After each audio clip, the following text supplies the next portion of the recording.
Madrid. Civilization here is almost as old as the game of chess. Some claim the queen was given her powers to honor Queen Isabella. Now that, my friends, is a chess legacy. Passion for chess continues to thrive in Madrid. For the first time in 30 years, Spain's capital plays host to the Candidates, the most important tournament in chess. At the Palace of Santona, the stakes are high. 8 of the world's best players competing for the right to challenge for the most coveted title in chess, the World Chess Championship. The Candidates is grueling. The winner requires mental endurance and unbreakable focus. There are those familiar with the biggest stages in chess, yet still chasing unfinished business. And others from the next wave of stars with little patience for yielding to those before them. Mis amigos, the next challenger to the world champion of chess must come through Madrid. Like Queen Isabella before them, the Candidates is all about leaving a legacy.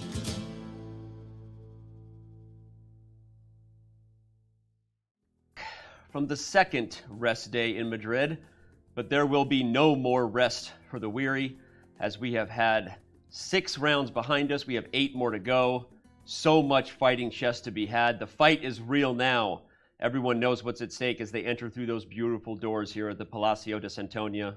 The players come into that hall right there where they entertain fans around the world daily here. Robert and I are here daily. That's Grandmaster Robert Hess, for those who need the reminder. International Master Danny Wrench here. Robert, as I said, we had the second rest day. What did you do here in Madrid on the rest day? I didn't do much rest. I was walking around, sightseeing. I went to the Prado Museum, spent over 3 hours there. I had a great time. That's awesome. Do you want to know what I did?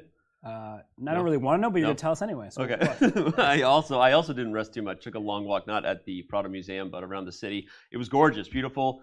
Thank the weather. Ever since we had a weatherman in studio, the weather's gotten nicer here. So it's been great here in Madrid, and we have so much to talk about. So much happened before said rest day. The biggest win of all probably went to the person who's still leading the tournament, Jan Nepomniachtchi. With the white pieces, he struck again against Jan-Krzysztof Duda. For those who may have missed that action, we once again have one of our highlight reels to show you all that was the battle between Jan Nepomniachtchi and Jan-Krzysztof Duda. Jan Nepomniachtchi has the sole lead in the Candidates, but today was evidently the first day he was aided to victory by his opening prep. Today, somehow, more or less for the first time in the tournament, I got the position I prepared before the game, yeah? So just exactly the position, so yeah, that was quite helpful. Defending with the black pieces, Jan-Krzysztof Duda felt the pressure from an early stage. Yeah, I'm very disappointed, of course. I was under pressure most of the game, but yeah, at some point I thought it was basically going to be a draw. While yesterday, Nepo had failed to impress the reigning world champion, Magnus Carlsen, who said he was playing poor moves quickly, today he impressed former world champion Vishwanathan Anand, who quite liked pawn to h4, which he called clever. h4 is a clever move. It has escaped my attention, but it's again, white is trying to clamp down on the king side completely. With pawns advancing on his king, Duda attempted the resourceful bishop to b4. This allowed Nepo to win the trapped bishop on h7. But for the bishop, Duda collected a host of pawns, including the ones protecting Nepo's king. In the resulting position, perhaps Duda could even have been better, but one pawn escaped him. The pawn on h7 surprisingly could not be captured, and it proved a thorn in Duda's side as Nepo marshaled his heavy pieces to attack g7. Nepo reaped the first rewards of his attack on g7 with rook takes f5, which received the brilliant annotation from Game Review. 6 moves later, he reaped his second reward when Duda resigned with no way to defend g7. Nepo now leads with +3, 4.5 points out of 6, the same score he began with in the previous candidate cycle on his way to victory. Still, Fabiano kept up the pressure and is only a half point back. He won his game against Alireza Firouzja, much to Nepo's visible consternation.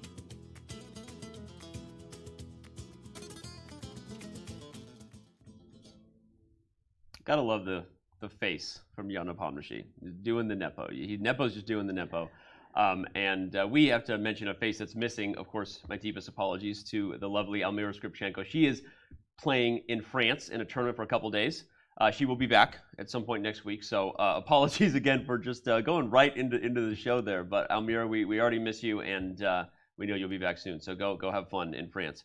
All right, Robert, about that game, right? Jan Nepomniachtchi takes down Duda. Of course, as I said before the video, there was also another win, and it might be debatable which win was more important for both players. But Jan Nepomniachtchi, talk about just the style again he continues to bring. No one can stop him right now. And what do we have to say about his performance? Yeah, when he gets an open position, he's free-flowing. He's playing excellent chess. And he has as many wins as the rest of the field combined. He scored 3 victories and 3 draws. Right there, I love that stat. Right, 3 victories, 3 draws in 6 games. Fabiano, 2 victories, including right before the rest day against Alireza Firouzja, and then Hikaru Nakamura has 1. Yeah. That great stat, real time surprising me right there. You just said it. Nepomniachtchi has as many victories as the rest of the field combined. But as we said, it was not the only victory. Fabiano Caruana also took down Alireza Firouzja, and I think the reason it's open for debate is Fabiano's win came with black. It came against Alireza Firouzja, which of course was a matchup everyone had circled. The absolutely beast of a player we know Firouzja is, even if he doesn't quite have his form right now. And it also kept pace with someone who otherwise might have been unstoppable. So let's talk a little bit about Fabiano's win real quick. Yeah, Fabiano played an excellent game of chess. He was very objective. He was measured. He took the opening in stride, maybe one that he didn't expect, but still, he thought, and then he played just good move after good move, and he was able not just to secure a decent position, but one with a slight edge, and he took it home. Yeah.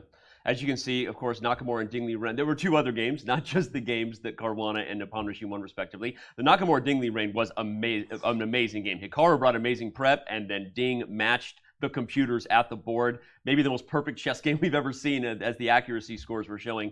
And then, of course, the Radjabov Rapport game. Again, because Radjabov is also in the bottom of the standings, and it was the 6th draw in a row for Rapport, we overlook it a little bit maybe, but that game could have had a different result right at the end. So if you missed Thursday, one of those rare times you might want to watch the full broadcast. But okay, as we talk about what happened, we went into the rest day. Let's remind everybody of what those results did to the standings. Where do we sit at this time?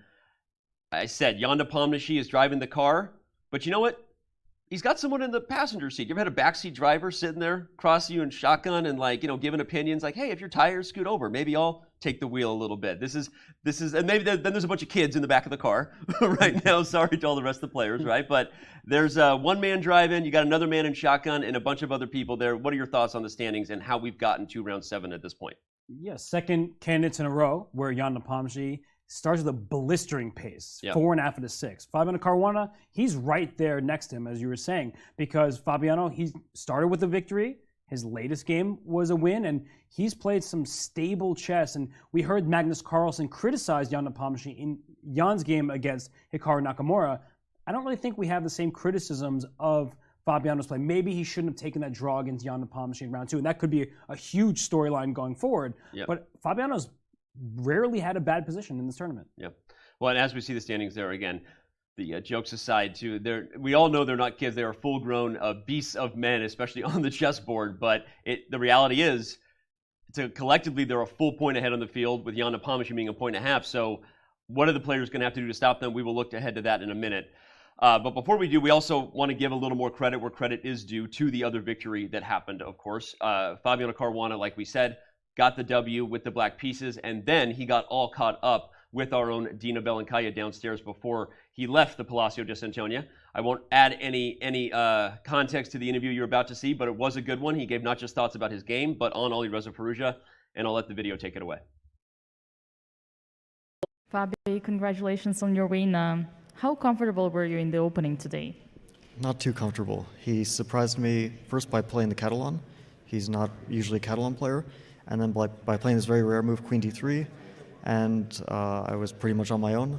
but okay, my moves came very naturally and logically, and I guess I was a bit worse, but then he started to play so heavily. I mean, he was thinking like 30, 40 minutes a move, and I don't know why, because he was a bit better, but slowly he made it into a slightly worse position, and I don't know if he sacked the exchange, or maybe, I guess he didn't miss f5 because he reacted very quickly to it, but he allowed me this position, which is clearly should be better for black. I don't know if it's much better, but it felt better for black.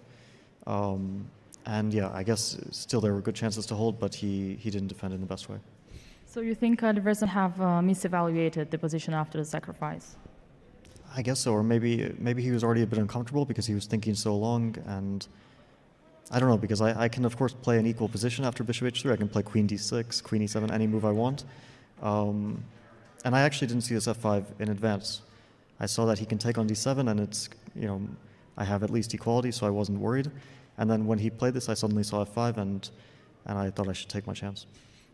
Many people have been speculating about Alireza's chances in the candidates. Now, seeing the games, do you think there is some kind of extra pressure on his shoulders? I'm really not sure what's going on behind the scenes, but clearly he's not playing at his usual level. And it might be pressure of the first time, but you know, we can only speculate. He would know better what's going wrong, but clearly something's going wrong because he's playing super slow, and his quality is not as high as it usually is.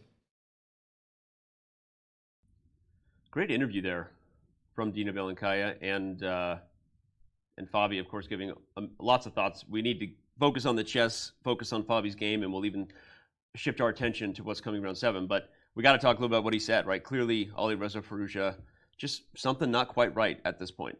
Yeah, no, Alireza Firouzja at his best is obviously capable of winning this tournament. Yep. But right now he hasn't found his footing. And he's, with 2 losses, 4 draws, he's at the bottom of the standings.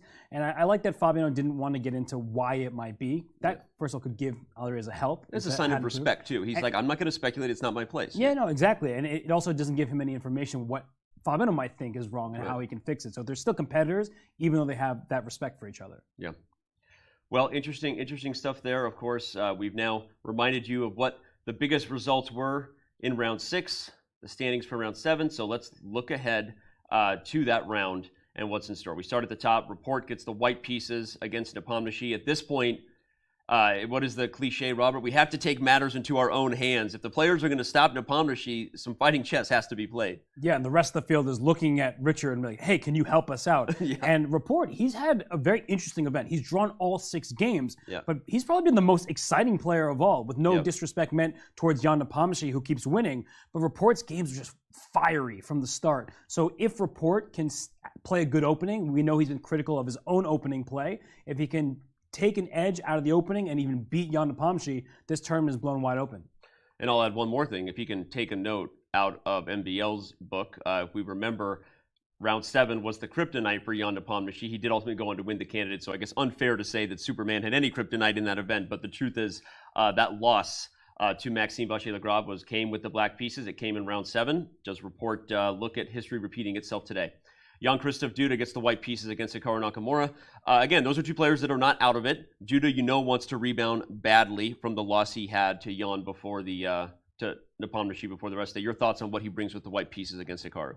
Yeah, they've only played 1 game, so the head-to-head lead for Hikaru Nakamura isn't super meaningful. I think that it's a very dangerous game for Jan-Krzysztof Duda because he has the white pieces. If he's bloodthirsty, if he's thinking, I'm falling behind in this field, I need to win, that could be great news for Hikaru Nakamura because Hikaru has shown tremendous preparation. He's also been pretty solid since that first round, right? We've seen some great chess out of the biggest chess streamer on the planet.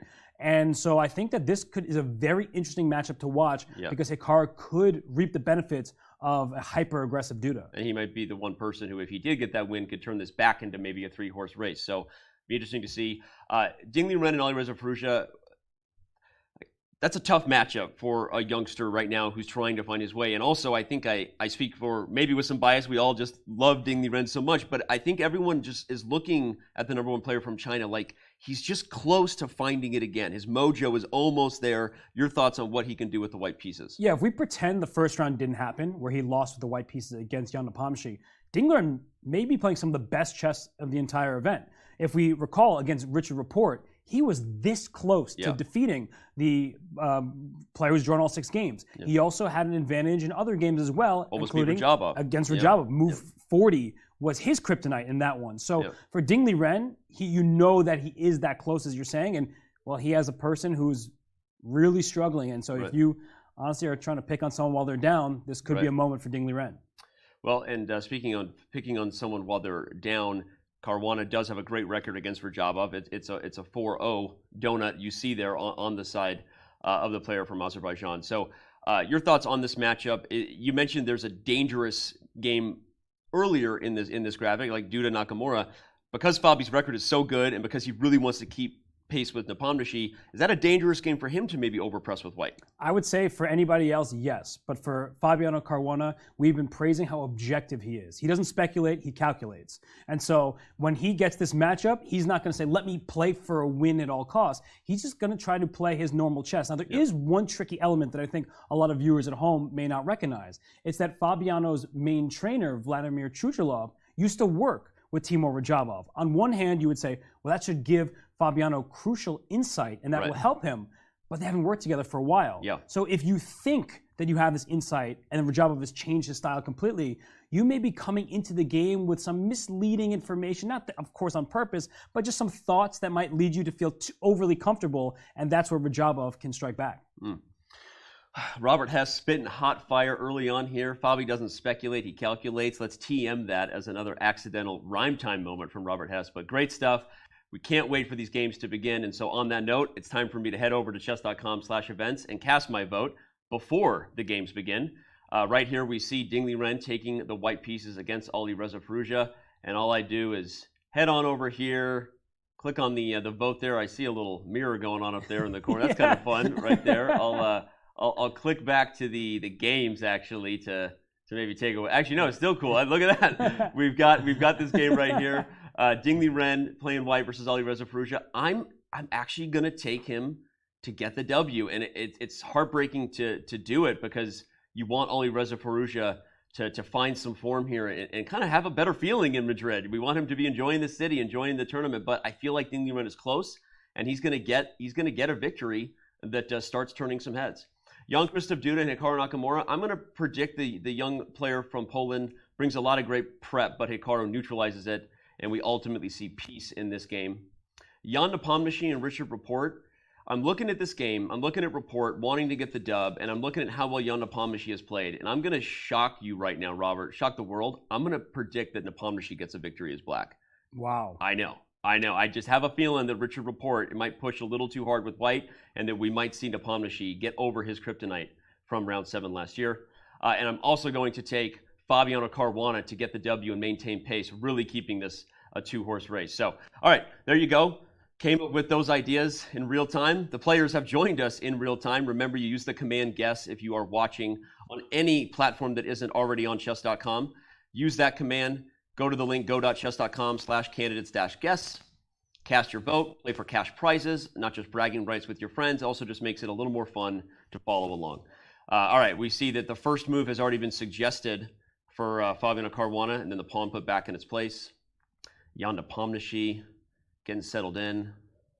He's got the same suit on. It's a little bit of a story at this point because I think Jan doesn't want to, hey, if it ain't broke, don't fix it, I guess, right? Yeah, some chess players are extremely superstitious. Yeah. That's been a thing for decades, and so for Jan Nepomniachtchi, as you said, if he's winning with that suit, why change it? Yeah, okay. Well, he likes it, and let's just hope he's taking it to the dry cleaning daily so it stays smelling as fresh as it looks as fresh.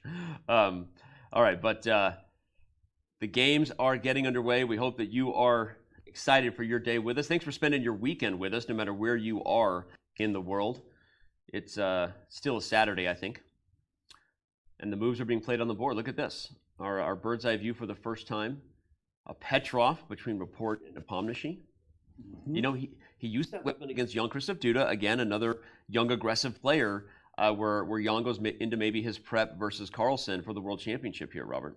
Yeah, right. Jan Nepomniachtchi, if he can use it against Magnus Carlsen, he can use it against anybody. But I think stylistically, it's just a great choice against that creative type of player like Richard Rapport. So that's in the top left-hand side of the screen. And I mean, if we look across the board there, the bottom right, where Fabiano Caruana is on the clock, that's Sicilian. And second move, A6, which is quite rare because we usually play in the center in the opening. That's what all new chess players are taught. And yet Radjabov bucking that trend and playing A6 on move 2. And maybe already taking Fabi a little bit by surprise. Nothing massive, but Fabi is thinking, right? And so that A6 move, we're going to dive into it, of course, when the chess analysis gets going, because it is very tricky. There's some move order idiosyncrasies that are unique to that particular move 2 versus maybe later on in a Najdorf when the move doesn't come to move 6. So, yeah, that'll be interesting. We've also got an English from Liren down low. Yeah, he's just calmly setting up his bishop on G2 on the bottom left, and that long diagonal. And we talked down the Catalan and all these types of positions. That bishop has that full scope. So at the start of this game, we'll see how Alireza Firouzja comes prepared because he has been struggling. And I think a positional approach is the right one for Liren. It's move 5 when you play a6. Sorry, I was doing the math. I said move 6, move 5 when you play a Najdorf. Coming up with that on the fly, but there you go. The players are seated. The games are off. The last game we haven't touched on, as far as just setting the tone for the opening, is Jan-Krzysztof Duda versus Hikaru Nakamura. There we have a Nimzo Indian. Hikaru not going to get the same Nimzo that he did against Alireza Firouzja. We already have a totally different structure with this bishop d3, knight ge2 variation instead of the classical queen c2 as Alireza played. Yeah, and we see that Duda just took the pawn on d5, which leaves Hikaru with an important choice. Now, normally when a pawn protects a pawn, we almost always recapture with the pawn to keep control of the center, but that could leave Hikaru with an isolated pawn in the middle. And pawn's best friend being another pawn, that's not the ideal situation. And Hikaru, he's spending time right here, right? He didn't recapture immediately, which either means he's caught by surprise by the opening and how it's gone, or he's just thinking, let me gather myself here. Let's not rush, because when you make rush decisions in the opening, relying on memory, you could remember incorrectly. Jan Nepomniachtchi taught him that lesson in their game. No, but all right, let's dive into that one. We're gonna obviously go around the horn, as they say, to start every show. Make sure that every game gets touched on, and we set the tone. So, as we said, this is a Nimzo Indian here, but not the same line. Ooh, c takes d4. Okay, yeah. So real quick, how we got here, we have a Nimzo, which is defined with bishop to b4. As we said, queen to c2, the variation played by Alireza Firouzja against Hikaru Nakamura. What we see very, very often, truth be told, maybe more often than any other line when two top players are playing. But Jan-Krzysztof says no, he goes for e3. Very common development with bishop d3 and knight ge2. And after d5, we're actually in a line that was way, way more popular, I guess, maybe a couple decades ago. You know, in the 90s, you saw a lot of this type of approach. But we're going to get a bunch of exchanges in the center. And ultimately, it is white who might be having the isolated pawn to play for, depending on what happens with the exchange here. And as we continue, white castles. This is all normal stuff. And getting the king out of the center. But if we just go here, now this is a big moment for black, because the bishop's under attack. People don't typically like to retreat their pieces, right? Their bishop's on b4. You're getting aggressive. But with that bishop now under attack, do you take this knight on c3? And if you go for that, that gives white the pair of bishops and could correct white's pawn structure. And as we see on the board, Hikaru just retreat his bishop to d6. Now white can aim in the center, right? You can even trade knights on d5, which will leave black with an isolated pawn as well. So that looks like a pretty level trade.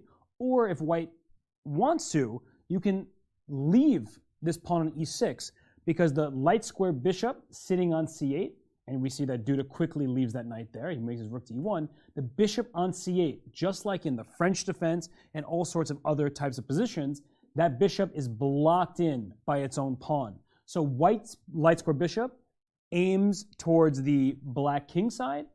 Black's light square bishop sits and is quite a passive piece. So often you want to fianchetto that bishop. That means playing the move pawn up to b6, bishop over to b7 to line the bishop on the long diagonal, but that has flaws in and of itself. So it's not an easy position for Hikaru Nakamura to play. We see him seated at the board. He's trying to figure out what he should do. And I think the opening battle, where now after white's 11th move, has been won by Jan-Krzysztof Duda. He's playing within his preparation. Hikaru has seen this position and similar positions many times before, but as you can just tell by how concentrated he is at this early stage, as compared to the previous round, where against Liren, he played pretty much the first 25 moves instantly because he had that in his computer, in his laptop, his theory. He is really going to have to struggle to come up with a path towards equalizing this game. It's not just as simple as the eval bar off the side says, it's not a big deal. It's about coming up with an actual plan here, and that's not that easy for Black at the moment. So Hikaru, he's going to take his time. He's in Hikaru look number, I don't even know. He had his hands on his head, Danny. Got to remember his opening theory, maybe. Hands on head. That's not a face that we often try to catalog when Hikaru's streaming, because he rarely has hands on head while streaming. Yeah, he's got a hand on the mouse, and even over the board, he still is trying to grab that mouse, right? Yeah, that was a great moment there. Shout out to all of our team working super hard on all the fun content, fun memes that we're catching. All right, well, speaking of catching, we got to catch up with the other games because we've now set the tone for this NIMSO. Where do you want to take this next part? Well, we don't even necessarily need to go to the game, but Fabiano Caruana hasn't moved. I mean, that's a storyline in and of itself. That it's after Black's second move, and Fabiano is frozen in place. Yeah.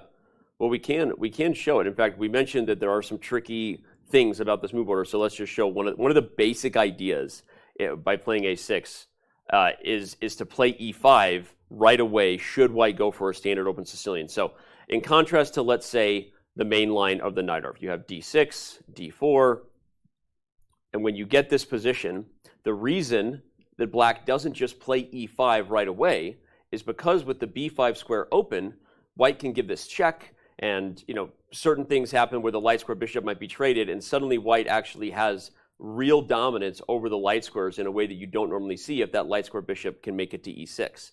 But when you play A6 first, you're actually threatening to play E5 right away should White just go for a standard open Sicilian, and just show the differences. If you play something like Knight F5, Black actually has D5 on the spot, undermining that the pawn cannot capture without the knight hanging. So this is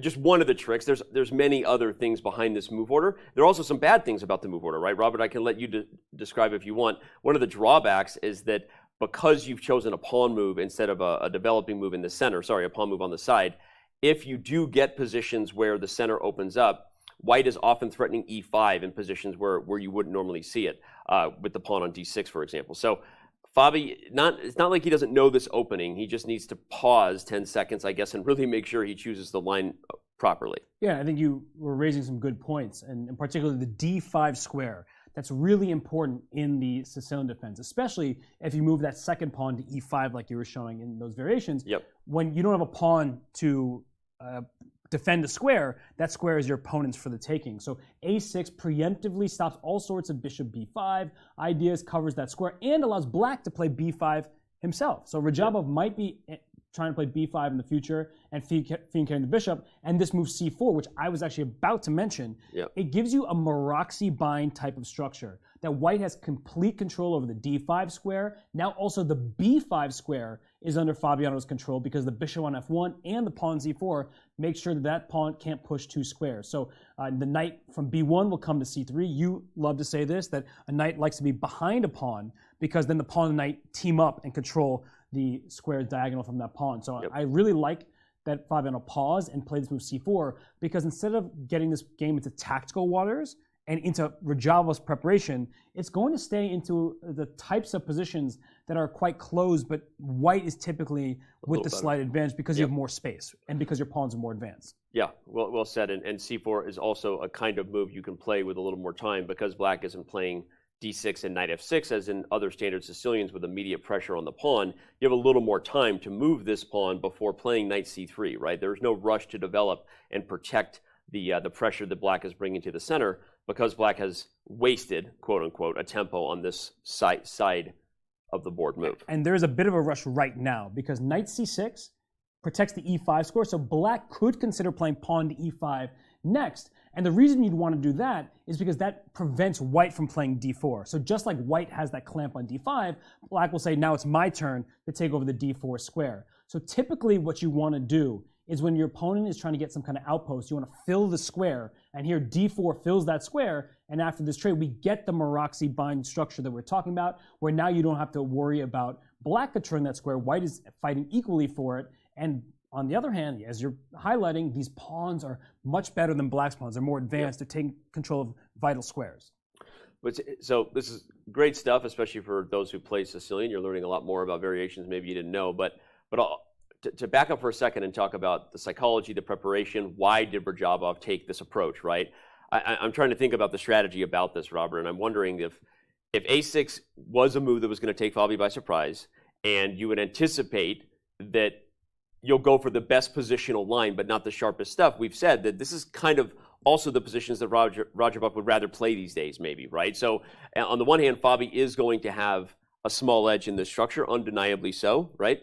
With space and with a Maroczy bind structure. But do you think that Radjabov is also kind of getting the kind of game he wants? Yes, and I think we were mentioning that Maxime Vachier-Lagrave, MVL, was Jan Nepomniachtchi's kryptonite in round 7. Let's remember what happened when the candidates resumed last time around. Fabiano Caruana came in with just all this preparation and destroyed Maxime in this like ridiculous preparation. Okay, Maxime actually played very well. He handled it admirably for a while, but the point is those tactical situations favored Fabiano. So just like we were talking about how Radjabov likes quieter positions where he can try to slowly outplay his opponent, he gets to avoid all of Fabiano's preparation for the most part and just get a position that's slightly better for white, where Radjabov probably feels confident that he can hold steady.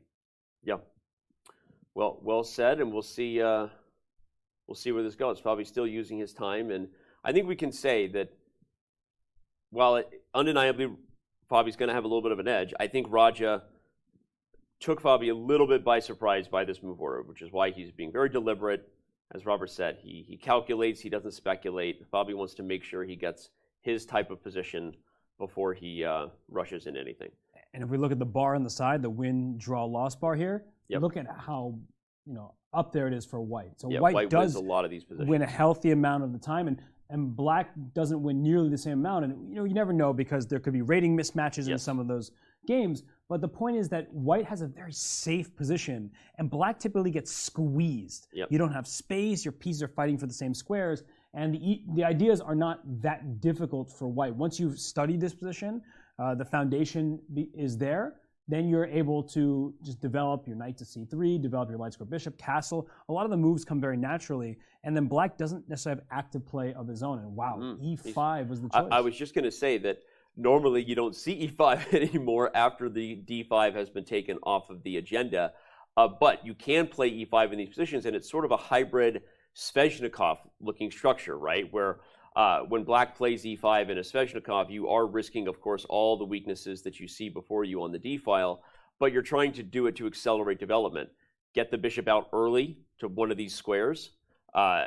In some case, this is going to be a very unique looking Sicilian ahead of us. We're already on novel territory, as you can see. I mean, there are some games, but this is not going to be games in the hundreds in this particular move order. Certainly not at the top levels. Wow, that's a big, big decision, because in the Sicilian, as we were talking about earlier, the key square for black typically is d5.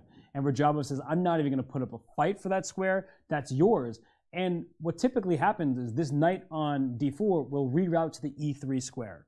Now, you can jump forward to f5 and then go back to e3. You can go via c2 to e3. But the point is that d5 will be firmly under white's control with the second knight coming to c3. But black has laid claim to the d4 square, that if this knight on d4 moves twice, then you're no longer controlling that square yourself. So it's a very interesting decision by Radjabov. It's committal, but clearly we're in his preparation, and he's going to show us what his idea is. Okay. Well, we will see. Speaking of preparation, we're going to back out and check in on the other games and see what the other players prepared for what's on the board. Whoa. What is going on in Rapport Nepomniachtchi? We need to go to there. That is. It reminds me of this game from Jordan van Forest, and I don't know if it's this exact line, but he did something just like this, and I was equally surprised that time. And now I'm like, what is the material count? White is up a rook and one pawn. for just the bishop, but obviously checkmate in 1 is also being threatened. And there's probably all kinds of weird perpetuals that can occur if white is to take h3 at some point. There's a king that is wide open for business. And you have to take on h3, right? You have to, because f3, I assume bishop c5 check not only gains a tempo, but protects the only other way the queen has out. So maybe you just checkmate. Oh, it's just checkmate with queen e2 coming too. Okay, yeah, it's just over. Okay, so in fact, we should show that line real quick. If you play any other move besides taking, like f3, black has bishop to c5 check, king to h1, and queen to e2. The rook goes, but it doesn't matter. You take it, and you're mating very, very quickly. So that's on the agenda, which means that if g takes h3 is the only move, then isn't there already a check and queen e4? Queen d3 might even be maybe the most precise. Queen d3 attacks the rook on f1 and also allows the queen to go to f3. So rook g1 seems like it stops the draw. Oops. Yeah, mouse slip. Yeah, queen f3, and this is a very common draw where you just go back and forth like this. In fact, and if you play queen d3, you're going to play king to g1, and you already have a draw. Yeah. So, and if you're Jan Nepomniachtchi coming in with the tournament lead, coming in with the black pieces, I don't think you're terribly upset about a half point, and we might have a game end here before we're 20 minutes into the round. And we were talking about how Rapport is the first person to admit that he's not the best at openings. He is not as well versed, and this is an exact moment where it comes back to bite you. Yeah. Where you've just handed your opponent a draw after 15 to 20 moves, and of course Jan Nepomniachtchi knew all of this at home. He cooked it up, and he just gets to wipe his hands of a game with the second move. Speaking of what he knew at home, we're going to back up and go through the opening because it was a Petrov, and you're right. That line, by the way, something about that, that's where it came. Something about that line we analyzed with Fabi during the World Championship Cup. That's what it was, right? Because it was potentially on the board, but we didn't get it. And Fabi actually showed us that line while on the couch at our studio at chess.com's headquarters. So this is all theory. And again, we kind of set the tone on some of these Petrovs in previous round that Jan had versus Jan-Krzysztof Duda. The tension centers around d5 because black cannot take it without the knight being undermined. So white kind of builds up on that tension with queen b3. But it was this variation that didn't happen. This didn't happen between Carlsen and Nepomniachtchi, but Fabi showed us that if it should, there's some crazy theory here that goes, well, exactly like we're now seeing on the board. It's a forced draw for black, and Rapport is not going to do his teammates, so to speak, any favor. His teammates who all wanted him to maybe beat Jan today, that's not going to happen.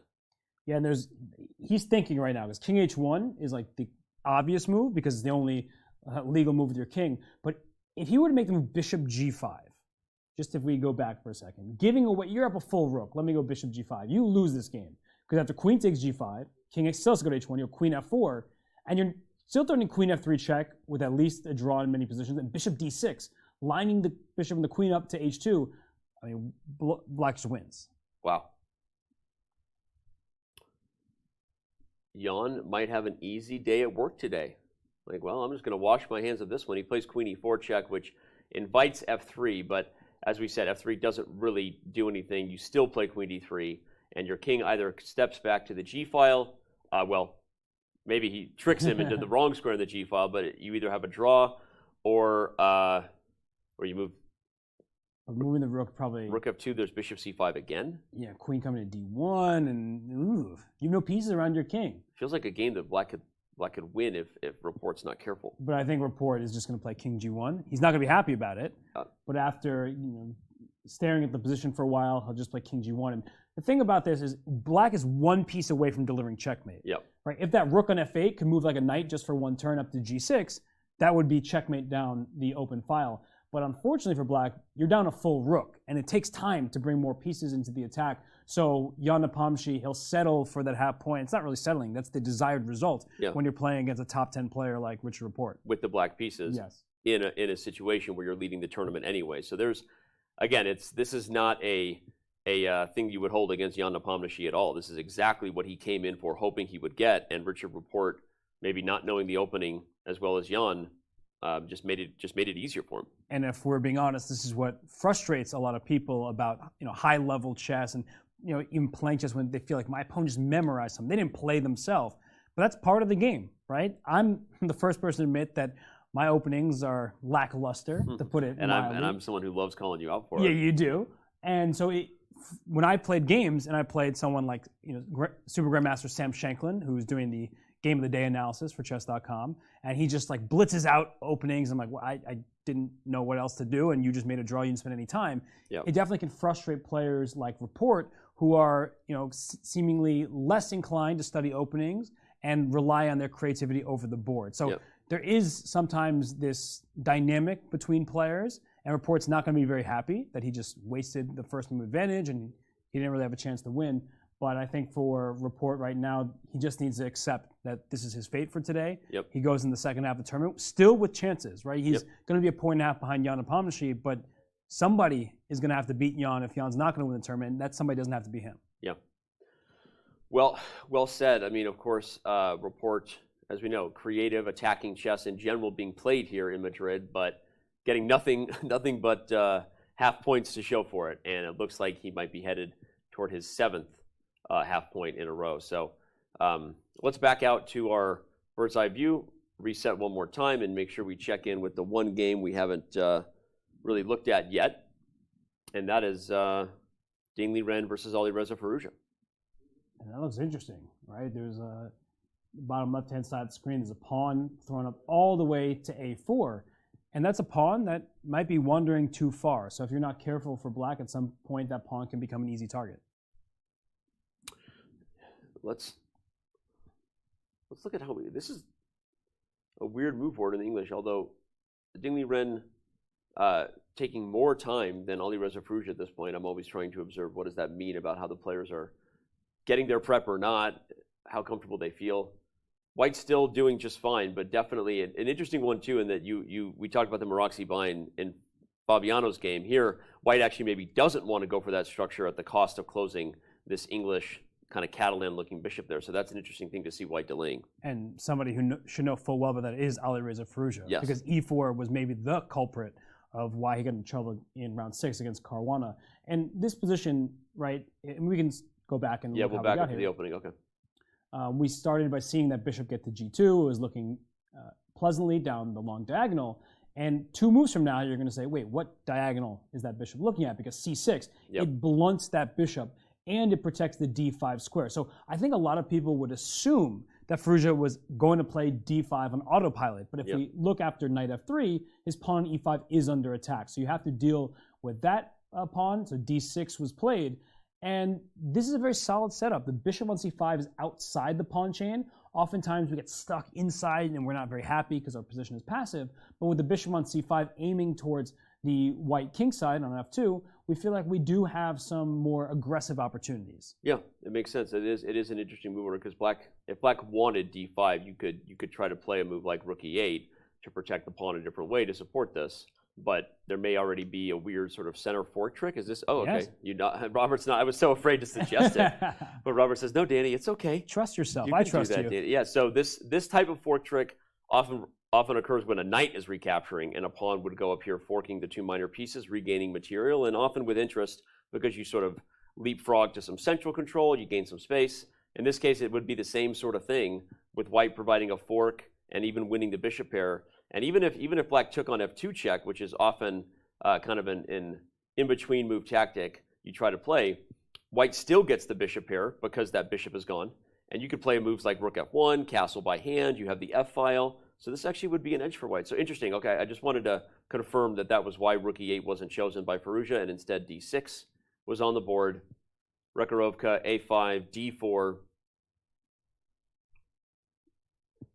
Interesting transition there, right? Because rather than dealing with black center, white doesn't wait to change the structure, open up the board and the bishop on g2. And now he's going to play on the queen side, this is a very straightforward game right now for Ding Liren. Everything feels like it's moving swimmingly. You're going to get b4, try to play on the queen side, where often a rook and bishop are actually communicating in these types of positions, everyone, because they both have the same sort of long-term goals. and that type of position can be very good if you start to open up space.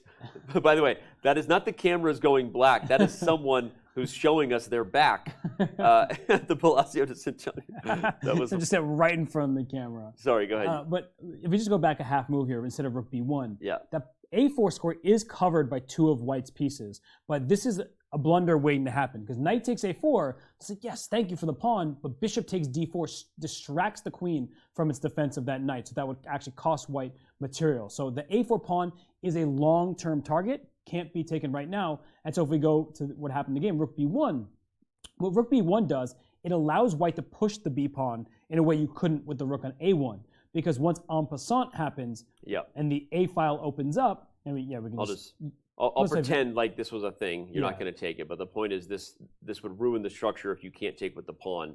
This is not what you want with a weakness on the a file, right? Exactly.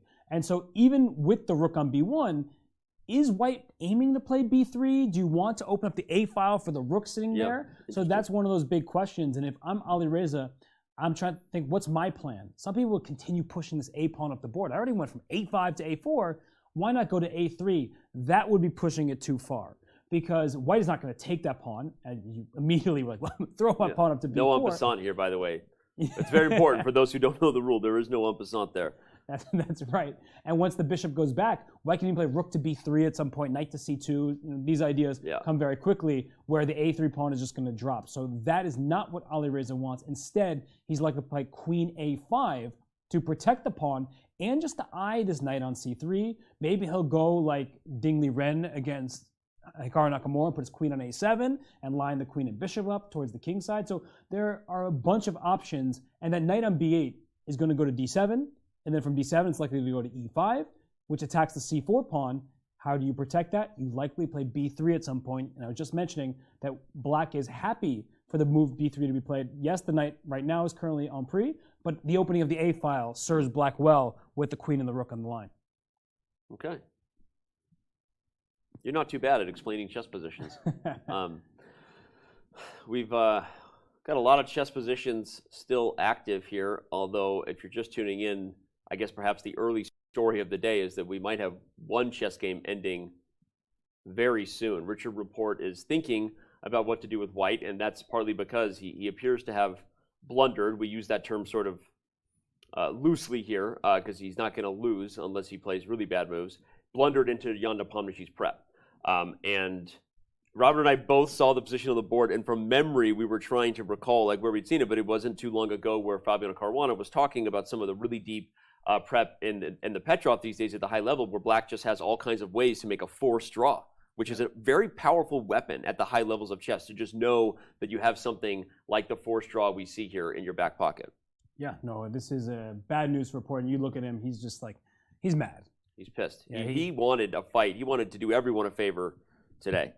Yeah, and he's about to have his 7th draw in 7 games. Yeah. But that's kind of funny because nobody ever thinks of Richard Rapport as like, oh, that guy's a boring player. He just makes draw. He's solid. No, he's making draws from all sorts of hectic positions. And we had Fabiano Caruana with us. You know, he wasn't playing in the World Championship, and he's not playing right now. Yes, he's physically at the board. He's in the tournament hall. Look at the bottom right. He hasn't moved. Wow. He is down nearly half an hour against Radjabov after e5, and he is caught by surprise. Yeah. Officially caught by surprise. I don't think we were speculating, didn't want to say it for sure in the beginning, but the more Fabi thinks, the more we're confident that it doesn't mean he doesn't have an edge. No, but as soon as we talk about it, he moves. It doesn't mean he doesn't have an edge in the position. You see the eval par slightly favors white in those Maroczy bind structures when you have a couple of pawns in the center, but the clock would say that he did not think Radjabov would go for such a position, for sure. Yeah, he lost the opening battle. Yep. Even if he's better over the board, it feels like he lost the opening battle. And whew, look at that move. D5. Oh my. Raja is bringing some prep to the table. Fabi is about to have his work cut out for him.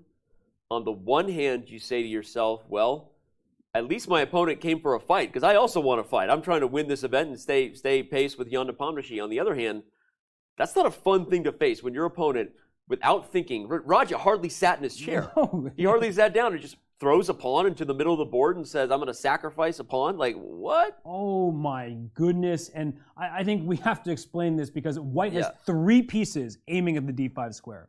It's clear you don't want to touch the e4 pawn because your knight on f5 needs its defense. So Yep. we can sort of eliminate that one.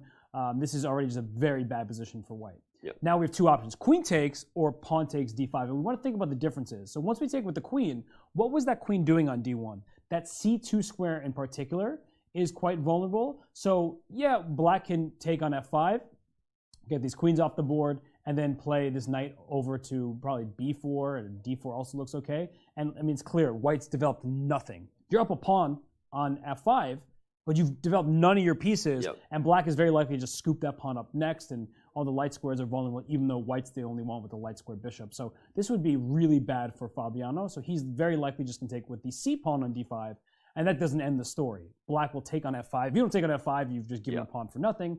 At the very least here, there are these pawns, d5 and f5, that black can go after, and knight d4 looks like a good start. And I think white will play moves like knight c3, bishop d3, and try to develop quickly. Well, I guess there was a problem, but yeah, I mean, it all looks very good at this point. So I don't think black is necessarily going right back for the pawn. Yeah. And that's an important lesson to people because we hear the Queen's Gambit as the show, but gambits as a concept. Oftentimes in gambits, our goal is not to win back the pawn that or whatever it is that we sacrifice right away. We want the activity. So we gambit some material for active play, for good squares. And so in this type of position, knight f6 looks more to the point where you're going after this d5 pawn, and f5, that's a pawn that's pretty much stuck there. Not going anyway. anywhere. Have a Snickers, right? Going to be there for a while. No, it's a really instructive point, and it's funny that you say that because I think a lot of players, when they first start playing gambits as part of their repertoire, sack a pawn and then spend the rest of their game panicking to regain the pawn. And when I had students like that, I'd say like, hey, if you don't like compensation, then don't sacrifice a pawn. Let's change the opening, right? Because by rushing to get a pawn back, you often miss the whole point. And yeah, knight f6, bishop c5 or b4. You want rook c8. You want castles. You want moves that put pressure on your opponent. And okay, but as far as putting pressure goes, I cannot wait to see what Radjabov comes up with here because he doesn't want to sit down. He just wants the prep. He's like, I don't want to sit there and even work yet. I'm letting the computer at home do the job. And we've, applauded Radjabov for coming ready to fight. But could this backfire? I mean, when we look at this position, I think our chess brain, if we take our commentator hat off for a second and just think about our chess brain, we're like, wait a second, white has the pair of bishops. Yeah. White is currently up a pawn. The move knight c3 is a developing move that we'd likely want to play anyway. And if you're really going to go for my d5 pawn, that takes a couple turns. You have to go knight f6, knight takes d5, and white has this bishop pair. The king is not in any danger from white. So I feel like white should be pretty happy about this. White can even play like bishop g5 and slow it down. I mean, you're really taking a gamble when you play a bad line to try to catch your opponent off guard. And again, I'm not saying it isn't at times a gamble we're taking, and it's exciting chess. So I mean, I'm happy we got this competition on the board, but for sure, regardless of how much time Fabiano uses, if he's just clearly better, then like I said, you can't complain. You're like, all right, well, I'd rather have this, even if my opponent took me by surprise, than some super solid line that I was unable to break. Right. And there are already funny variations that I'm just thinking of. Like, let's say white starts with bishop d3 to protect that f5 pawn. Like, you take on d5 with your queen, and I play knight c3. Oh, I see where you're going with this. Right, and I go bishop e4, nice, simultaneously defending my rook on h1, through the queen, and hitting the b7 pawn, and that king on e8 is very lonely, and it's just going to be in big trouble. And we see the eval part already over +6. So white has all of these different ways, sure, to give back that pawn, but get that rapid development we've been talking about. So I feel like Fabiano, despite being surprised, he shouldn't be unhappy about the position he's received. Oh, man. Well, as we back out and look at the other boards to see who might be happy or unhappy, we have an interesting stat. Fabi might be really happy that he wins this game, where he could potentially tie Jan Nepomniachtchi if a draw happens in the game with Rapport. And the reason I'm drawing attention to that is because fun little stat here from the team is that since 2013, every candidate's winner was leading at the halfway point. And so if history repeats itself here, and Jan Nepomniachtchi is the clear leader at the halfway point, Fabi's not just fighting against Nepomniachtchi, he's fighting against history. It's, important that you don't fall too far behind. No, it's very important. The one biggest difference of this candidates versus previous ones is that in the previous ones, head-to-head record meant something. So perhaps the leader at the half had beaten the person who ends up trying to catch them. And we saw in Fabiano Caruana and Sergei Karyakin in 2016 that they were tied going into the last round. But Fabiano had to win because he had lost the first game of their head-to-head, or he just had worse tiebreak. So here we see that Fabiano, he has a chance. All 4 boards look really interesting. And after Queen E4 check in the top left, Rapport still thinks. Fabiano down 30 minutes on his clock. And the other 2 matches are more even on the clock. So just really developing an interesting structural change in the Duda Nakamura game, not something you see shifted to every day. In fact, the position is actually transposed directly into what would be a pan-off Botvinnik opening from a Caro-Kann. In fact, as someone who plays the pan-off as white and a Nimzo as black, I've seen that structure for both sides before. We'll come around to that. An isolated queen pawn on d4, interesting stuff. So, well, wherever you are, thanks for making the candidates part of your day. I think we're going to have another round that doesn't disappoint. I've been pretty happy with the chess so far from Madrid. It's been fantastic. Yeah. And we've had 6 total decisive games, 3 by Jan Nepomniachtchi, 2 by Fabiano Caruana, and I guess 2 by Nakamura, but 1 win by Nakamura. And so we've had some decisive games, but the games that even are drawn have been so back and forth, so full of energy and fun. And there was a funny, the reason I was smiling and looked over is because you missed it, that he almost grabbed a piece and then stopped and smiled like he forgot his line. It was actually really funny. He did one of these and then went, oh, and then like smiled. So whatever he did, he was like, thank God I didn't touch that rook. Yeah. Whatever he was, or bishop. I don't know what he was about to touch over there in the corner, but no touchy, right? Look, but don't touch at this point. Well, we know what he's not touching is that h7 pawn. He lined his bishop and queen up in the top right-hand side to go for checkmate, and Hikaru said, I don't checkmate often, kid. Okay, wow. Well, so many games we can go to. We saw bishop d3 played by Fabiano. He likes your line of queen d5, knight c3. Although I want to go back, because Rapport is thinking for a reason, right? He's not just kicking himself that he clearly has got into a line that Jan was prepared to play for, maybe prepared for the World Championship, now using it here. But what are the ways to maybe avoid the draw? Before we just say it's over, let's go look at it and see and kind of verify that that he will go for the draw, because perhaps it's worse if he doesn't. We can have, so what, king g1. Well, king g1 is just a draw if you do this back and forth. We'll just show that. So there are other moves here. There are only 2 other ways out. One is f3 now, and the other one is in this position to play bishop to g5. But we looked at that one. But as we looked at that, this is actually not an option at all, right? If you go for this, you're actually losing on queen g5, and then Robert's super simple move, queen to f4, which is awesomely powerful because it hits h2, threatens bishop d6, along with still just threatening to get a perpetual check. So that means the only other way would be right here to play f3. But after queen to e2, oh no, queen e2, actually now you lose g6, so it's very important, right? Yeah, although actually after both queen d3 and queen to e2. Oh, there's knight d2. Yeah, there's knight d2 move. So maybe we took this a little bit for granted. That's what Rapport is trying to figure out, like, hey, wait a second, after queen d3, what if I play knight d2 here? So this is a way to avoid the draw, but there's something wrong with it. We have to switch gears somehow for black and try to start bringing pieces in, because this move immediately defends everything.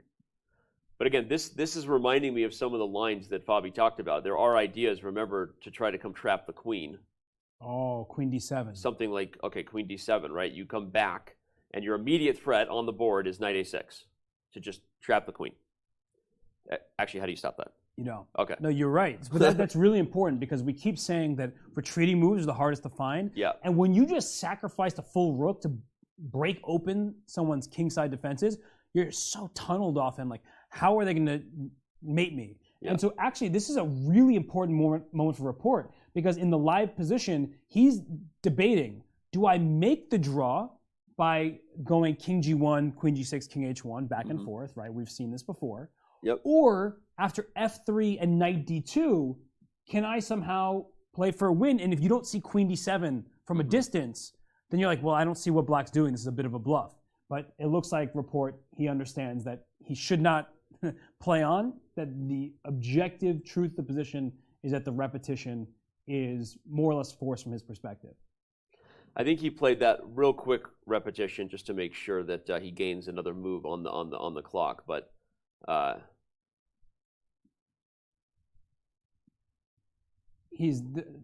don't believe there's any chance he keeps going here. Yeah, well, especially because of the risk of the preparation when you know now in your head that you're playing it into something Jan was very well prepared to play. Probably, again, as we said, prep he had for Magnus Carlsen in Dubai, based on the fact that we saw several Petrovs in that match, and Fabiano Caruana was talking about lines like this sort of being known by the top players. There's one other way to potentially try to get out, and it's also with f3, and if queen d3, king g2, queen g6, now sacrificing the bishop, is the only other way to keep the game going. But to me, even this is like asking for it. You're definitely asking to lose. Like if you take with a bishop on g5, you're throwing discovered checks like bishop c1 check to win the b2 pawn, and the queen on a8 is still out of play, and that means you probably got to get your king out of the line of fire, so you go back to the corner. And what if the queen just goes right back to d3? Yeah, it feels like right now you're in a spot where all you have to show for it is to go back anyway for the draw, although you could develop to c3 to protect the rooks. But then your idea, queen back to d7. And the queen is again running into fire. It's just so crazy. Rook a to d1, like queen c7. Isn't your queen just trapped in the corner over there? There is no way he plays this. I see the eval bar off to the side, saying it's only 0.1 better for black. Yeah. But you're walking into your opponent's preparation. Your queen is trapped in the corner. Your king isn't even that safe anyway.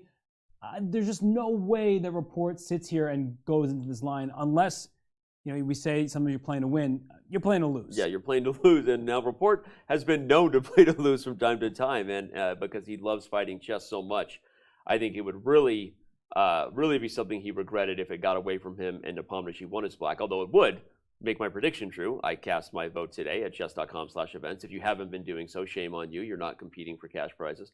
But I did predict a Nepomniachtchi victory as black because I envisioned a totally different type of game. I don't think we'll get that. I think we'll get a draw, but wow. Jan is pacing. I do have to give Rapport credit, though. Yep. Because once you get blindsided and you're just like, oh, this is repetition happening, a lot of people would just throw in the towel and be like, okay, we'll make this draw. I'm upset. I'll go home. But Rapport, he's digging deep. He's really trying to find the truth of the position instead of just believing his opponent. Because we saw early in the tournament, and as much as I've said that Fabiano Caruana is objective, he doesn't speculate, remember against Jan Nepomniachtchi, put this knight g4 move, which he was like, it's not really that great of a move. It was a bluff, as he said. Once you have the engine analysis with you. So, there could be a possibility, a world where what Jan Nepomniachtchi has done in this game is a bit of a bluff. It isn't. This looks like just a good try by black that leads to a draw. But for Rapport, he's showing everybody out there what you should do when you're met with a surprise. Instead of just assuming that your opponent did the right thing and we'll just shake hands and make this draw, let me figure that out for myself. Because if the game is going to be king g1, black has to make that draw. Yeah, there's no choice. So why not spend an hour of your time here? Right. Because if the draw is going to happen regardless, and you're going to be upset by making the draw regardless, but spend your time to make sure that that is in fact the case. Yeah. You work hard in those spots, and sometimes it pays off, right? I love that practical advice that don't assume that your opponent's surprise is good for them, right? Very often, especially if you're a strong player, you're doing your homework, the first move that's played that you don't know, high probability it's a slightly dubious move, if not a mistake. So in this case, I don't think that's the case, as you said, but this is going to be tough. So as Rapport is working hard here to see if he can keep the game going, regardless of whether he gets his 7th draw or surprises us with some craziness, let's remind everybody of the dynamic, truly interesting and creative chess talent that he is.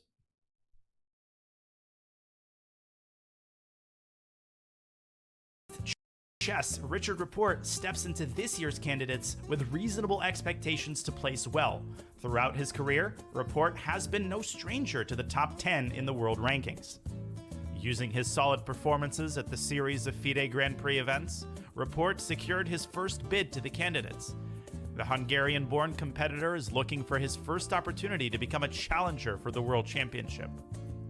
Rapport surged past the 2700 barrier before he reached 19 years old.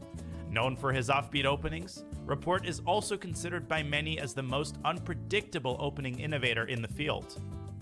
Also unpredictable is the current status for which country Rapport will be representing. Hungarian-born, Rapport is in the process of moving his chess allegiances to Romania. Either way, Rapport would be the first from Hungary or Romania to win the candidates.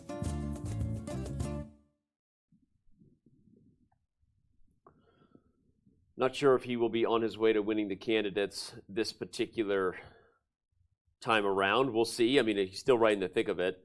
Right now, I'm frustrated at the fact that this game might have to end peacefully unless he can come up with something truly surprising for Jan Nepomniachtchi. So, all right, let's back up and look at the other games. I kind of want to swing back over to Hikaru's game. We haven't been there in a little bit. We've definitely got an instructive one up ahead for us. Isolated queen pawns are some of the most rich positions in chess for the viewers trying to improve their positional understanding. And Hikaru right now, trying to make sure he fully understands this position. Really working hard at the board. I like the word used, though, swing to that game, because Duda's last move was swing his bishop to a new diagonal. Yeah. And that's an important lesson. Yep. Because we tuned in earlier, I think after White's 10th move, and what's happened is that Black had to retreat with the bishop rather than capturing this knight on c3. Yep. And instead of evening the isolated pawn playing field by taking on d5, Jan-Krzysztof is saying, no. Let's not let that bishop out from c8. That's the dynamic we were highlighting earlier. So let's just play around it, which is in bishop c2, queen d3, aiming for checkmate in 1. And after the move by Hikaru f5, he says, well, my pieces aren't doing much on this diagonal anymore. There's no universe where Hikaru moves his pawn away from f5. And if that's the case, let's go bishop to b3 to put pressure on this knight on d5. And behind it, this weakened pawn on e6. Anytime a pawn moves, what it previously was covering now is under less control by your side. So the f7's pawn was great, protecting e6. Now that e6 pawn becomes a target, and d5 can be a bit of an issue if White can pile up more pressure with bishop to g5, trying to remove the other piece defending that square. So this is a big moment for Hikaru. I really like the way that Jan-Krzysztof has played the opening, and you can see that not just on the board and a slight advantage for him on the evaluation bar, but on the clock. Yeah. Hikaru is usually a very fast player in the opening, and this time it's Jan-Krzysztof with the lead on the clock. Yep, got to think this one through. You've got this rook on e1 as well, adding insult to injury, if you will, on your point about the e6 pawn. And again, I really love bishop b3. Just shows that the structure changes. Don't beat my head against a brick wall. Let's relocate our pieces for a new target. And that's why White has an edge in these positions. And often the dynamic of the isolated queen pawn is not what Black wants. This is not what Black wants. Normally Black wants the pieces putting pressure on this pawn. Blockading it is one job you often try to take. So Hikaru has established that part of a strategy against an IQP, which is an isolated queen pawn. But no pressure to come with it. And so the risk of that is that White just keeps developing. As Robert said, maybe this knight maneuvers itself out. Eventually you unleash some pressure here. And Black is just going to be in pure defense mode. So that's not really what Hikaru wants. He's got to think about how he wants to set up his pieces here. And one of the major things you need to consider when you're playing a game like this, we've traded 2 pawns per side.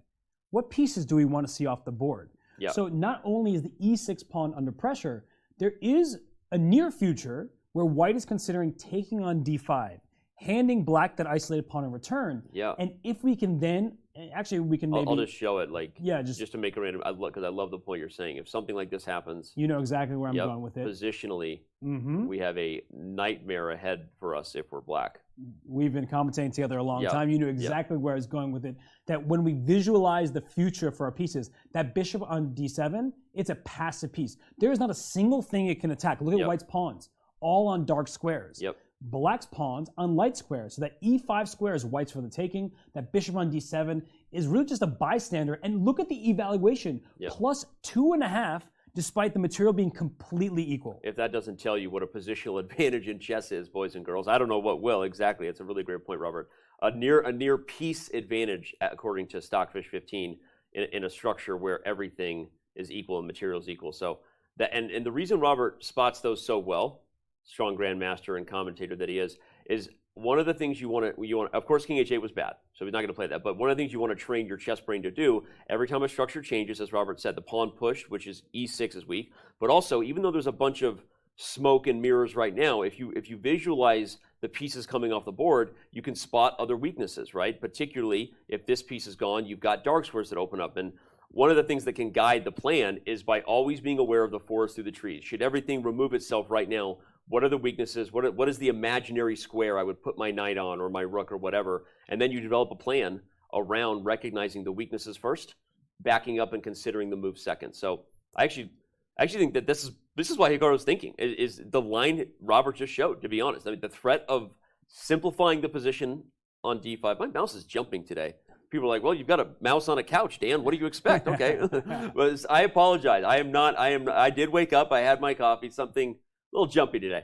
Anyway, that line, Robert, I think is exactly what Hikaru has to be worried about. How quickly this position simplifies. White starts to play boa constrictor on the dark squares, and you are in trouble. Yeah, and he took care of one problem, which is the checkmate. Yeah. But Jan-Krzysztof Duda keeps posing these problems for Hikaru. Yeah. And if you could put that pawn back on f7 right now, like that might be Black's best move on the board. f5 back to f7, you obviously can't do that. And so this is a critical moment.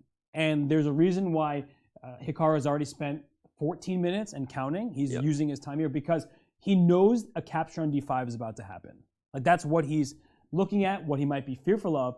And he's going to get a position where he knows he's worse and he doesn't have any counterplay. So I think this was a perfect opening choice by Jan-Krzysztof Duda. He lost round 6, but the way he's playing this game is like the perfect rebound. Yeah. I'm not even concerned about the result so much, but when you lose a game, you start questioning yourself a bit. You start feeling like you're on shaky ground. Tilt, the word they use. Right, and like you don't have a chance in the tournament. Yep. So you want to put yourself in a position where you feel comfortable, you feel like you have a chance to play for more, but you're also not risking much. This is what they call playing for two results. Two result position. Yeah. Fantastic point by Robert. And again, it's a good lesson. That's how you stop the bleeding, you avoid going on tilt. This is going to be a tough position for Hikaru.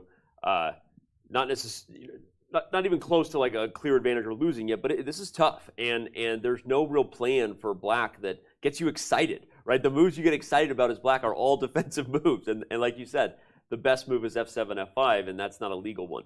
And even f5, f7. Yeah, even immediate threats kind of just help White. Let's say the queen c7, and he plays queen to b6. So that he's attacking the bishop on b3. But I was going to make this point that queen c7, like attacking the pawn on h2.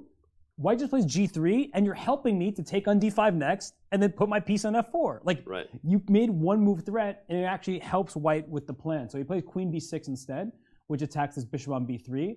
And now you've a choice. Like, how are you going to take on d5? I think you can lead with the bishop. I don't think that that's going to be changing all that much. You could take with the knight too, because the queen defends the bishop. You could do either one. Yeah, right? you have a choice, and I think we're going to see Black with an isolated pawn on d5. And I'm wondering, is there any world where you would want to take with the knight first? Takes because you want to keep the bishop on the board, or no? You're just going to take anyway. I'm still taking. And I was debating keeping the bishop here on the board.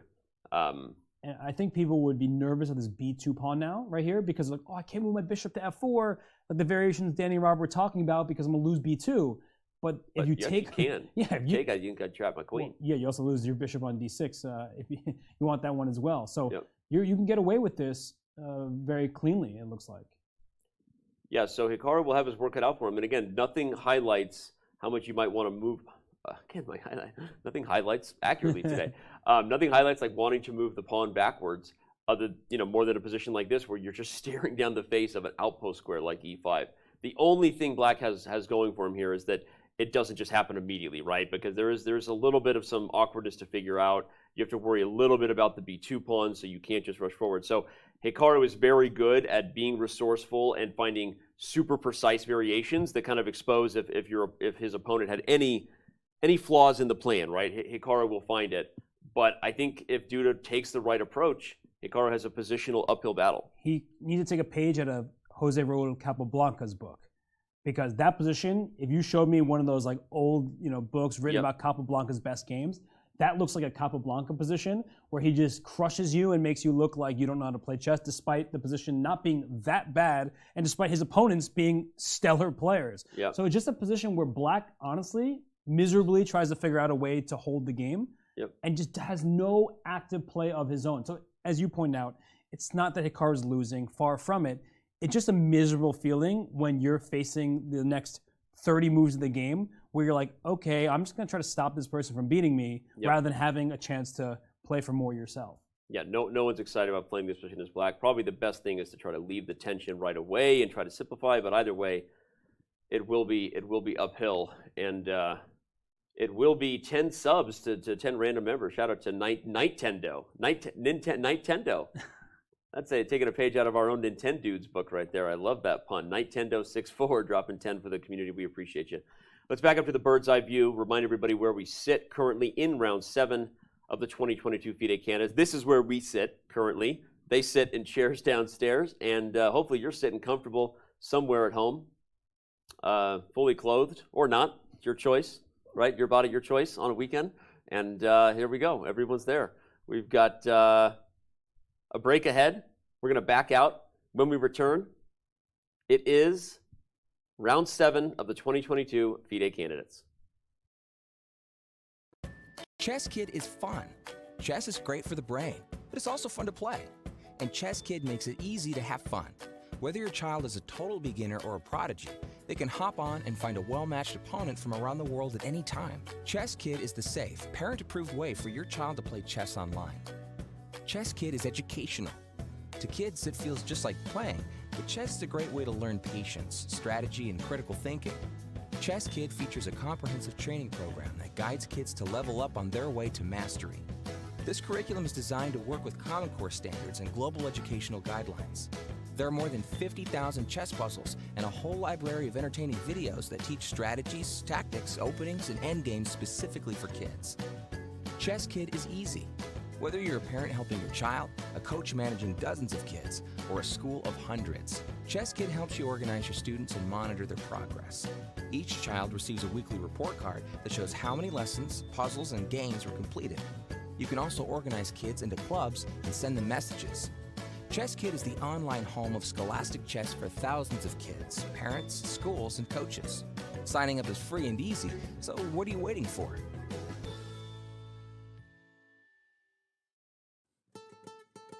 In qualifying for the candidates, Hikaru Nakamura ratcheted up the level of interest in what is already considered the most important tournament in chess.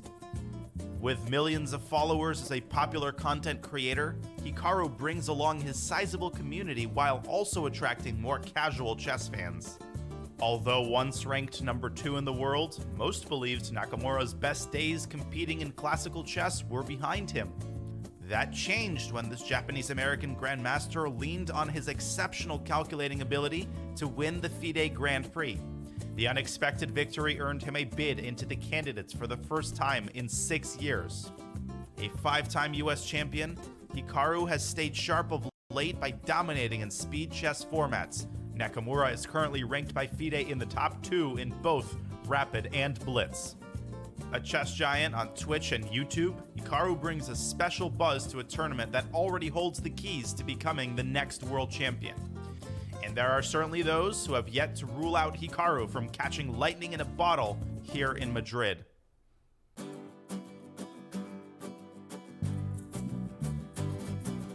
This club is called Amigos del Retiro, Friends of the Retiro. The Retiro is the most big and important park in Madrid. It's a very important park in the city because it's right in the center. If you want to play chess, you don't know the place, this is maybe best one in Madrid.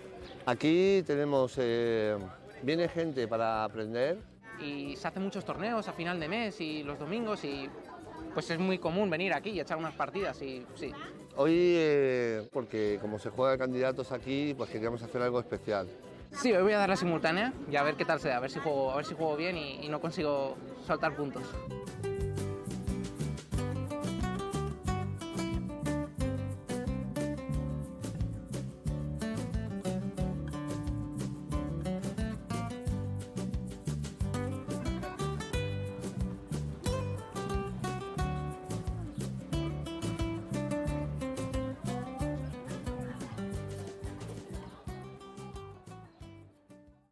Did you know you can watch top chess events right on your phone? You don't even need to download an app. Just open any mobile browser and head to chess.com/events. You can see what's happening right now, check out top games, see results, and so much more. Try it for yourself at chess.com/events.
We're back in Madrid.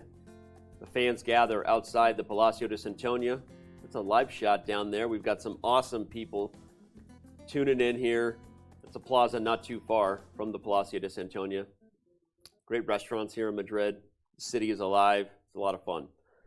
These players are, well, the chess has been lively here in the Palacio de Santoña, and Rapport is trying to keep it so, but he may not have too much ahead in this game versus Nepomniachtchi. I still give him so much credit for sitting there and thinking and calculating. Yep. Like, the game is almost certainly going to end in a draw by repetition because it doesn't seem like there's much better for him. Yep. But the fact that he continues to calculate, to work hard at the board, he's showing what it should be like to be a top chess player. Yeah. Not throwing up his hands and just throwing in the towel. Going to learn something about the position.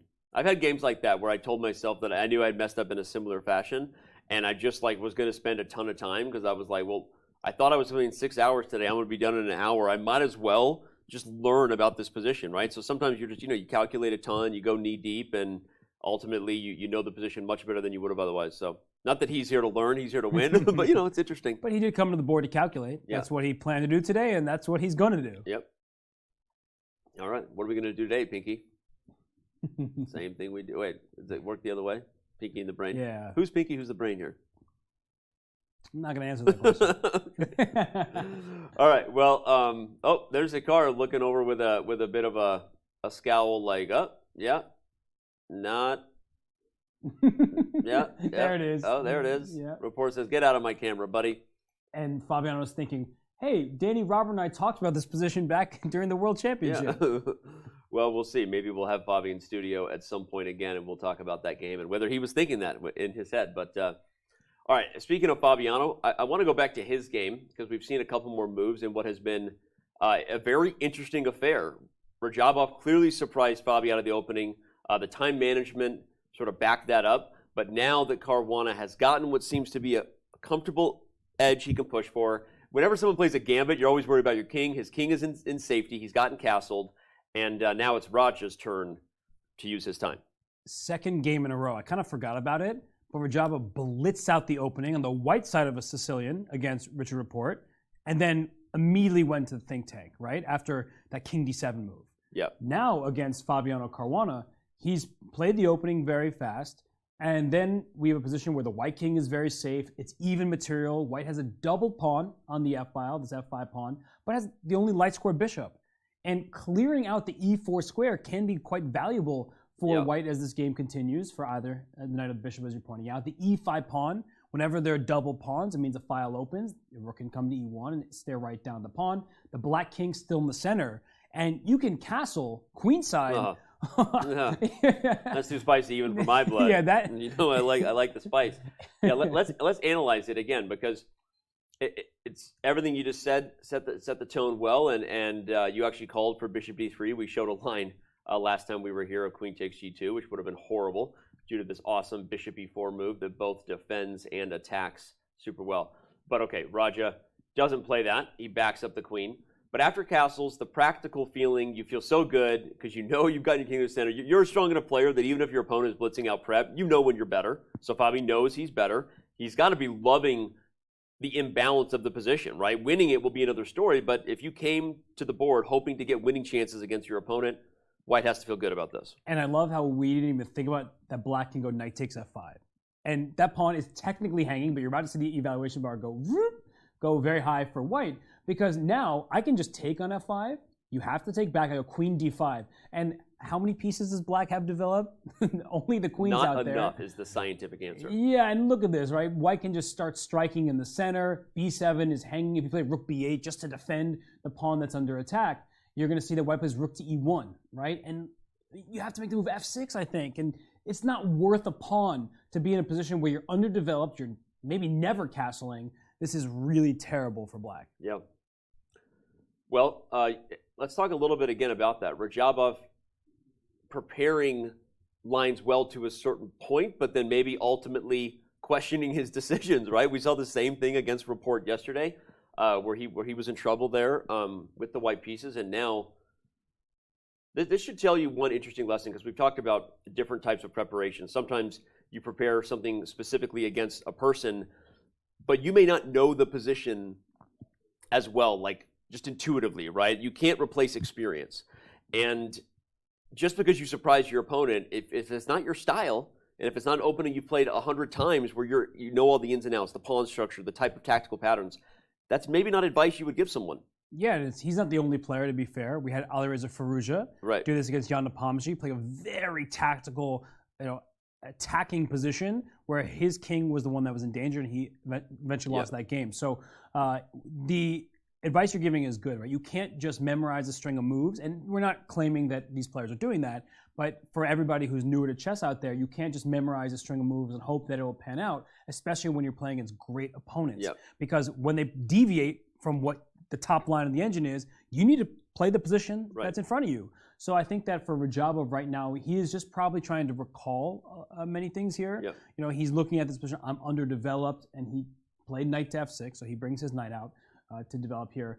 But you were pointing this out earlier that white actually has a bunch of simple moves. Bishop to g5 comes to mind, because I want to get rid of every single piece in black's camp that controls these light squares. Yeah. So I would almost play bishop g5 just... rook e1 has also got to be a candidate move, but I love what you're saying. One of the best pieces of advice I was ever given is memorize ideas, not moves. Yes. And that allows you to play every opening, every middle game transition.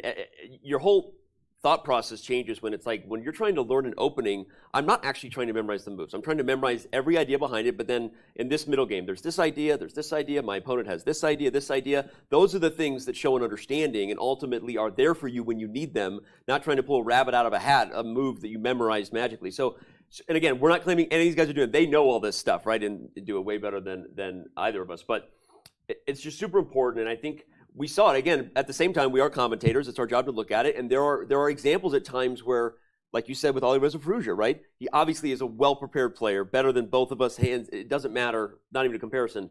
But he clearly gotten himself into that crazy night off, and the moment one thing was different, 40 minutes came off the clock for a reason. He didn't have as much experience as Jan in those positions, and that can backfire big time and can be a mistake in terms of what you chose, regardless of how well you memorized it. Right, and the type of position that we have here, now that we've escaped the opening, we're 11 moves in. that this is a position where Fabiano Caruana is going to be very comfortable. He has some clear ideas here. He's just trying to decide, do I play rook e1 or bishop g5 first? Because there are differences between the move order and implying pressure to the pawn or to the knight. So Fabiano, he now has a better understanding of the position. He's been calculating for quite some time. He has spent almost an hour to this point. So I think that now that he's at this position, the next bunch of moves will be easier because his plan to take over the light squares kind of speaks for itself.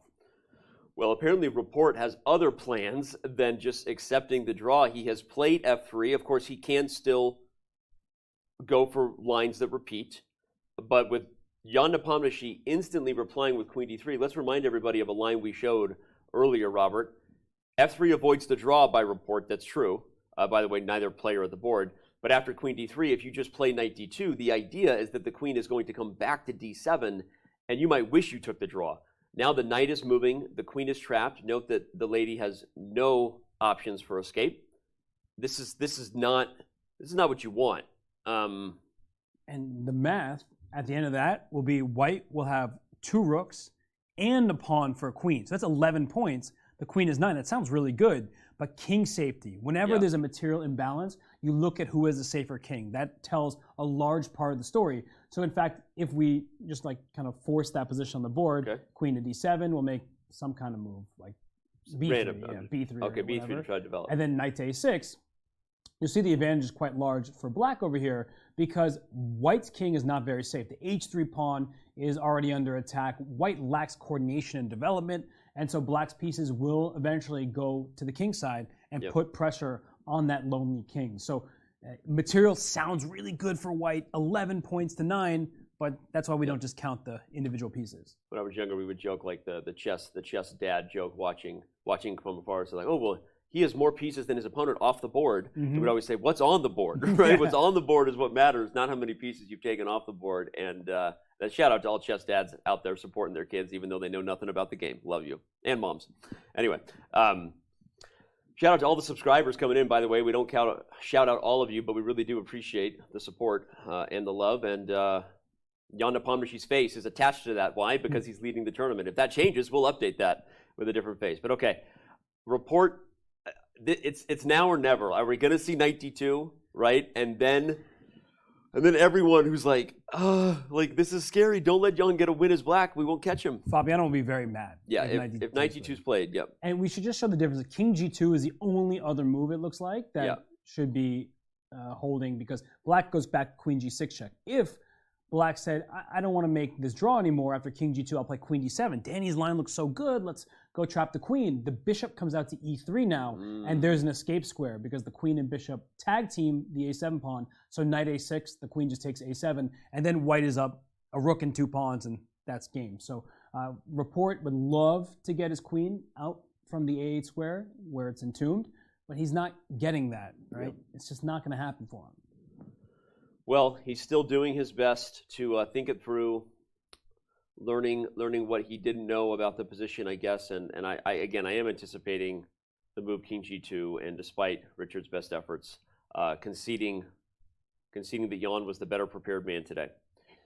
Okay, we'll keep an eye on it in case it's a wild decision.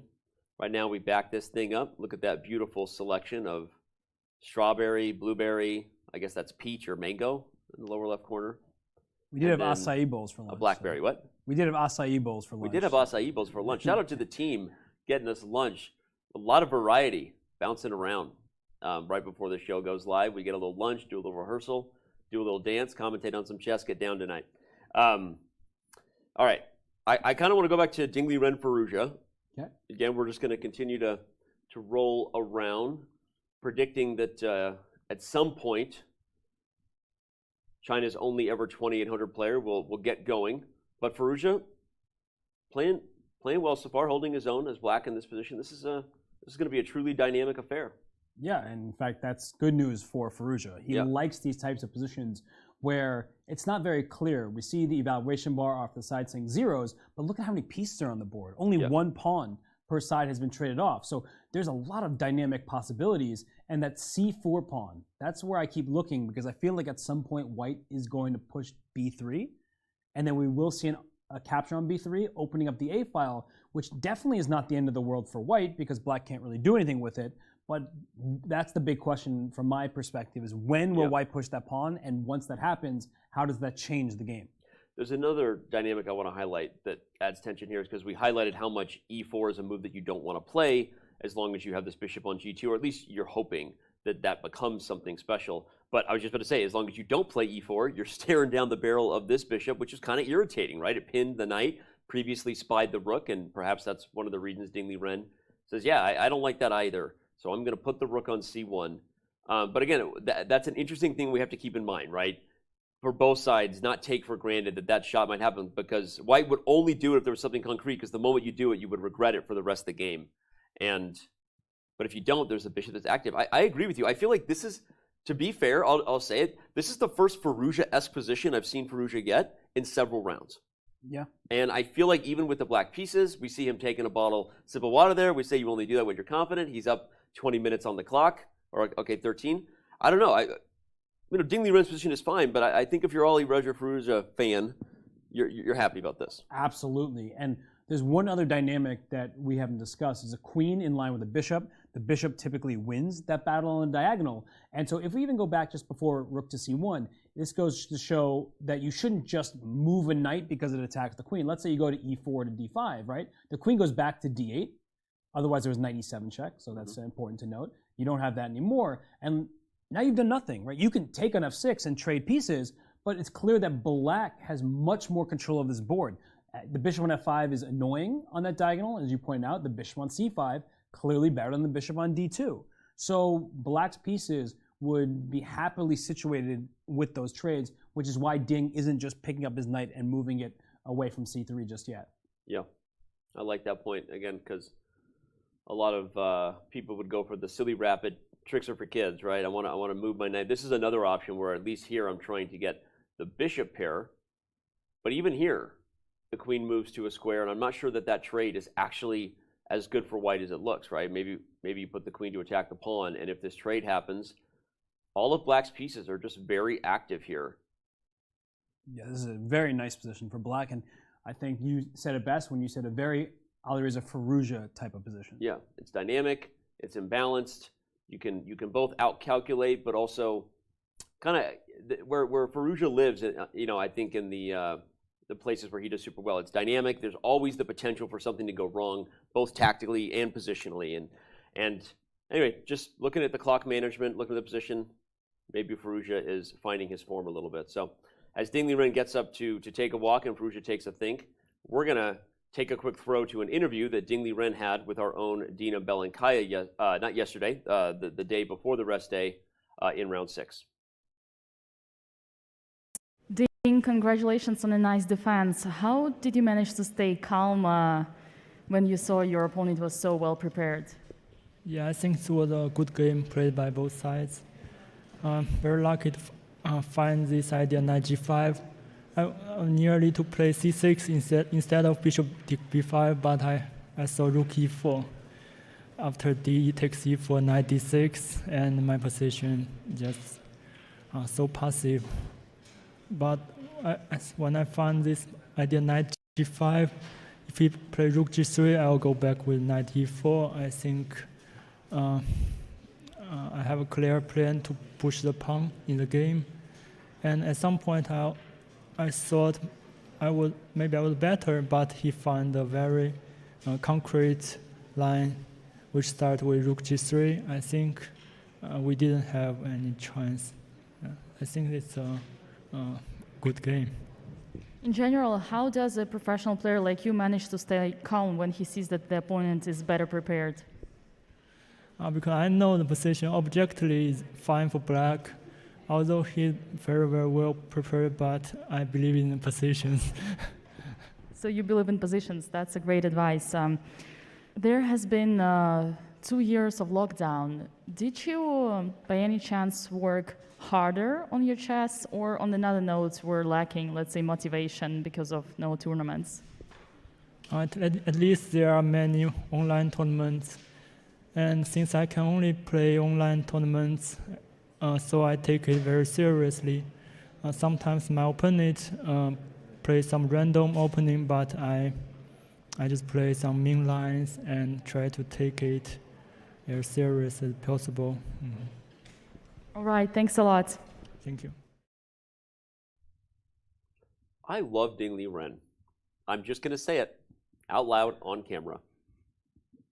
He's such a nice guy. He's just so nice in these, yeah. But not normally this nice over the chessboard, right? He lost game one, he's drawn the rest, and he said that first of all, that variation he showed in his game as Hikaru was awesome, like what his calculations were. We didn't look at that game.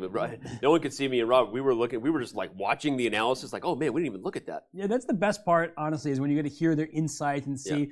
He's like, oh, I wasn't that worried because I believed in the position. And that's what you were saying. He didn't necessarily memorize as much as computer prep as Hikaru had, but he believed in the foundation of the position. And one more thing I want to point out about Ding Liren, and he said he takes the online events very seriously. Hikaru Nakamura wins speed chess championships left and right, but there was one person who almost took him down, and it was Ding Liren. Yeah. And he was shocking the world, but I don't think he shocked himself because we know how freaking strong he is at his best, and he almost took down Hikaru Nakamura in Hikaru's best format. Yeah. No, well said. And that was one of the most exciting matches of all time. The position here against Alireza Firouzja, though, as much as we're talking about Ding, looks comfortable for black. So we have OMGs or snaps. We have action, liftoff, whatever you want to call it. We might have regret at some point down the line as Richard Rapport makes the decision not to allow the draw, to go for the line with knight to d2. Wow. Allow the queen trap that's about to happen. Knight a6 is going to be on the board, and just as soon as Jan comes back to the board. If you're Fabiano Caruana, everyone in that room has to focus on their own chess. We know that. And sometimes that's super important because you don't want to let your emotions get the best of you. You're focusing on something that is literally outside of your control. Yeah. But if Rapport goes on to lose this game from that decision and Jan's lead is extended going into the back half of the event, we are never going to forget this decision by Richard Rapport. But I think from Rapport's perspective, and I've been kind of dwelling on this because I was saying this would never happen. He's not going to play on. This is Jan's preparation. This is too risky. From his own point of view, he's drawn 6 games, right? If he drew this game, which he could have, he had that on the table, it would have been 7 draws. He probably would have been starting to feel like my chances are slipping of winning. And he doesn't care who about wins Fabiano's chances, if it's not him. chances. He wants to win. Yep. So from that perspective, I mean, I have to continue to give him a lot of credit that he is willing to fight every single game. We saw it just for him getting here against Dmitry Andreikin. He took a huge risk in that final game of the FIDE Grand Prix, and he reaped the rewards. He won that game. Yep. And that's not to say that you should always continue to play for a specific result, because playing for a result is actually not good. You want to play objectively. The position. But he's saying that, you know what I'm seeing, what I'm visualizing here, and we're about to continue to get moves. The queen takes on f8. The bishop, I think, will take back. I mean, the king can also capture back. But he's saying this doesn't look that bad for me, at least in his head. Now, he is facing who knows how much more computer preparation, and that's worrisome. Yep. But as we look at the position, as pretend like we're sitting at the board trying to figure this out for the first time, I mean, you do the material count, right? We were just talking about before, that you get 2 rooks and a pawn for a queen. That's a lot. Your king doesn't feel that safe, but black doesn't have that many pieces remaining to go deliver a checkmate. And if black, Jan Nepomniachtchi, tries too hard to win this game, look who has an extra pawn on the queen side. Maybe I can get a passed pawn going and get my rooks activated. And white definitely has a chance in this game. So, I know I was probably a bit harsh earlier in saying that there's no way he can do this. But now that I'm looking at it, why not? Okay. I mean, yes to everything you said. And, though, if you're Jan Nepomniachtchi and they say that you both have to play good chess and sometimes have a few things go your way to win a super tournament, just like Fabiano is happy maybe ultimately with Timur Radjabov's decision to give him some lively chess, you got to be happy if you're Jan Nepomniachtchi here. You're like, well, I know this is good for me, or I wouldn't have gotten here with, by the way, an hour and 50 minutes on my clock before this turn started, right? if I didn't know it was good for black. So these are the types of opportunities that you need to win the candidates for the second time and challenge again for the world championship title. You need a little help sometimes. And so if he goes on to win, everything you just said that's true about Rapport, and I do applaud him in the same way, by the way. I'm not just saying that. I'm thinking about Jan's here. I'm like, you gotta be like, wow, this is working out. Although Jan is thinking right now. Yeah. His preparation is done. Okay. And we saw a game in the World Championship where Magnus Carlsen gave up his queen for a couple rooks. Yeah. And that game ended up going Magnus's way. Yeah. That was game 6. It was a very long game, a very different dynamic than we see here. Record-breaking game. Yep. But the preparation is done. Yep. And now it's up to Jan to prove his advantage. And it's not the type of position where you're like, okay, I was better. Like Hikaru against Jan. It's like he was better, then he made some inaccuracies, and now it's just pretty level. Yep. This is the type of game where if you go wrong as black, white has 2 rooks for a queen. That's fair.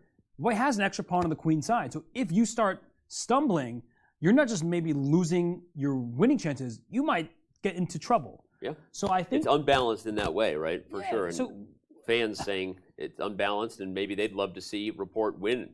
Kermo13 in chat, we see you. I would love to see Rapport win this one. Well, you wouldn't be alone. Rapport would also love to see win this one. Gouda, as I like Rapport's structure. I don't know if there's any sarcasm there. Is that like a sarcasm above it? Yeah. Because I don't know his structure's that great. You mean those double H pawns? It must be a little bit of sarcasm, but we'll take it either way. Anyway, all right. Well, no, totally fair. And here's the thing. Either way, like, this is another, Russell Crowe moment. Are you not entertained by this, right? Rapport takes an hour after being surprised, decides he's not going to give up, going for fighting chess, and we have liftoff. Can I say one thing about Rich Rapport? Yeah. He should be invited to every tournament ever. Yeah. Agreed with Every that. single tournament. Because of moments like this. to be Exactly. honest. Like whether or not he wins the candidates is not important to me in terms of my statement, Yeah. because he is not the player who ever sits there and just like, let's make a draw. He could have made a draw in this game. Yep. In the candidates, the most important tournament of his life. Objectively, maybe the best decision, but he still goes for the fighting chess. I'm saying to every single organizer out there, Yeah. invite him to every tournament. No, he really should. And of course, we know he just switched federations. Again, shout out to another chat. Cozy Kumo says, what a story that would be if Rapport won. Seriously, what a story that would be if he made that kind of decision and threw people on his back and said, I'm going to carry you to slowing down Jan Nepomniachtchi because someone's got to do it. What a risky decision it is. But this is, by the way, I totally agree with you. Rapport he's one of those players who people don't hear about as much as maybe some of the other household names, but this is a guy who's an absolute creative genius. And to maintain the position he does in his rating and in the top 10 in the world, given the type of chess that he plays and the type of decisions that he makes like this, it shows you how strong he is. Yeah. No, he is an absolute monster. And look at Jan Nepomniachtchi thinking right now. What does that tell you? He's out of his prep. So we can see the eval. Jan knows that this position should be pretty good for black. Maybe he doesn't know the exact number and he doesn't remember how to proceed from here.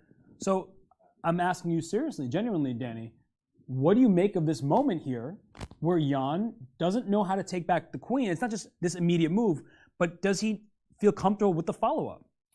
I'll be honest, my initial reaction to Jan slowing down was actually to applaud Jan and not immediately assume he was out of his prep. I was actually pausing to say, like, okay, is this the mature Jan that he needs to maintain in order to maintain the lead? Which is, all right, here's what could happen. But here's the other narrative, is Jan is genuinely surprised the Rapport doesn't go for the draw, knows the line, knows he should be better, and now he's going to use the hour he's gained on the clock to make sure that he does everything right, that he doesn't make a hasty decision, doesn't let his emotions get the best of him. So one version is, okay, what you're saying, like he's out of prep. The other version is maybe he's doing the type of thing that ultimately got him into the World Championship match versus Magnus Carlsen. So I don't know. So I'm actually kind of waiting to see, right? And I think again, we make jokes about jinxing, just so everyone knows. We were talking behind the scenes about whether we were going to have a quick draw, whether we would get Nepo in studio here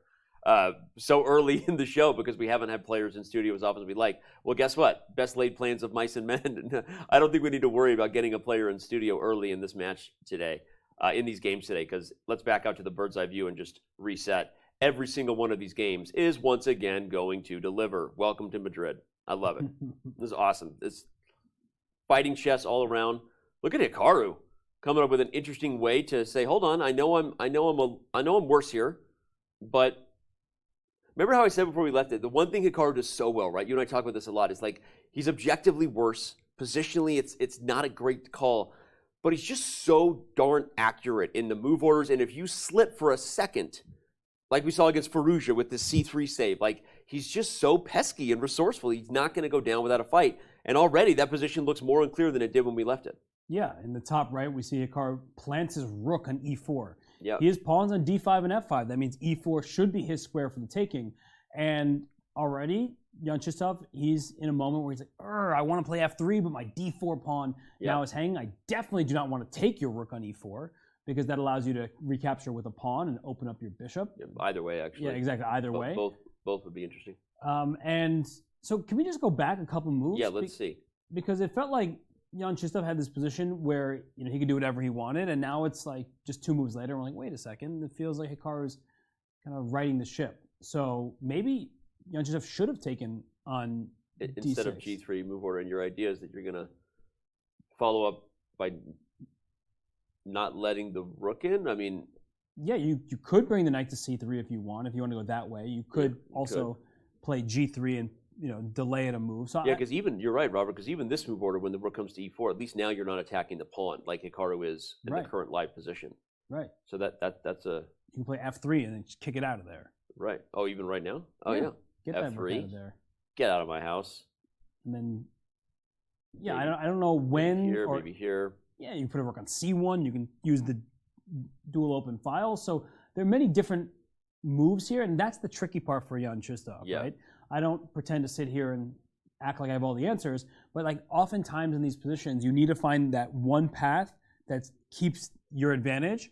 And after what's happened in the game, where he allowed the capture on F4 and then played rook to E4 here, he's thinking, oh no, like my pawn D4 is under attack. My B2 pawn is still hanging. I have to come up with an idea how to respond. And if I take on D5, for example, with my knight, which looks like a pawn that I can just grab, queen takes D4, and off come a lot of the pieces. Yeah, and that's exactly what you don't want. When your opponent's pawn is the weakest pawn on the board, the last thing you want to do is trade that for any of your pawns. You wouldn't want to trade black's D5 pawn for your H2 pawn in this position, because the plan was to win that thing for free, not in any kind of exchange. And so Hikaru, again, with this tricky move order, rook E8, probably Robert was right. Right here was a super important moment to appreciate rook E4 coming, and perhaps find bishop takes D6 to get the queen. But by the way, both off of D4 and B2.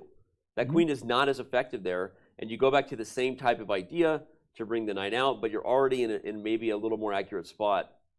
Okay, but as you said, it's hard for us to judge. Just shows you why many people don't judge; they applaud Hikaru when he plays chess, because we still have a game here.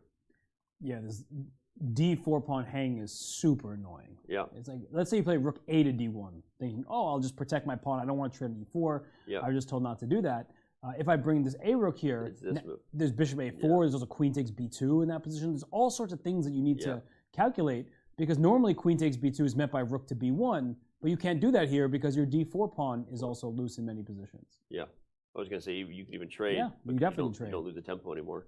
And already we're in these spots where black is winning enough pawns to justify that. Yeah, I know this guy's bad. I know I'm going to lose him at some point, but I'm picking up enough stuff to keep it interesting. Well, and Jan-Krzysztof is thinking, right? A little bit. Oh, hey, buddy. Hey there. You looking over here? I see you. I see you.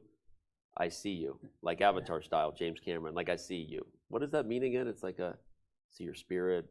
I see you. In an orange grove. I don't know, but that's an identity reference. Shout out to John Cusack. Okay. Well, Jan-Krzysztof doesn't want to see the move order that he allowed on the board. We see a lot of sponsors on Jan-Krzysztof's giddy up there, which again, just shout out to all those throwing their support behind top chess players. We know that he has a large community behind him from Poland, an entire country really, And yeah, I don't know who all the sponsors are. I have no idea who those sponsors are, but shout out to them.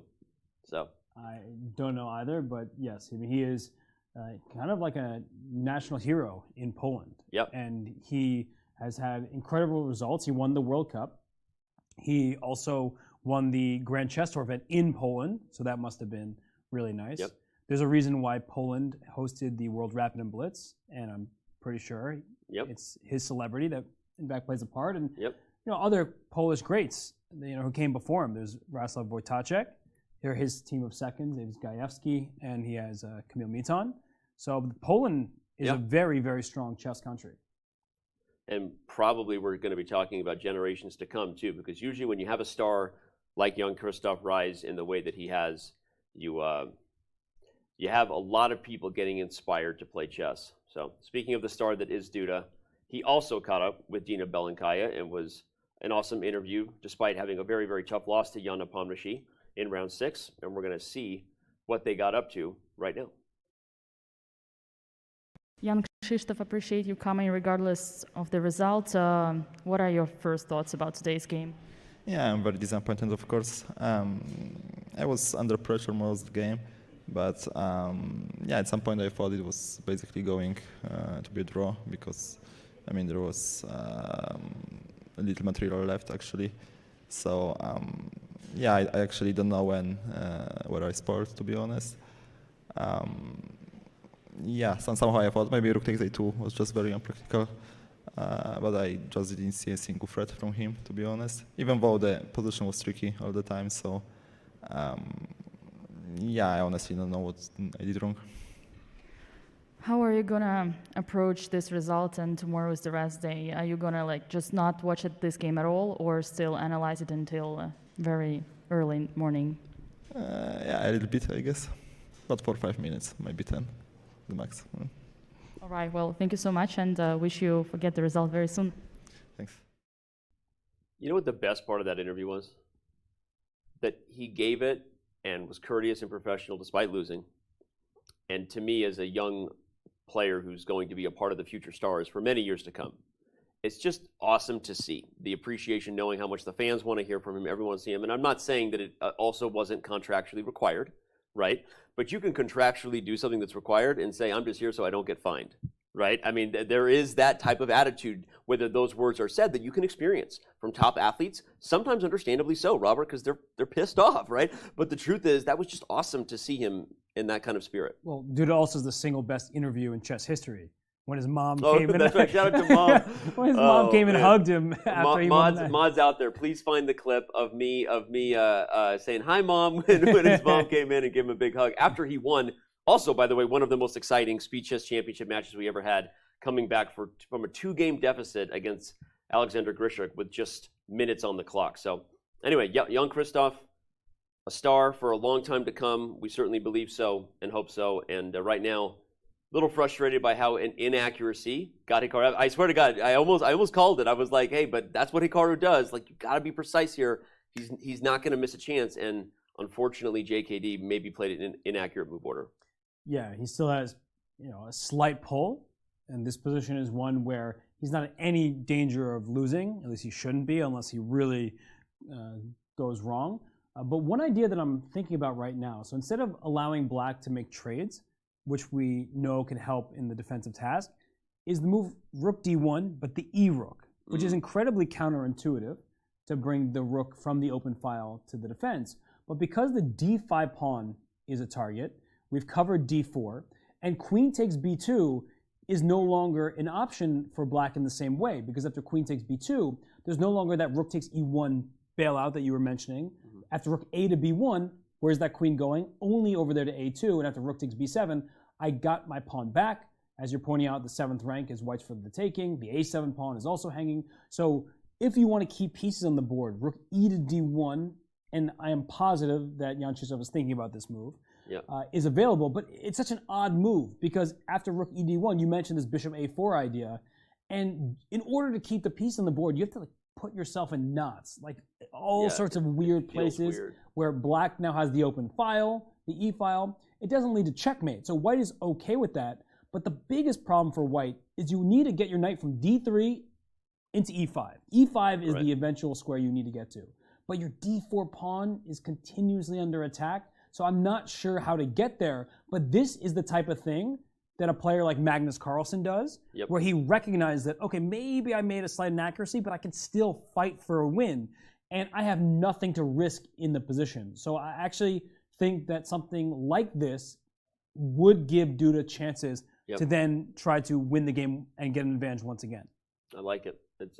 It's awkward, but you pointed out, again, the forest through the trees, despite how awkward the temporary requirements were to hold on, is that white is still positionally better. If you can just put that pony right where you want it, right there on e5, even other dark squares will be available at different times. You have long-term chances.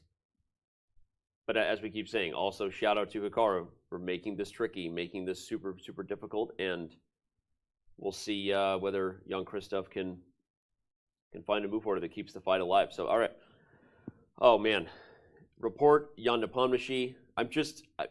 That game is going to have us on the edge of our seats with these decisions made by Rapport to keep the fight alive, to play for a win. Jan is going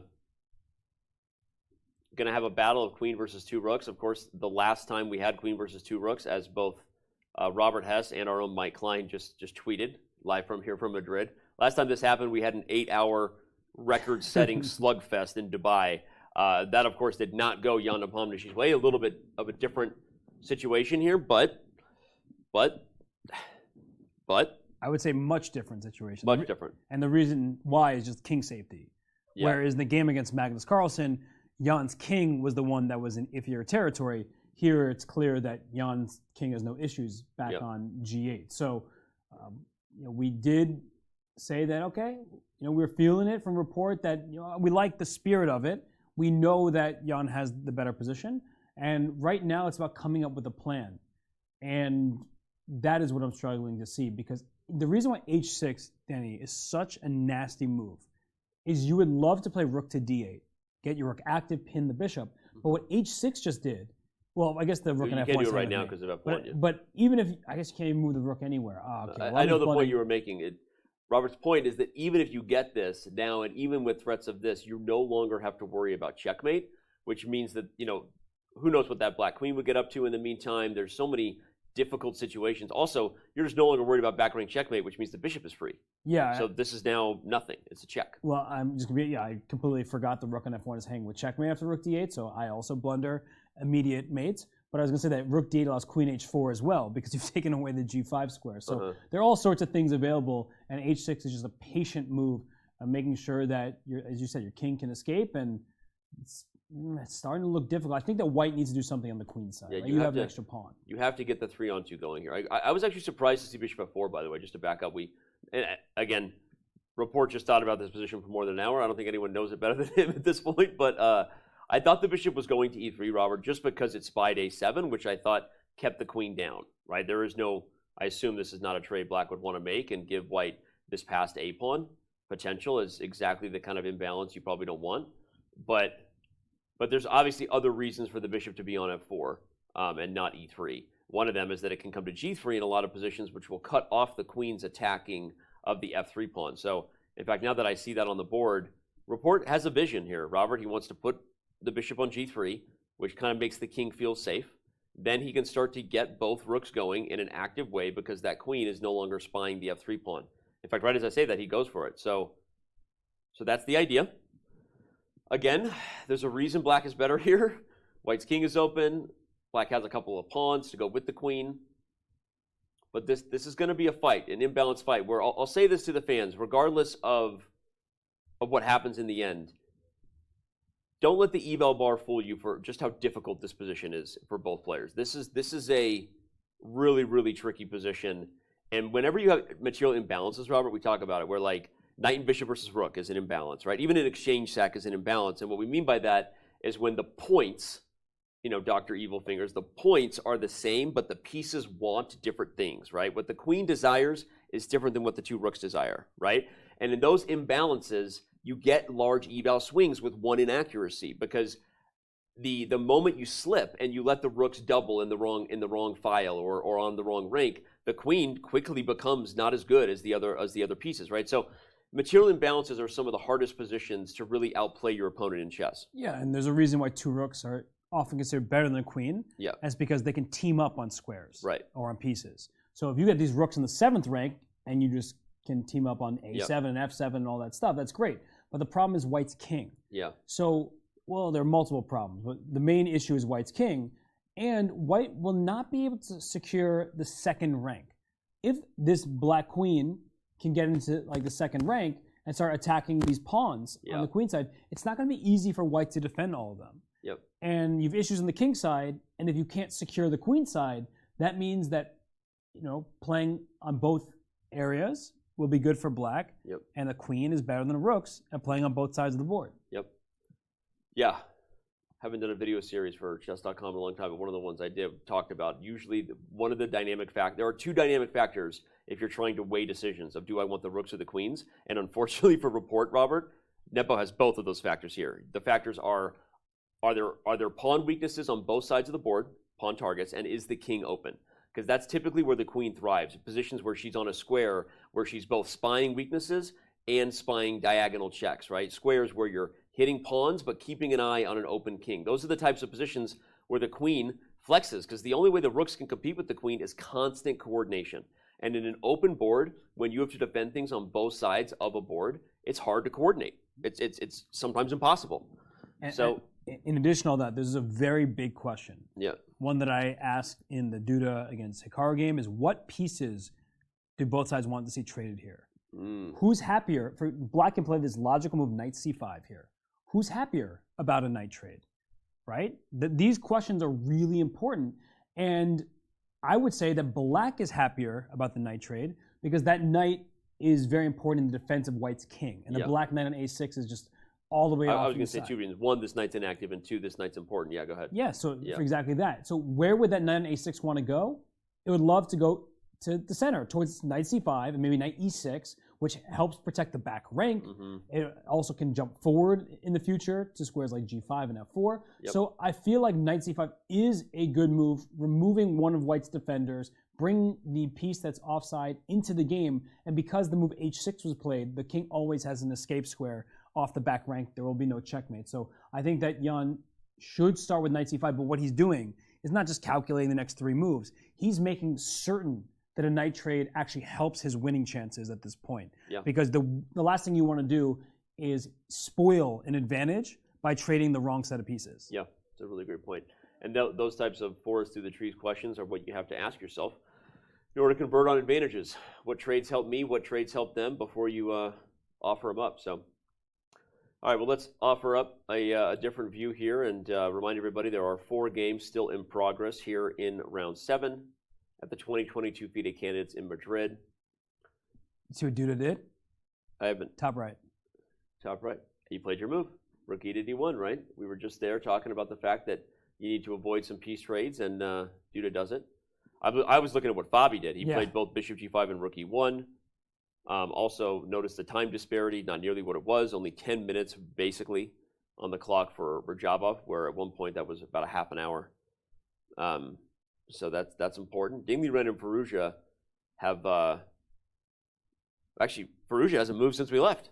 Rook to c1 was played by Liren, and obviously, despite our best efforts to applaud, this is an Alireza Firouzja, I think, kind of position, one where he should be doing okay, feeling good, unlike maybe some of the openings that people have been questionable about. With all due respect, I think that I'm surprised to see him thinking for so long. It's concerning. It's concerning because the person with the least amount of time is Rapport, but he's already moved 27. Yeah, his game almost doesn't count at this point. It counts a lot, but it's like his game is very deep. 27. Yes. This game between Liren and Alireza Firouzja is only on move 13. So they have 27 moves to make. 27 moves to make till time control, and he still does have plenty of time, but he's had a tendency in this tournament to really use a lot of clock. And then when he needs the clock to figure out how to play, he doesn't have it. So this position is, we've liked it from his side, and he's trying to figure out how can he maintain the position or even try to get an advantage. But I feel like if you put him in a bullet chess game where he had 1 minute for the entire game, Yeah. he would make a move like rook f to e8, which is Great looks move. like a very good move. Instant. And he would just do it instantly. Yep. Yeah, well, we'll see. It's concerning. It's concerning because of how we've seen a couple games get away from Firouzja. Obviously, in where he sits at the standings, you don't want to see that repeat itself.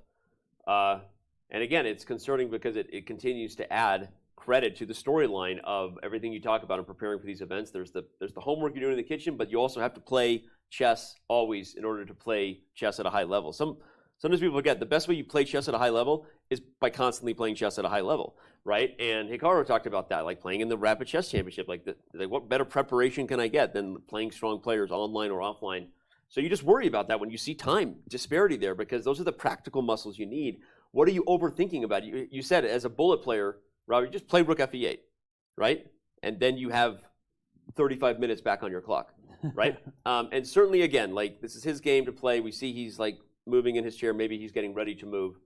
But it's, what was it? I feel like I was giving him a piece of advice that at some point, you just start spinning your wheels, right? Hammer said that when he was here. At a certain point, after 15, 20 minutes, right, at this point, like you're spinning your wheels a little bit. When you're spending that much time on the clock is part of the game. Yeah, and I am a culprit, so I sometimes get in the same boat where I'm trying to figure out not just the current dynamic, but something like 8 moves down the line in 6 different variations, and I would have made the same move that I spent 45 minutes making in 2 seconds. Right. And I think that this position in particular isn't that clear, right? Only 1 pawn has been traded per side. Yeah. So there's no like target to pinpoint. There's no clear threat from either side. So what Firouzja is trying to do here is he's really trying to work his way through, like, what is my actual plan? Rook f8, that's an obvious move. Yeah. But what's the plan after that, right? Even if you gave black another turn from that position, what would you do? And that's actually not that easy to answer. We've talked about moves like knight to e5, which you can think about playing now as well, but you're still looking at the bishop on d2 and the queen on a5. So there's just a lot to figure out in this moment, and I understand his impulse to spend the time, but it's become a trend, and that's the problem. That's the problem. If it was a one-off situation, we wouldn't even think about it. Like, okay, he can spend 40 minutes on the clock, but Fabiano, when he was interviewed by Dina, he was saying, it's just he hasn't been himself. He's spending 30 minutes, 40 minutes in all these situations, and that's not like him, and then he's not playing his best chess. Yep. Yeah, and rook, again, we're not trying to oversimplify. Rook f8's a move. Bishop g6 is also a move to avoid any, just to kind of put pieces on safe squares. You could also move the queen right now to avoid discoveries, although I think we established that there probably isn't really a powerful threat of discovery.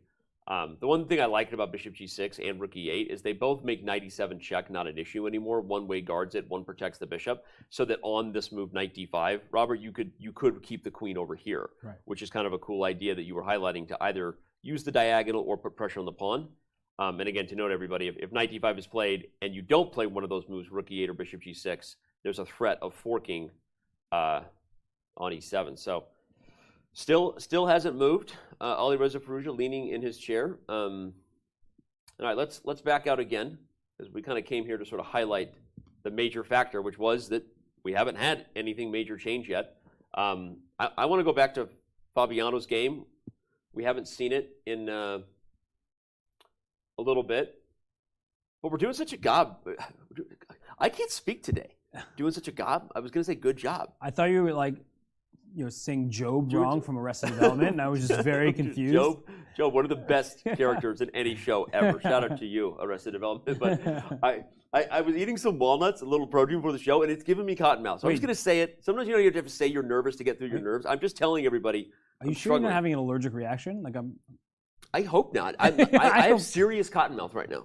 Super dry. I'm sorry. So it's okay. We're just going to continue on and call it out. Keep going. We can do that thing where you drink some water and I just talk about the game and we take us off camera. So yeah, let's do that thing. I'm gonna drink some water even on camera right now because I got to fix this and let you talk about this position, Fabiano. And well, Fabiano's up from his chair. We just saw him walking around. Radjabov sitting and calculating, and the reason why Radjabov is thinking so hard right now is his e5 pawn is under attack. You don't got to do that. You don't got to swish it around your mouth.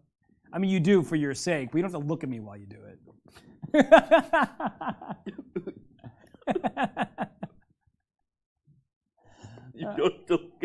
Look at me while you do it. Okay. Whoa! Castle queenside. Okay. Look at me while you do it. All right, let's go. Oh Castle's my gosh. queenside. What in the world is going on here? And I think what's most shocking to me about that, Danny, is we're not really joking. We were saying it was possible for Radjabov to castle queenside before he went knight f6 and bishop e7. So the fact that he cleared out the kingside and then still went queenside, that was surprising. This is like Radjabov's playing for 2 results, a draw and a loss. It feels like that's how he's playing this. What a crazy move to go for in this spot where your opponent already has the bishop pair, already has an open c file. And e5 is hanging, by the way. Yeah, well, why don't we just take it? I don't know. What is the downside of rook takes e5? It seems like a pawn that you can happily snag. Let's look at it. Yeah. Rook takes e5. I don't really see a downside. Computer says you're not wrong, Robert.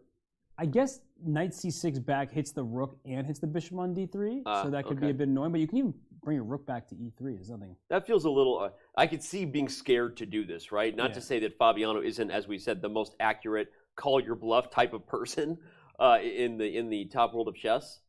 But it feels scary, right? Then like bishop c5 is coming, and now what are you doing? Putting the rook over here, right? Somewhere, yeah. It is awkward. So it feels like the kind of position that you would be scared to go for. Although to be fair, white gets one move, and like all problems are solved, right? You put the queen off of the file, you put a rook on d1, and you're just up a pawn with the bishop pair. With the bishop pair.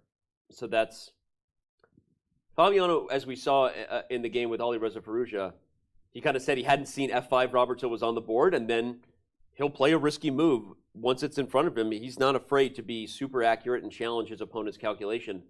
So don't be surprised if he goes for that. But what Radjabov is doing is he's still playing in the gambit style, where he started the game off by playing a d5 move, giving away a pawn, and now the material's even, and Fabiano doesn't have to take this pawn e5. He could probably maintain a slight advantage without capturing that pawn, but we don't see anything immediately wrong with it. And there's actually another variation, just quickly, to show the rook takes e5, knight c6. Oh, okay. Rook takes e5, knight c6. Maybe you can even take on f6 with your bishop. Oh, and go to d5. Yeah, because I'm realizing that after right here you can put your rook on d5. Maybe even I thought this is what you were going for, eliminating the knight so you could put the rook on d5 and trade. Yeah, exactly, right? And now you're saying, all right, I've closed the d file, I'm up a pawn, everything seems happy. And one thing here is that knight takes e5, bishop takes e5. It looks like your queen takes d3, and now black is up in exchange. But I don't know if you're going to survive after queen to c1, and you have a very, very, very big problem with your king. Wow, what a find, Robert. Queen c1? The king can't go anywhere. If only you could just leapfrog over the guarded b8 square, you're probably, although even there, knight a4 is coming, and I don't think that it's over. But queen c4, there's knight d5. That's a move. That's a move. By the way, this comes with check, but it doesn't matter because you take back with check. And then after king d7, you're just bringing all the pieces rook to the c7 party. or something, right? Yeah, rook c7 wins the bishop on e7 as well. And I wanted to show that knight to b6 was mate, but there's no real way to do it except just. Oh wait, you can't even move the queen off of the file, but that is a threat right there. Knight b6 threatening checkmate.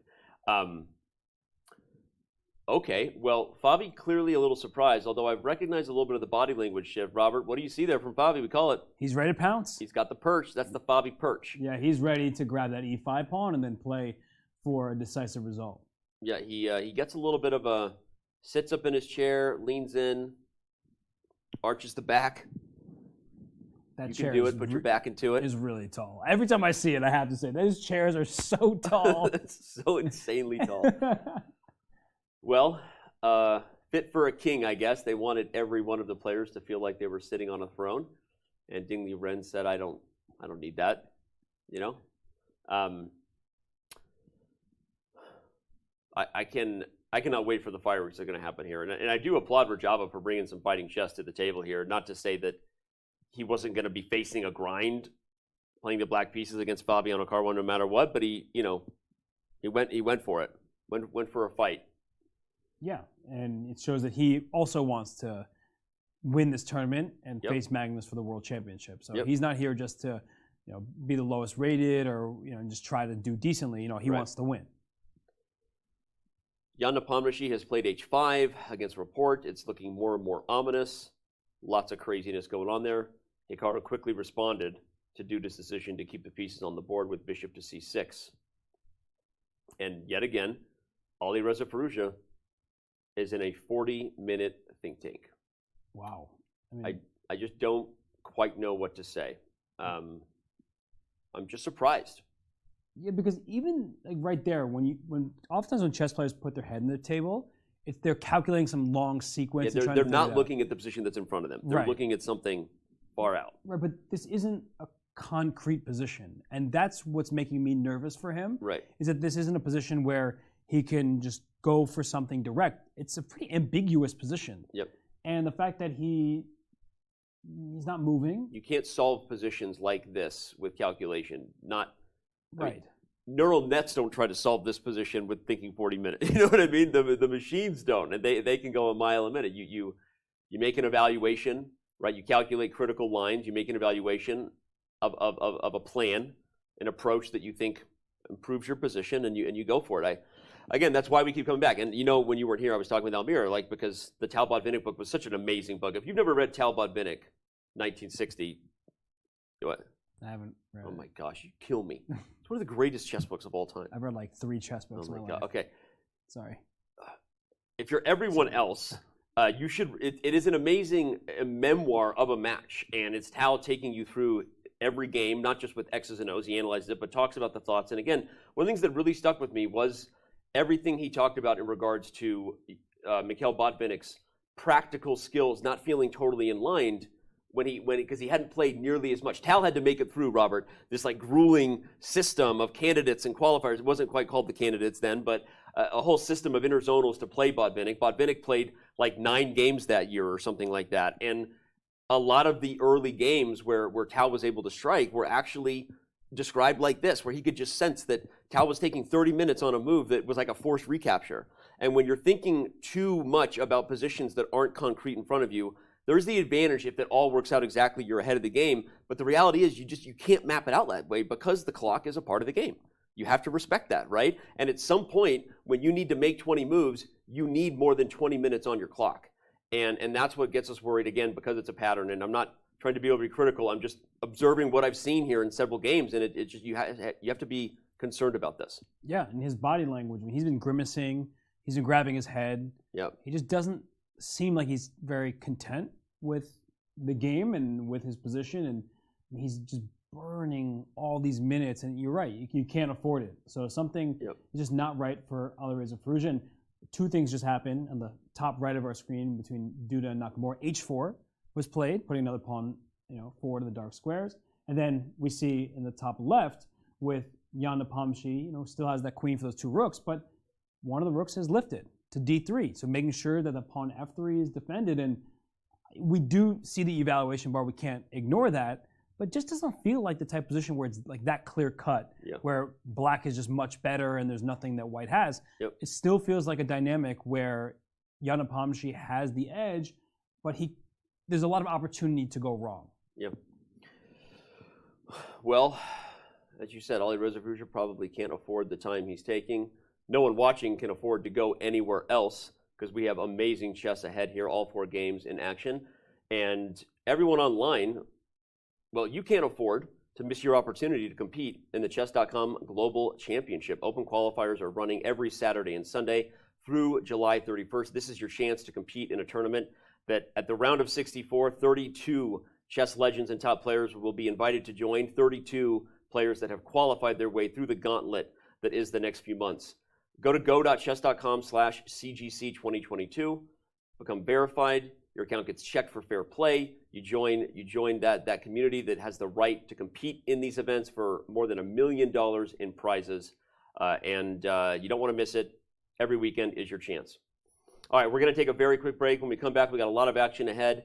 Shout out to the fan zone. Players are upstairs having a drink, chilling, blitzing out some moves, watching commentary in the background. And a lot of fun. If you happen to be here in Madrid, you should definitely consider going and checking out the fan zone. Don't go anywhere. When we come back, it's more from that man and many others playing here in the Palacio de Santonia. It's round 7 of the 2022 FIDE Candidates. We'll be back in just a few. Want to play chess online or learn how to improve? Join us at the #1 chess destination in the world, chess.com. With thousands of people playing at any moment, you'll quickly find a game with someone at your level, whether you're a beginner or a grandmaster. Chess.com makes learning fun and easy. Sharpen your tactics with puzzles and enhance your strategy with our lessons by top masters. Learn from your own games with our easy-to-use analysis tool. Chess.com has everything you need to take your game to the next level. Signing up is free and easy. Join Chess.com today.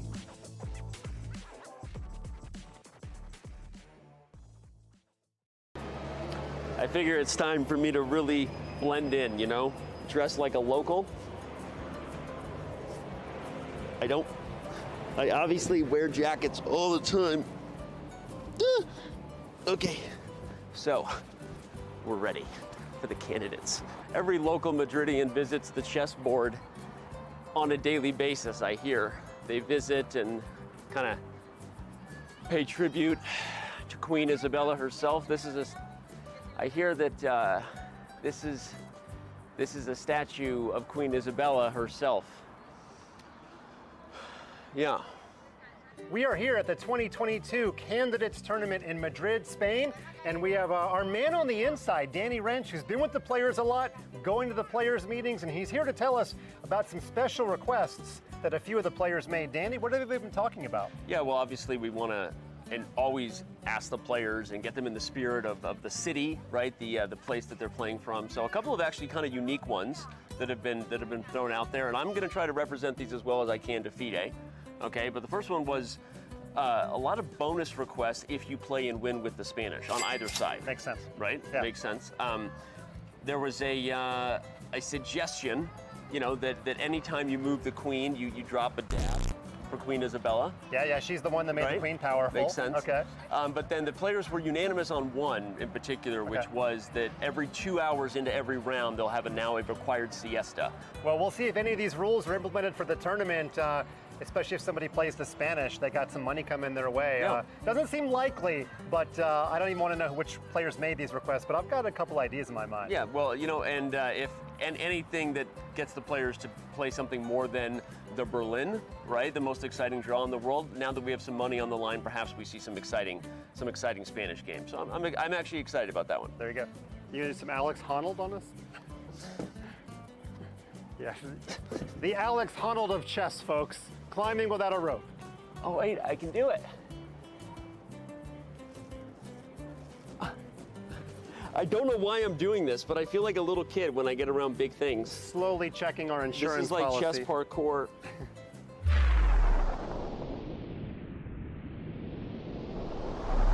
Oh, did you catch that on camera? Can you tell he's the dad of a teenager?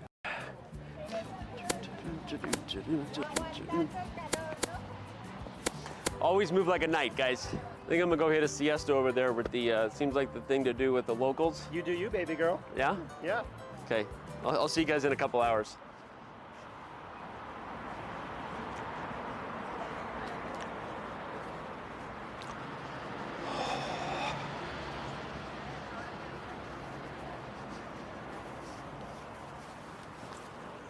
Yeah, it's been a long day, Dan. You deserve it, buddy. You deserve it. Go ahead and throw that down and just buckle up, buddy. Yeah.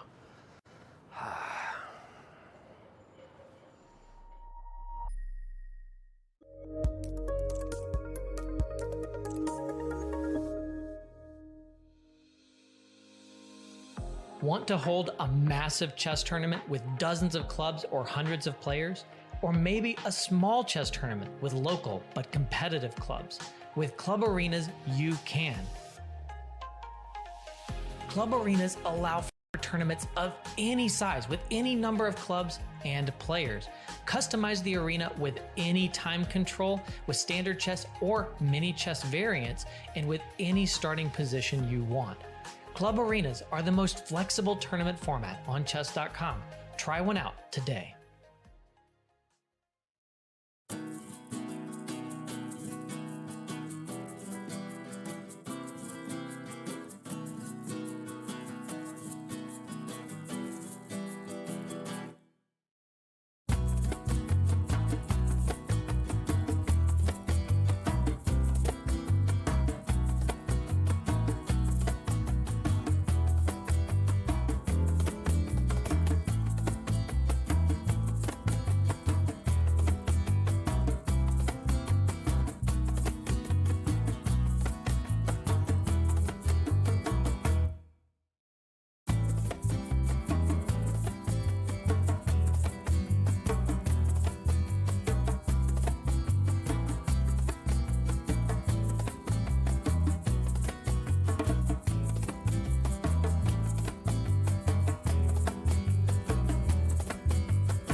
Madrid.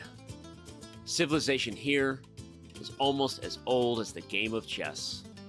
Some claim the queen was given her powers to honor Queen Isabella. Now that, my friends, is a chess legacy. Passion for chess continues to thrive in Madrid. For the first time in 30 years, Spain's capital plays host to the Candidates, the most important tournament in chess. At the Palace of Santona, the stakes are high. 8 of the world's best players competing for the right to challenge for the most coveted title in chess, the World Chess Championship. The Candidates is grueling. The winner requires mental endurance and unbreakable focus. There are those familiar with the biggest stages in chess, yet still chasing unfinished business. And others from the next wave of stars with little patience for yielding to those before them. Mis amigos, the next challenger to the world champion of chess must come through Madrid. Like Queen Isabella before them, the Candidates is all about leaving a legacy.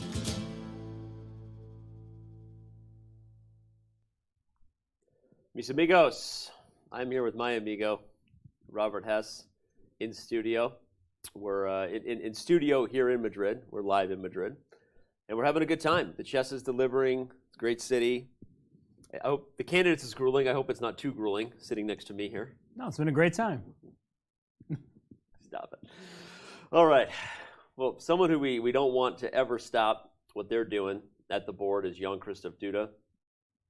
What a beast he is. What a future he has.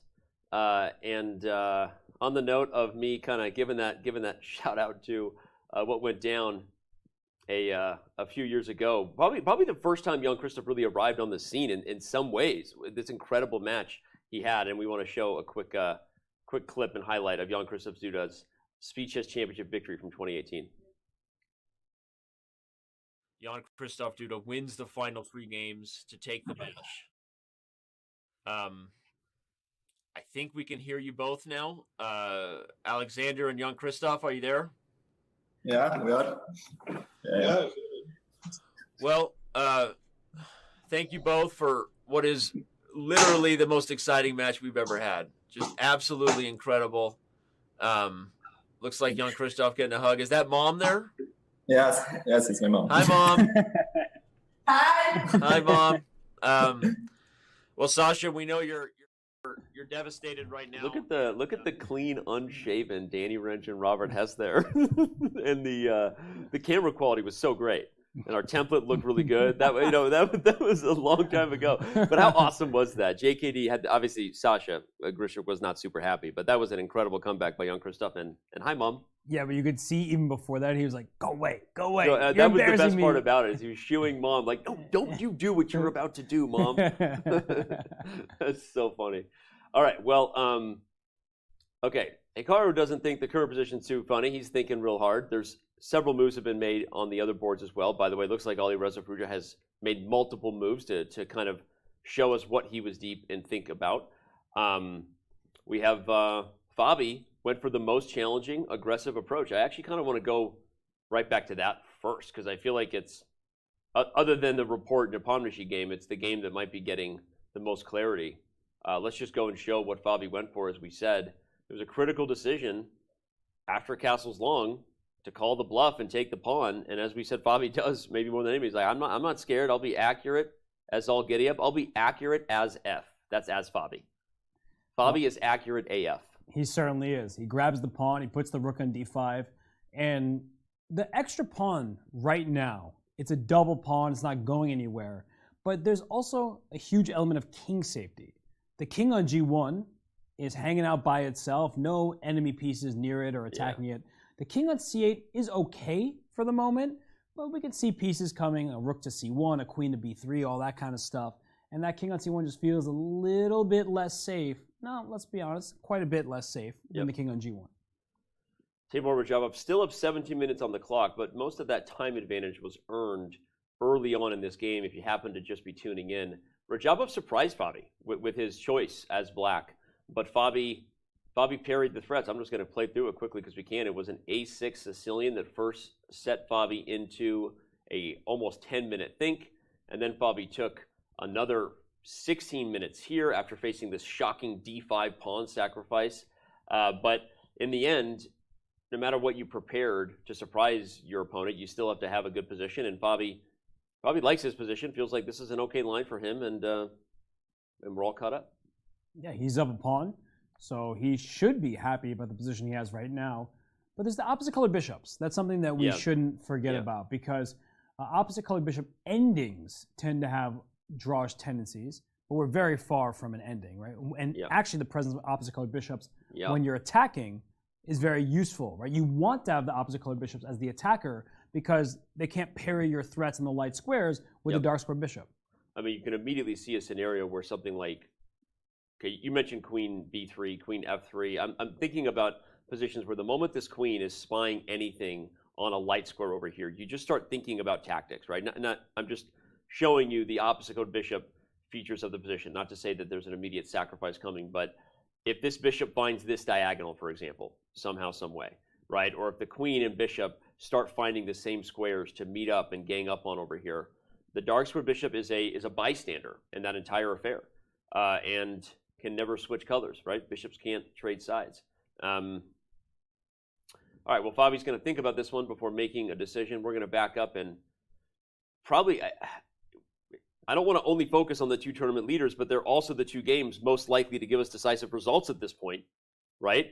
And Jan Nepomniachtchi, again, just really showing poise, preparation. He's performing all the P's. Brought all the P's here, ready to perform. He's got prep, and Rapport is in a tough spot. I'm still not totally counting him out. Okay. Because Jan is doing a great job. He just threw his pawn up the board. He wants to distract the bishop from the f4 square. Yeah. So if you take on h4, knight comes into f4, and if you think that your rook is just going down to d8 to attack the black king and pin the bishop, in comes the black queen to h3 and threatening checkmate on g2, threatening the pawn on f3, threatening the bishop on h4. Everything is a problem for white there. So h4 can't be met by that necessarily. That means you have to find a square on this diagonal somewhere over there. There's only one way to go. Yeah, all the way. Bishop b8 probably has to be played by a Rapport. And the reason why I'm still giving Rapport some decent chances in this game is the knockout isn't quite there. Right. You know, like normally when you see that such a big advantage, you see, okay, I can force some trades that lead me to a huge advantage. The problem is the presence of the two rooks for the queen. It's like, well, what trades really are that good? That's the exact material imbalance. White has two rooks, black has a queen, not even a pawn in addition to the queen. So if you make a move like knight f4 here, we're just talking about that move. Now, maybe white can just take it. And we see a position where after white plays c5, for example, that bishop on f8 looks kind of useless. White's pawns look very nice. And where's the checkmating attack? I really like what you're highlighting, by the way, as we see in the live position. Richard does play bishop b8. Just because we said the eval bar is not going to tell the story of how tricky this position is, and the longer the game goes, the better Richard's going to be feeling, right? Assuming time pressure doesn't become a bad thing. This is one of those games, Robert, I can envision where like the final position is the eval is still saying black is plus 1.5 or 2, but it's just a draw, right? Because you can't make progress against the rooks. And so there's even a world where if everything came off, including everything on the queen side and all the minors, and all it was 2 rooks versus a queen and 3 pawns, the eval is going to continue to say black's better in a position like that, everyone, but it's just going to be a draw.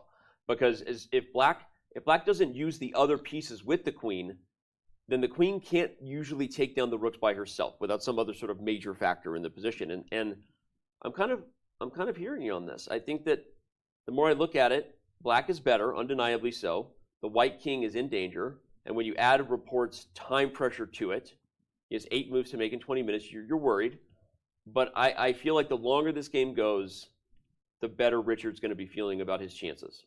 And there just are many opportunities, as I said earlier, for black to go not wrong in the sense of losing the game. Yeah. But for example, if you said, okay, if you're playing this position from the black side, you can trade off your A and C pawns for the 3 white pawns on the queen side, but it'll cost you some minor piece trades.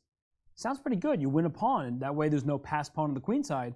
But if all the minor pieces come off, will the queen, even with an extra pawn on the king side, be able to defeat the 2 rooks? Oftentimes the answer is no. Right. So black will be better in most of the resulting positions, but you have to figure out what trades you actually want to see. And we just showed that knight f4, bishop takes f4 is not really the one that you'd want because the bishop on f8 doesn't get into the game. So you're just trying to figure out what pawns can I swap. I like this threat you pointed out. White maybe is coming in with c5 at some point, and you don't want to give up the a pawn. So what if you just guard it? Like I think still c5. c5.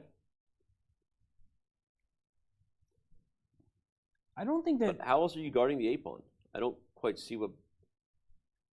Again, it's not like White's winning here, so we shouldn't overreact, right? And it is still a position where objectively, if Black sits tight, probably White doesn't have anything here, because your own king is also potentially in so much danger.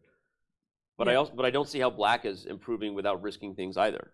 And I doubt that Jan is sitting at the board thinking, "Oh, I'm -3 better." I think both players, they know that Black has the advantage. Yeah. But they're not positive how big the advantage is. If Rapport thought that Black had a huge advantage, he wouldn't have gone into this to begin with. He's the one who decided to play on. Yeah. And for Jan, he knew probably what the starting evaluation was, but things have changed, right? Yeah. It's out of preparation. You no longer have any idea what the computer is saying. So again, both players agree. We agree. Everyone should agree that Black has the advantage. But it's not clear, just like Radjabov against Rapport. He didn't know that he had a winning position to play bishop h2. He doesn't have the eval bar. Right. So it's still a very complex situation. Shout out to Mis Amigos who just subscribed. I'm like someone, you did something funny accidentally. We love that the community has loved Mis Amigos because when someone goes out of their way to make a Twitch username about the show. Anyway, all right. Well, Black is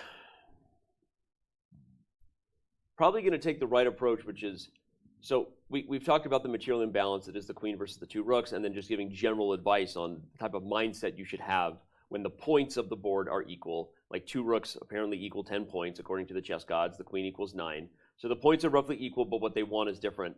Often what really matters in those positions, Robert, is that you don't try to get too greedy on 1 or 2 points of material. You constantly fight for the initiative and coordination, right? Those are the things that you really want. So probably the best thing for Black to do is to look to be aggressive in some way. I mean, I'm not saying g5 is a good move, but even h3 is a move on my mind, and I wonder if there's other things I would do to kind of say, if you get this pawn, maybe I'm never going to let you recover because I have knight f4 if you take it.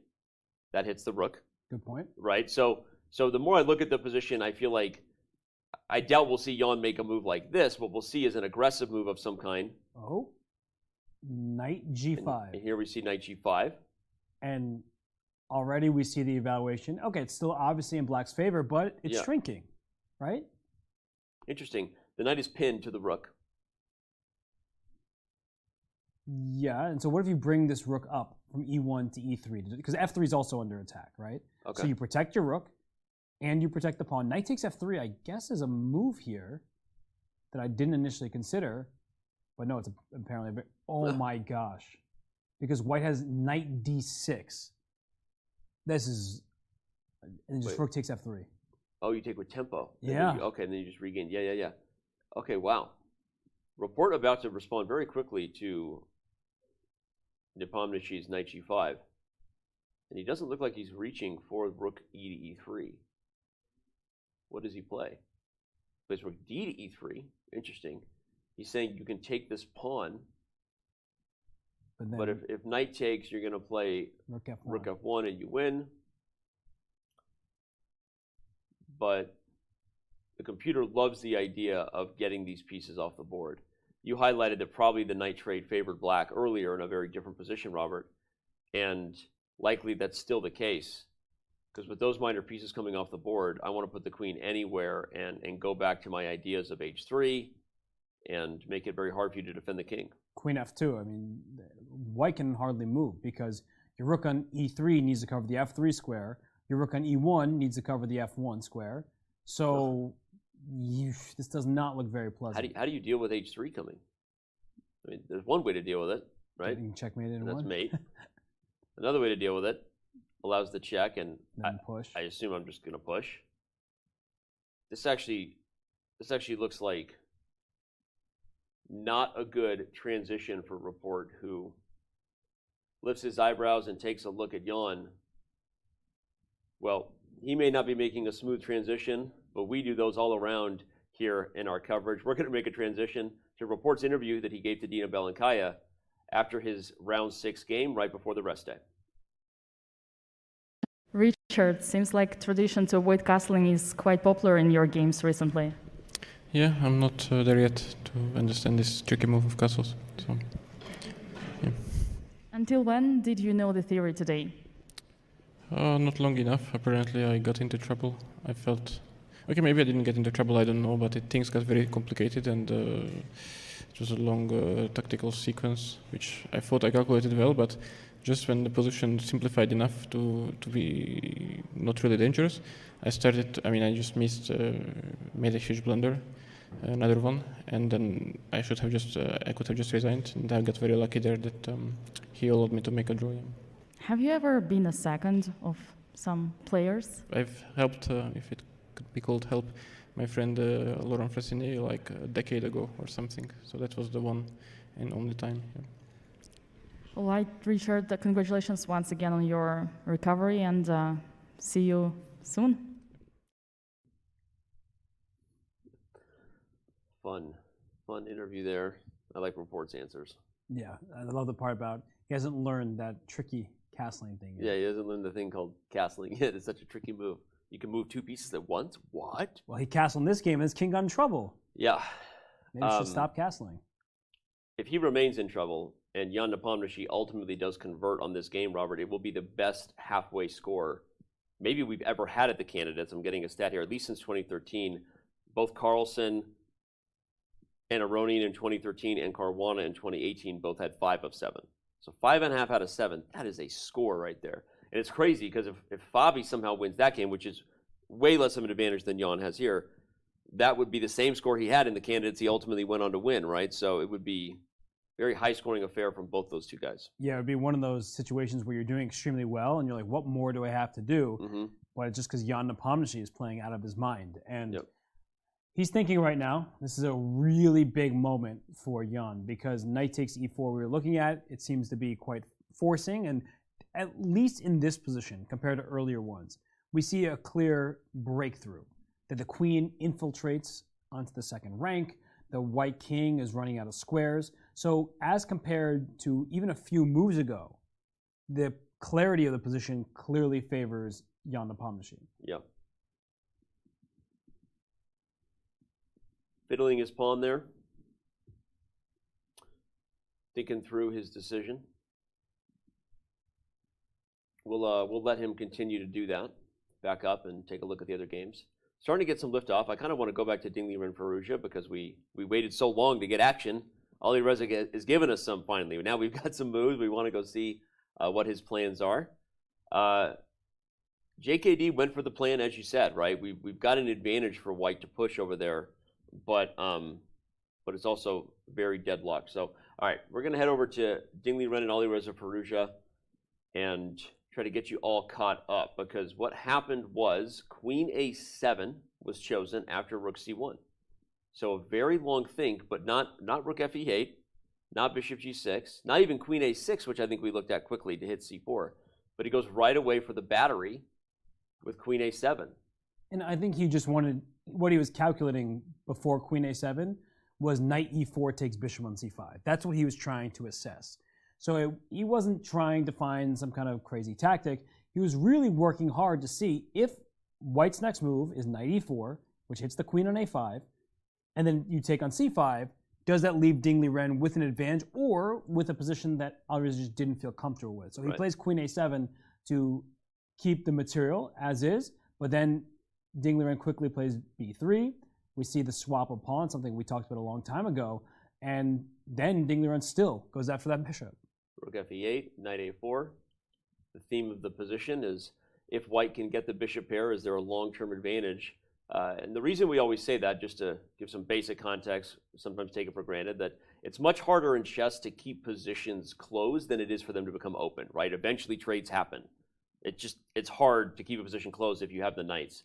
And the bishop's ability to dominate a complete color complex when your opponent lacks the ability to challenge it is usually a weapon. The earlier a top player, a strong player has it, the more they can utilize it.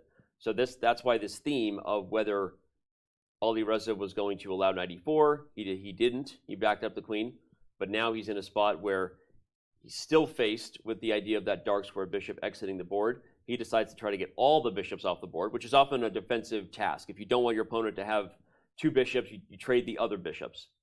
Bishop c3, getting them off the board, and now d5, really forcing the issue here, Robert.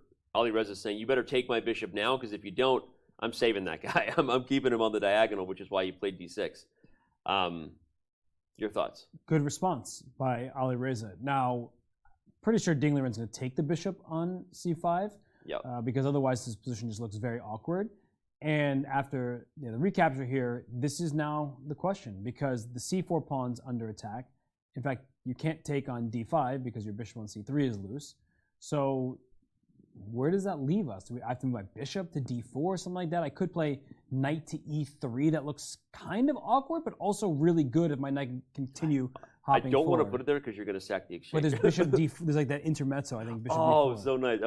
You notice how afraid I was? Sometimes you suggest moves and you can see the hesitation in my mouse and I'm like, am I doing that wrong? Yeah, I was also nervous at first, and then I realized I didn't see that. That's a very important Very intermezzo. important little in-between move. Okay, very nice.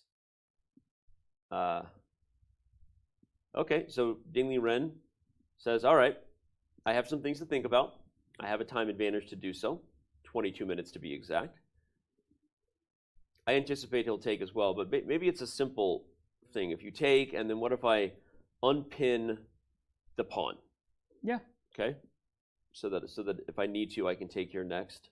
And your knight can go to e3 anyway, so you back the lady up to e7. Makes sense, right? And here comes knight e3. Black is very solid here, right? You can, your pawn d5, maybe a bit of a target, so you take on c4, and the resulting position is one where white has an extra pawn from the e through the h file, right, on the king side, and then black will have an extra pawn on the queen side. And we've talked about how good a bishop can be in open space, but the knight on f6 does a great job of blocking the bishop's diagonal. There also are important squares that black controls, the e4 square, the entire a file. So I think we can see the promise in black's position, even though white is the only one with a bishop. These are the types of positions Ding Liren is looking at in his head and saying, that's why I'm not moving yet. I'm not sure I'm thrilled about the direction of that position. Even if I'm not clearly worse, I don't really know what I'm doing next. So he's thinking hard about how to deal with d5. But I don't think he has anything better than to take the bishop.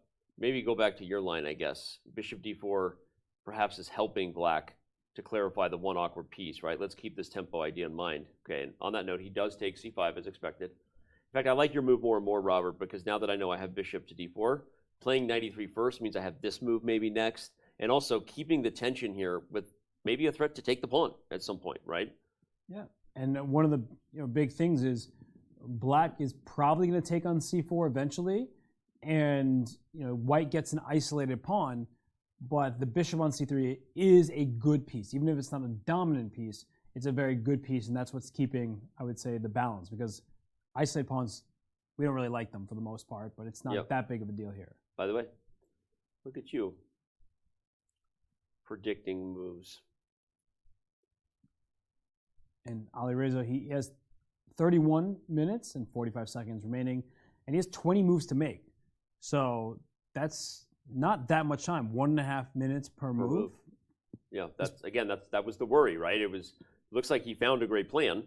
And we were never really in doubt that he would. The position was pretty unclear and feels like one that he can navigate, kind of in his style too. But not having a lot of time now for the remaining moves is what you're worried about. He plays d takes c4. Okay. Ding Liren will take back likely with the pawn. Doesn't seem good to give the d5 square to black by taking with the knight. Yeah. Right? Knight takes, probably quickly met with something like this. Maybe even queen d5 check to trade queens, in fact. Yeah. Because if the queens come off the board, then e2 is hanging. For sure. Right, so. Black is not worse at all there. So I think if Liren has any hopes to play for a win in this game, he takes on c4 with the pawn. And that knight on d7, that's like the one piece that isn't very active, and it's not that easy to see where it belongs. So that's the good news for white. Like, even if the knight on e3 is a little awkward in front of the pawn, it's defended, and tactically speaking, black can never afford to sacrifice the exchange there. So yeah, Liren has a little bit to play for. Okay. Man, Liren has a little bit to play for here. Time to give you a shout out to a couple of ladies who have a lot to play for. Our next Women's Speed Chess Championship will go down on Tuesday. Valentina Gunina, who we saw here in Madrid, shout out to Valentina. I don't know if she's still here. Versus Elizabeth Potts. It's Tuesday, June 28th. It's our next Women's Speed Chess Championship at 5 a.m. Pacific time. Tune in, watch the clash. It's awesome, fun, a little bit faster paced than what we're seeing there with Liren. You've really taken his time in the corner. And see you on Tuesday, 4 seed versus 13 seed.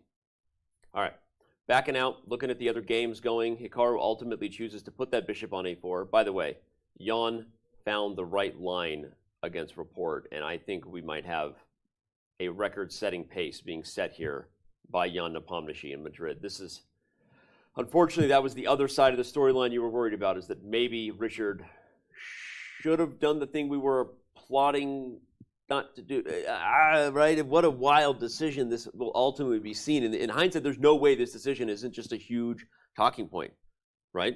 Yeah, I think the person who might talk about the most is Fabiano Caruana. Because even if Fabi wins the game, which is not a clear thing against Radjabov. No, of course not. But I think as the person trailing, the closest person to Jan Nepomniachtchi in the standings, you're like, come on to the rest of the tournament. I need a little bit of help. If I'm going to be winning my games, somebody's going to have to slow him down. You can't just let him score 5.5 out of 7. 5.5 points out of 7 heading into the back half is the likely score for Jan Nepomniachtchi, who just challenged for a world championship title just a few months ago in Dubai. And wow, we might be really circling the eventual battle that is Fabiano Caruana getting white versus Jan Nepomniachtchi, because he might have no other choice but to be all in for the win in that game in the back half. And that's okay, because that's what the people are here to party for. You can see right now the standings coming into this round already had us saying the phrase two-horse race without any disrespect meant. And of course, there are still chances for anyone to catch fire. But if both those if Jan Nepomniachtchi gets a win, wow. And Fabi, then he's like, oh man, I have to win to keep pace. And that starts to get into your head a little bit. So we got a lot. You see a noticeably visible, concerned Richard Rapport now, and as he probably should be. I want to go back to the game we haven't looked at in a little while: Jan-Krzysztof Duda and Hikaru Nakamura. A positional struggle, very different than the one we're seeing on the other board. Not a lot has changed. I don't even know that we even need to back up too much, Robert. We can probably just talk about the position as it stands. We saw Hikaru get the e-file as we were applauding. The accurate move order means that white still hasn't been able to do what you want. Put that pony here, put it here, and all of a sudden you're talking big advantage. But Hikaru just accurately putting pressure on all the right points. You can't use that square without d4 at least being in question. Now he's poking the rook to leave the first rank. That's why the eval bar is close to equal, despite all these potential positional problems. Yeah, and the rook can safely leave the first rank, because just rook e1 check after rook e2 does nothing, right? Yeah, there's no checkmate. We often fear that allowing a rook down there is scary, but I think the king might be better on h2 just to avoid the diagonal. But either way, the point is that this rook trade actually really helps white, because the d4 pawn is no longer under attack. But this one is. Which means the d5 one is, and the knight can reroute via d3 and things like that. So this would not be a good look for Hikaru. So rook to d2 is available, and I think what Hikaru wants to do is just keep the threat is strong in the execution. So keeping the rooks in the e-file without necessarily doing much of anything is what's keeping Hikaru in the position in the balance, right? Okay, so if rook d2 is played and not rook e1, let's analyze this. What else is Hikaru going to go for? Maybe queen I was going to say D8 first, but I don't know if I really like queen D8. Queen C6 defends and offers a queen trade, right? And that way you protect D5 all at once. So it does seem like Hikaru's doing a great job at queen C6. Oh. Yeah, I do not want to let the knight to go to D3 without conceding something. So, yeah, it just feels like a position where Hikaru, he still is holding on, and he's doing a great job. Jan-Krzysztof plays rook d2, so we're likely predicting the lines. And the one advantage for white is this is probably a tough position to lose the thread on, in the sense that I think white will continue to be playing for 2 results. But maybe I'm wrong. Maybe there's ways to overpress and let the rooks get a little crazy. No, you're right. I mean, it just, Hikaru, if he defends accurately, he makes the draw. And so far, he's defending very accurately. Yep. Okay. Comes back to the board. Looks like he's about to actually move kind of quickly, knowing that Hikaru perch that I also know well, like Fabiano, and indeed, he likes Robert's line. Look at you. You're all over it. Queen to c6. Offer the queen trade. If the trade happens, would you consider taking with the pawn, actually? Yeah, because the bishop is defending in a way that is kind of hard to remove. And now all of a sudden you don't have to worry about d5 ever again. No. You have a new problem to worry about, but that one's covered, at least, from the bishop. Yeah. Interesting. So that's an advantage in the change of structure. Yes, this pawn is weak, and of course if white gets all the moves, the knight on e5 and the rook's on the c file, maybe, but how accurately black's pieces are placed just make optimal coordination almost impossible for white here. Hikaru's done an amazing job keeping the knight out of e5. Yeah. And the knight f4 is good, don't get us wrong, but it's more powerful on e5 where it puts pressure on the c6 square. So by keeping the d4 pawn under threat, Hikaru is just making sure that his remaining pawns and pieces are nicely placed. Indeed. Duda's going to stop, think about it for a little bit. We're going to stop, drop, and roll, back this thing up again, take a look at all 4 games, decide where we want to take this next part of the beautiful program here. What we've got going is some winning chances for Fabiano over there against Radjabov, but shout out to Raja for finding a way to give up that pawn but coordinate an opposite code bishop position that right now he seems to be holding. That's interesting. Jan Nepomniachtchi, again, just the guy is a wrecking ball. If he wins this game, it would actually be his first victory against Richard Rapport in more than 10 games in any format. So he hasn't beaten Richard in quite a while, but looking more and more like he will. Yeah, no, that position now seems quite clear with that queen on f2 is the top left-hand side of the screen, and we have Richard on camera. But the queen is infiltrated, the bishop's joining the party. The a7 pawn up there can't even be captured, which is very sad news for Richard. It's like his only chance is to get some queenside pawns rolling up the board. And look at the clock, by the way. Yep. If those times were reversed, maybe Richard would have a chance, but Jan still has an hour. Yeah, let's show actually why the a7 pawn can't be captured, because I believe the move you were playing was bishop g5, because the rook is pinned to the, okay. Exactly. Without seeing it, I was guessing in my head what it was. Yeah, there you go. And so so if you can't even take the pawn, which is your only chance to get some sort of traction here. 9 minutes left for Richard for 5 moves, which normally I would say that's not the worst time pressure we've seen in this event, and it's not.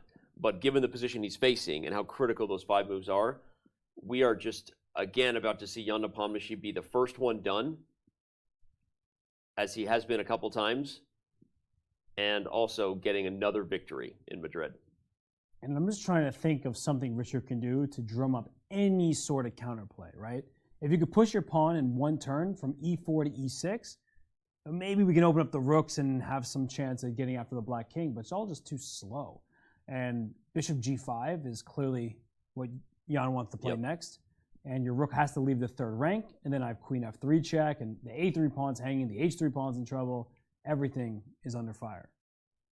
Yeah, this looks, it's looking almost impossible. And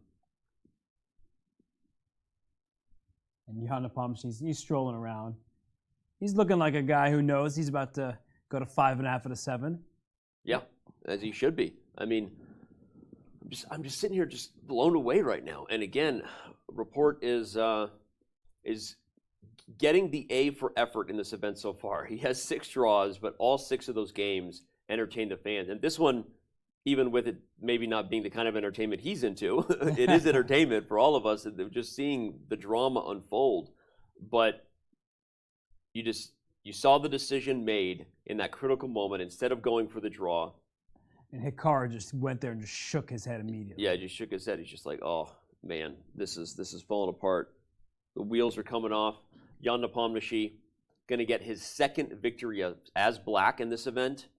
And I said coming in, Robert, or I said when that moment happened, that you have to play well to win chess tournaments, but sometimes certain things have to go your way that are outside of your control. That can mean your opponent played a line you were really well prepared for, so they got unlucky, right?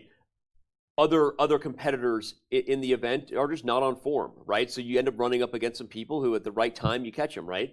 And sometimes it's the decisions your opponents make. And again, like Rapport gets credit. Like he should be invited to every tournament in the world, as Robert said, because the guy brings it every time. But if you're in Jan Nepomniachtchi's camp, you are just absolutely thrilled out of your mind about what you're seeing on the board right now. And the decision that Richard made to give Jan these chances. Yeah, and Richard is a well-liked player, but I think everybody in this field, not named Jan Nepomniachtchi, might hate him right now. Yeah. Right? And they're like, right. Dude, just take the draw, Yeah. help us out. But that's the thing about this. He doesn't need to do anybody any favors. No. He did Jan Nepomniachtchi a favor by playing on, but he also felt like if he makes his draw, he won't have a chance to catch up because he would be 1.5 points behind Jan. Then he would also have Fabiano, depending on how he does. So Richard thought that if I'm going to have any chance at first place, I have to play on in this game. I have to, try. And it's a mistake. Like was it that, or do you think he just didn't realize how tough the position was with the queen versus the rooks? I think I'm not even saying with yeah, I'm asking. I know. And we talked about this earlier, right? Like you have to calculate, not just trust your opponent. But when it's Jan Nepomniachtchi who played the Petrov against Magnus Carlsen, you kind of have to trust his preparation at that point a bit. Yeah. Yeah. And I think part of the problem for Richard is he doesn't know theory to the extent that the other players do. He said he's worked with Laurent Fressinet one time 10 years ago or whatever, but he doesn't have like this deep repertoire that other players have, like what Hikaru showed against Liren. Right.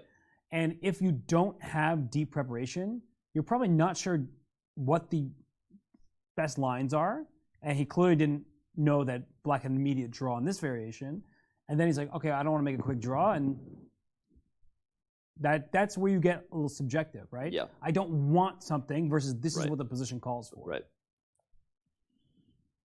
Yep. Well, not anything else to talk about in this round other than the biggest news of the day. Jan Nepomniachtchi keeps winning, and apparently he just, wanted to prove me right. I predicted something wild might happen, but I thought it would be very different than the storyline that we had here. So, outside of a miracle, I think we're going to see Jan Nepomniachtchi continue his record-setting pace. Literally, no one has had a 5.5 out of 7 score moving into the back half of the Candidates Tournament. Maybe ever. We'll check on that step, but certainly not in the last decade or so in the events that we've been kind of referring back to. Magnus Carlsen going on to win in 2013. Fabiano Caruana, of course, didn't have that score in 2016, nor did Fabiano. And Caruana also only had 5 of 7, only 5 of 7 in 2018. So, wow. And Jan Nepomniachtchi had a full point less when he won the delayed 2020-2021 candidates. He had 4.5 because he lost Game 7 to Maxime Vachier-Lagrave. So, what a spot he will be in, and we will have a lot ahead of us to follow. All right, where you want to head now? There's several games to look at. I think that the Fabiano game is probably the most interesting one as far as changes go. Also Ding Liren Firouzja. Yeah, I think Fabiano game is really interesting with what's happening on the D file over here. Yeah. Where I think Radjabov's playing well. Like he did give away his E5 pawn. That was a choice. And he is worse here. But if he can swap off these queens, right, he gets to the end game. Opposite colored bishops, only 1 pawn deficit. It is an isolated pawn.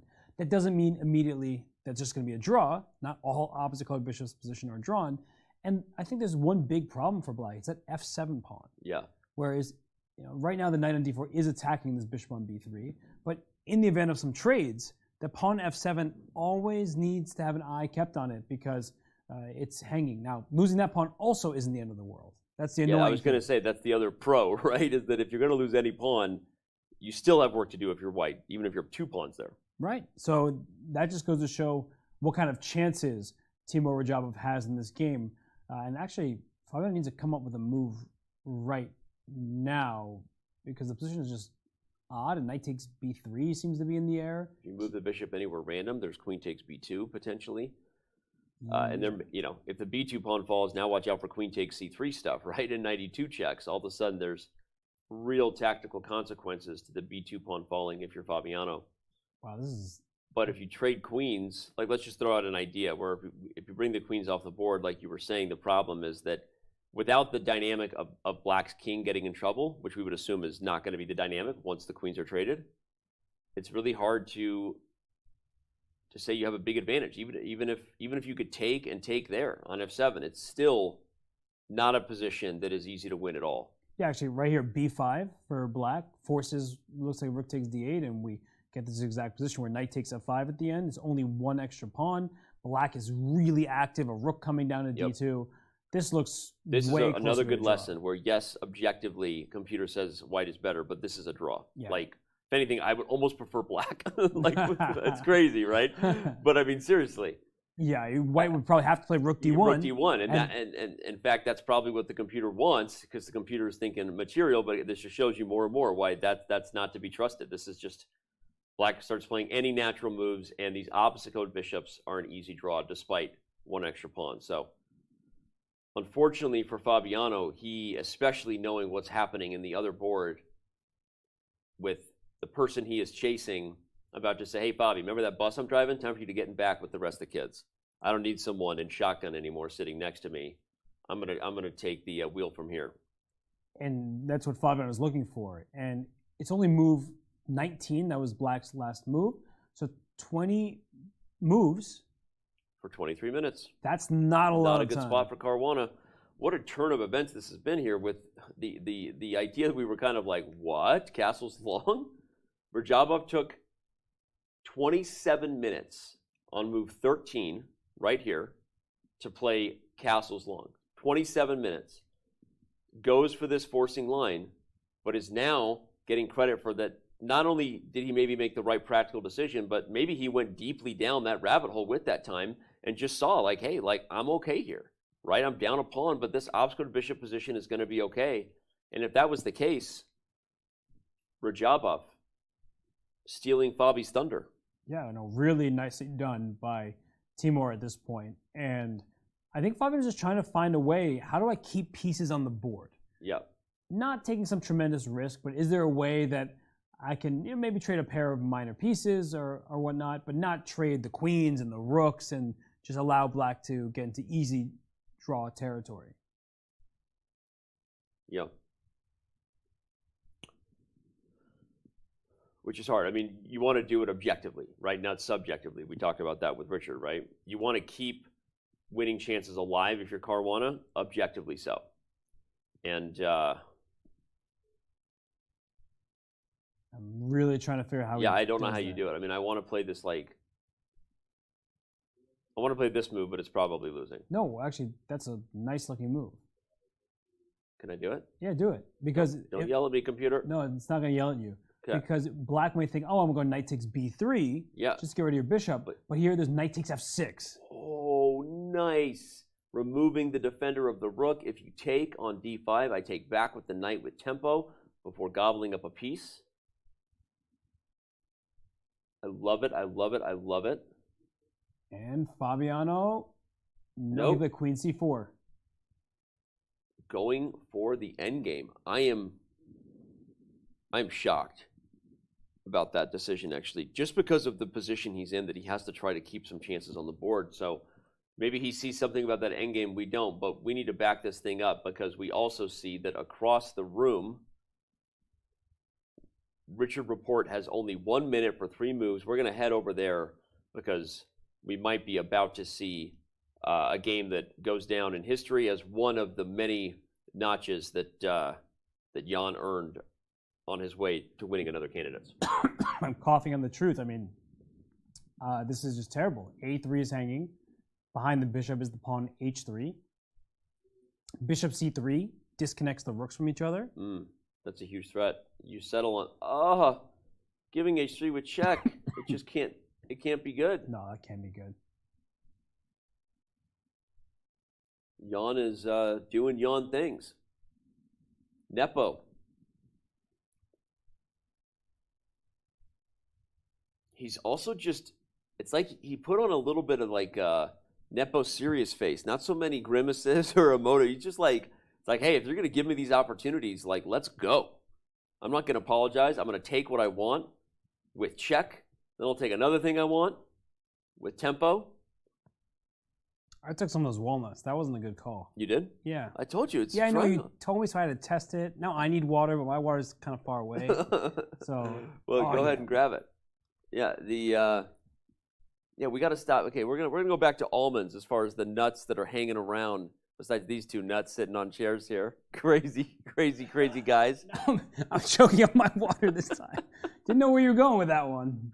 I'm saying we're just a couple of nuts. Didn't sound like that. Robert, choking on my water. You're supposed to help me, you're not supposed to hurt me. We have to change the protein snacks that the crew is giving us. Bananas and almonds. You know that? You know when someone's like, "Don't do something," you're like, "No, I have to." You're like, "Oh, it tastes bad. It's bad for me." And I had to try it. Oh man, I am doing everything I can to keep this show professional right now. You are welcome, FIDE.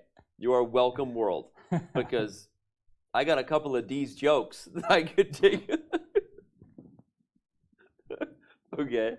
I'm supposed to stop choking. You're really making this difficult. We're gonna go to the bird's eye view and back up. You're killing me for just a second. I need more water now. You just made that joke. You were like, "Oh, Robert, you got to be all professional." All right. Woo! All right. Queen G3 check has been played. Jan is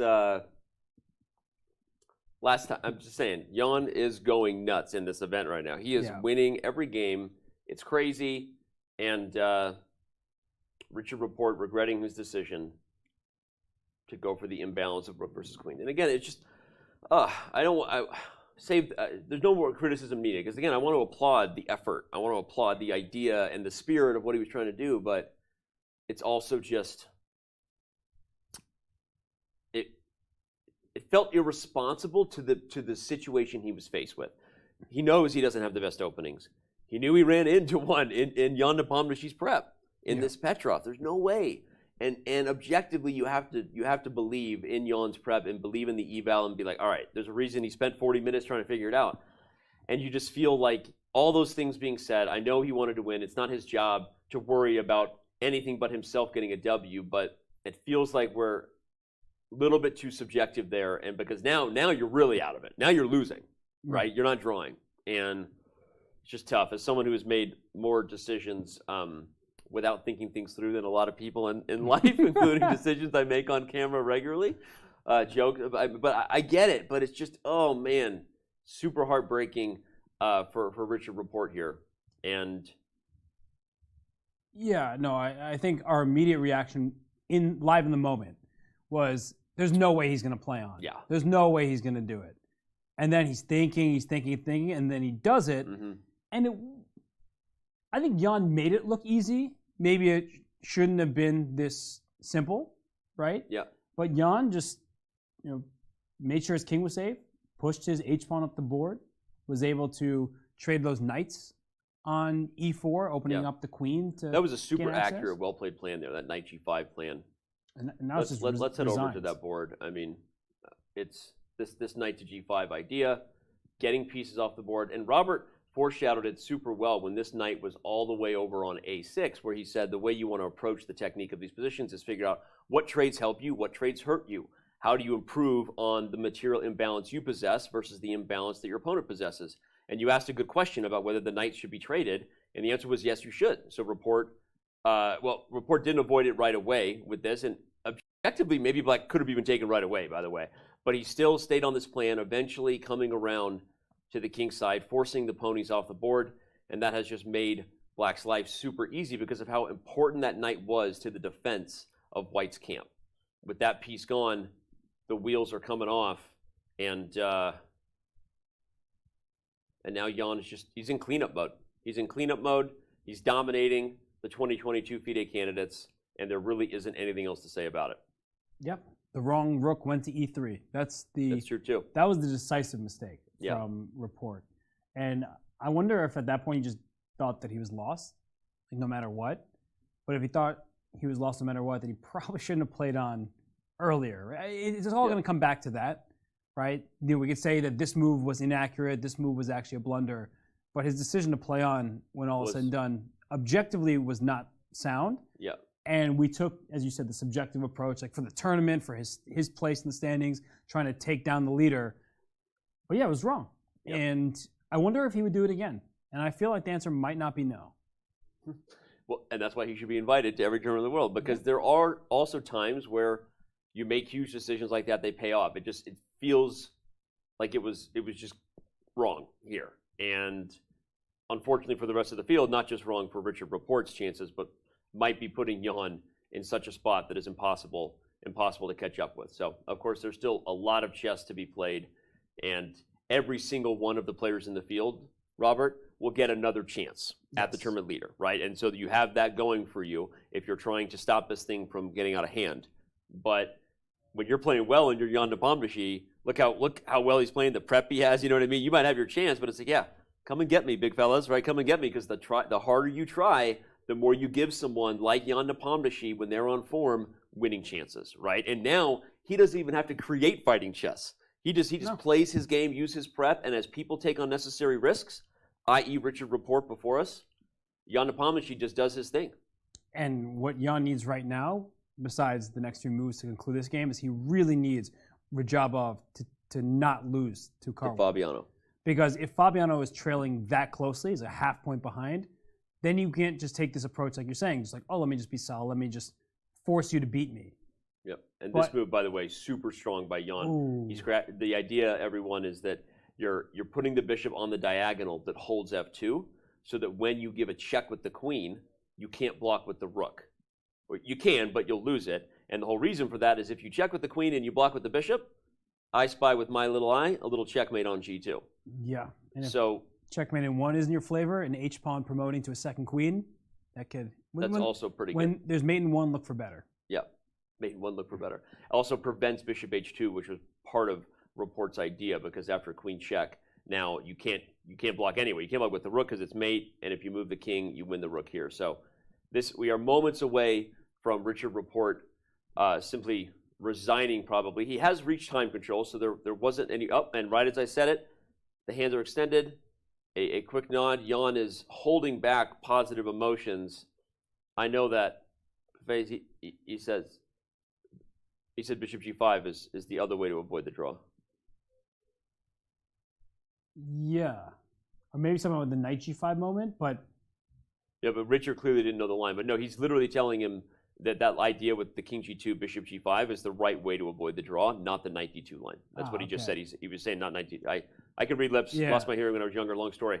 But not professionally, but I could make that out. He was saying bishop g5 is the right idea.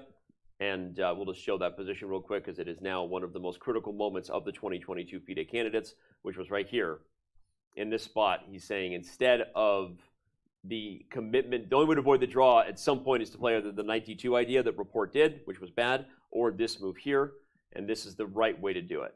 After queen, well, either way, after bishop or queen takes, it's crazy, but it is closer to equal than the line that Rapport played in the game. But again, Rapport doesn't know the theory, and he did his best in the situation. Ultimately was unable to figure it out.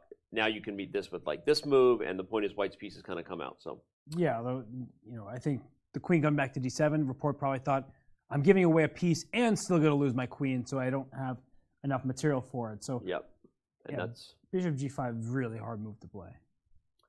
That is what happened. All right, well, let's because it is the major story of the day, a shocking one at that. Jan Nepomniachtchi wins with black again in the first half of this event. Round 1, he did so. Round 7, rinse and repeat. Good shampoo, avoid dandruff. And head-to-head in the first 7 rounds went his way. Let's take a quick look at what his next set of games will be. The head-to-head coming up for Jan, rounds 8 through 14. Robert, I mean, we're going to get to these other games, but there's nothing more important to talk about than this right now. Circle for me the trap games for Jan, the games that you think could go the other way if this field is to slow that man down. Well, he's definitely not getting black against Rapport because he just did that. So we'll fix the graphic and make sure that's accurate. But we have the white piece against Liren and then black against Caruana. That is a tough slate of games because he does get the first move advantage against Liren, but Ding can play with both colors. Right? He doesn't have to just sit and do nothing. And then the question is, what's Jan Nepomniachtchi's mindset like? Is he going into the game against Ding Liren thinking, I can just play with white, make a quick draw, be happy, or is he going to play like a real game? Yeah, we'll definitely switch that. It's white versus Rapport, and we will make sure we update that. But I think, again, I think the Caruana game right there, against black against Firouzja, right? Alireza, a very, very, very challenging opponent there. If Firouzja is on form there in the second half. So, and start things off, he gets white against Ding Liren. So he's in a great spot. That's the reality. Jan is in a great, great spot. So, all right, as we back up, we see that no longer in that spot, in that chair, is Jan Nepomniachtchi because he got the job done. The game is over. Richard Rapport out as well. We're going to take a very, very quick break. And when we return, we have 3 more games still being played in round 7 of the 2022 FIDE Candidates. Can that man keep pace with Jan Nepomniachtchi? Don't go anywhere because we're going to find out. Did you know you can watch top chess events right on your phone? You don't even need to download an app. Just open any mobile browser and head to chess.com/events. You can see what's happening right now, check out top games, see results, and so much more. Try it for yourself at chess.com/events. The FIDE Candidates is the most important tournament in chess. Taking place every 2 years, the Candidates qualifies the victor to challenge the reigning world champion in a World Chess Championship title match. The 2022 Candidates will feature 8 of the world's best chess players. They've all earned their spots through 2 years of fierce competition. They now head to Madrid, Spain, where everything will be settled over the board. One of those 8 spots is always reserved for the previous World Chess Championship challenger. Jan Nepomniachtchi would love nothing more than a second chance at the throne, but he has to get through 7 other great players in Madrid first. 2 spots went to the top finishers of the most prestigious open chess tournament in the world, the FIDE Grand Swiss. Alireza Firouzja won the Grand Swiss, turned the heads of everyone in doing so, and has become the youngest player in history to cross the 2,800 ELO rating barrier. He would become the youngest World Chess Champion of all time should he win the Candidates and ultimately the World Chess Championship match. Fabiano Caruana joined him, taking the other spot from the Grand Swiss. The US #1 and 3rd highest rated player in the history of our game is also the only person to never lose a classical chess game to Magnus Carlsen in a World Chess Championship match. 2 of the spots were claimed by the winners of the dramatic 2022 FIDE Grand Prix cycle. Grandmaster Hikaru Nakamura is a former world #2, a blitz and bullet chess legend, and the most popular chess streamer in the world. He was joined by GM Richard Rapport. The Hungarian #1 is one of the most creative and dangerous minds in the game today, and nobody is looking forward to facing him in Madrid. FIDE awarded one of the 8 spots to the wildcard invite Grandmaster Timur Radjabov.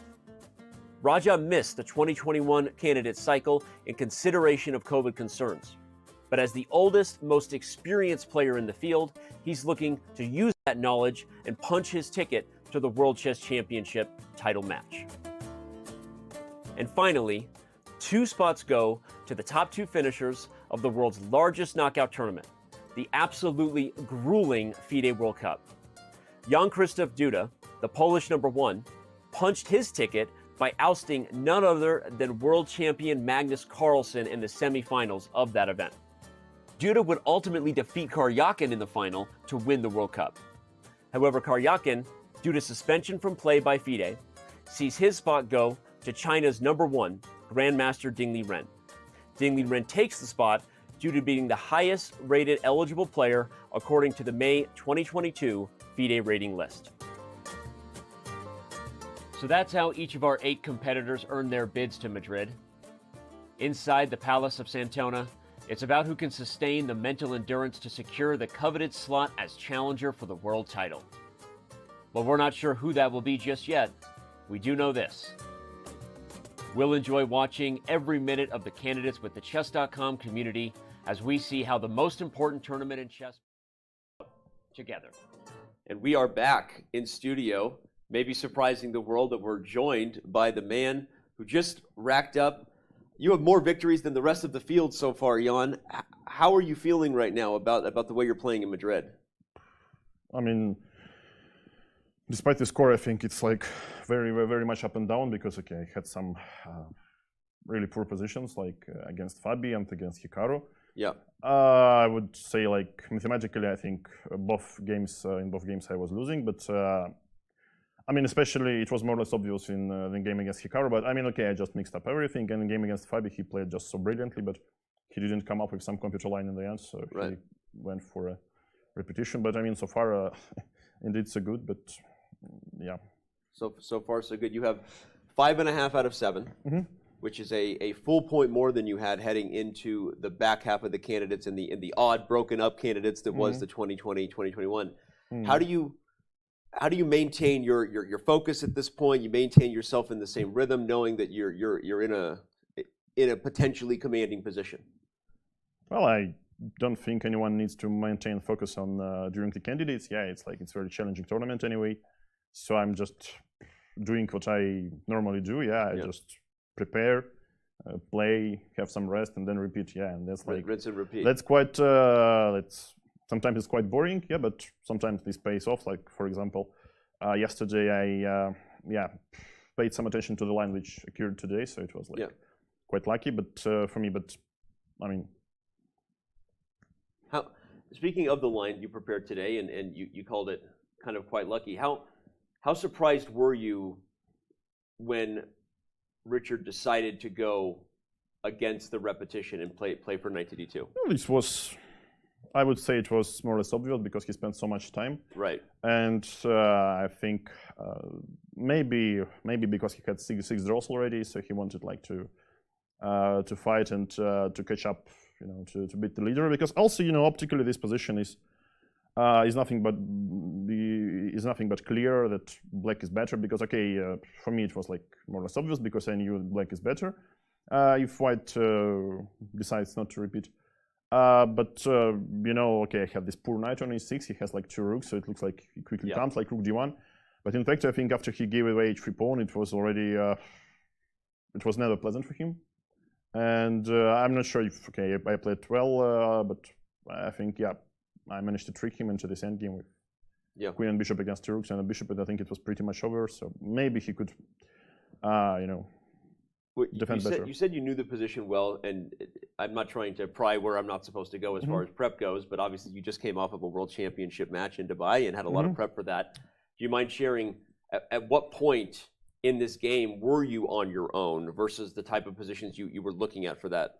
Well, I believe bishop f4, I believe maybe something like king g2 computer says like you should like protect this pawn at least, but I'm not sure. And then I just bring my knight to e6 and this is like or f5. Right. Because I mean, in general, it's more or less obvious if he can't interrupt, you know, me retaining the queen. It's quite easy to play for me. Yeah, like okay, I just push everything forward. And you know, here I believe. I mean, once again, if you know, like you should like save fight for, you know, to save half a point. If white probably play differently, but after I think rook a1. I mean, it was illogical, but in fact, I guess this position is already not so simple. Yeah, I mean, so pieces are stuck, and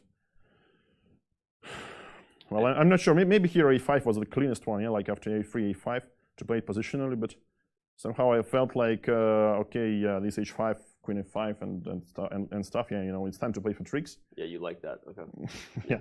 I mean, you like that here. No, not to say you generally. No, like in general, of course, everyone likes to play for tricks, yeah, and Yeah. especially then it's like the king is so exposed. Yeah. Yeah, so, well, it was, I think it was really hard for White to do something here. Well, at this point, I don't know much more to say about the game other than, like you said, it became straightforward, and we were here just sort of applauding the performance. Let me ask you, I don't mean this to be in like a trap question, but at this point, do you feel like it's your tournament to lose? I don't know. I'm not thinking about the overall results, so I have you know, one game per day, and that's what I do. And I mean, I was like, I don't know. I can't say into the same shoes like 2 years ago in Yekaterinburg. Yeah, then I also had like +3 after 6 rounds, and then I lost a game. Yep. But I mean, to compare, I mean, okay, it was like 2 different tournaments, different lineups, and so on, and pretty much different games from and pretty much different play also. But I believe everything can happen, so I'm just doing my stuff. Yeah. I know the answer to this is simple, that your expectations coming in, you play every tournament to win the tournament, right? But from No. where? No? Well, let me ask, what were your expectations coming in? I mean, are you surprised by how for well example, like the previous tournament was in Romania, and I mean, okay, if it would, I would be very glad if it would go better, but in general, I had like my task to, you know, to feel how it goes, to train a little bit. So I guess yeah, this is slightly okay. This approach can sometimes backfire, but in general, yeah, I mean, here it goes without saying, yeah. So you here have only one place which qualifies, but otherwise, sometimes you just, you know, if you can play it to, you know, to enjoy some chess or to train, it's also quite good. Yeah. Are you enjoying the city of Madrid? Yeah, a lot. Yeah. But yeah, somehow I already spent quite some time in Spain, and also managed to visit Barcelona, so it's yeah, there's some chess tourism, yeah, partially. So last thing I want to ask, just because it's been a storyline, the first time we haven't had a player in studio for the whole event, so I'm so excited to have you here. Is all the discussions surrounding Magnus's comments about whether he would play the World Championship match. I know that probably doesn't matter to you at all right now, but what are your thoughts on if he didn't play the World Championship match and you were faced off in a match versus the second place finisher here? Would that make you unhappy? Would you want it? Do you want another crack at Magnus? I'm just going to ask the question. You want another crack at the game? I will think like after the tournament ends, and you know, it depends. Strongly depends on the result. Yeah. But I mean, I really don't think it's the thing I should care. You know, right now, right here. Right. It's totally fair. Totally fair. Mid event for sure. Well, it's quite the event that you're having right now, Jan. And the everyone, I'm speaking for everyone here. It's just been impressive. It's been awesome, and we wish you the best of luck as you continue to drive forward. And so I won't ask what you're going to do with all this extra time you have, given that you were the first game done. But I hope you enjoy your Saturday and get ready for tomorrow. Yeah. Okay. I have a lot of things to prepare, I guess. Yeah. Yeah. Well, I got work to do, so we're going to let him get out of here and get back to the 3 games still going. This was Jan Nepomniachtchi.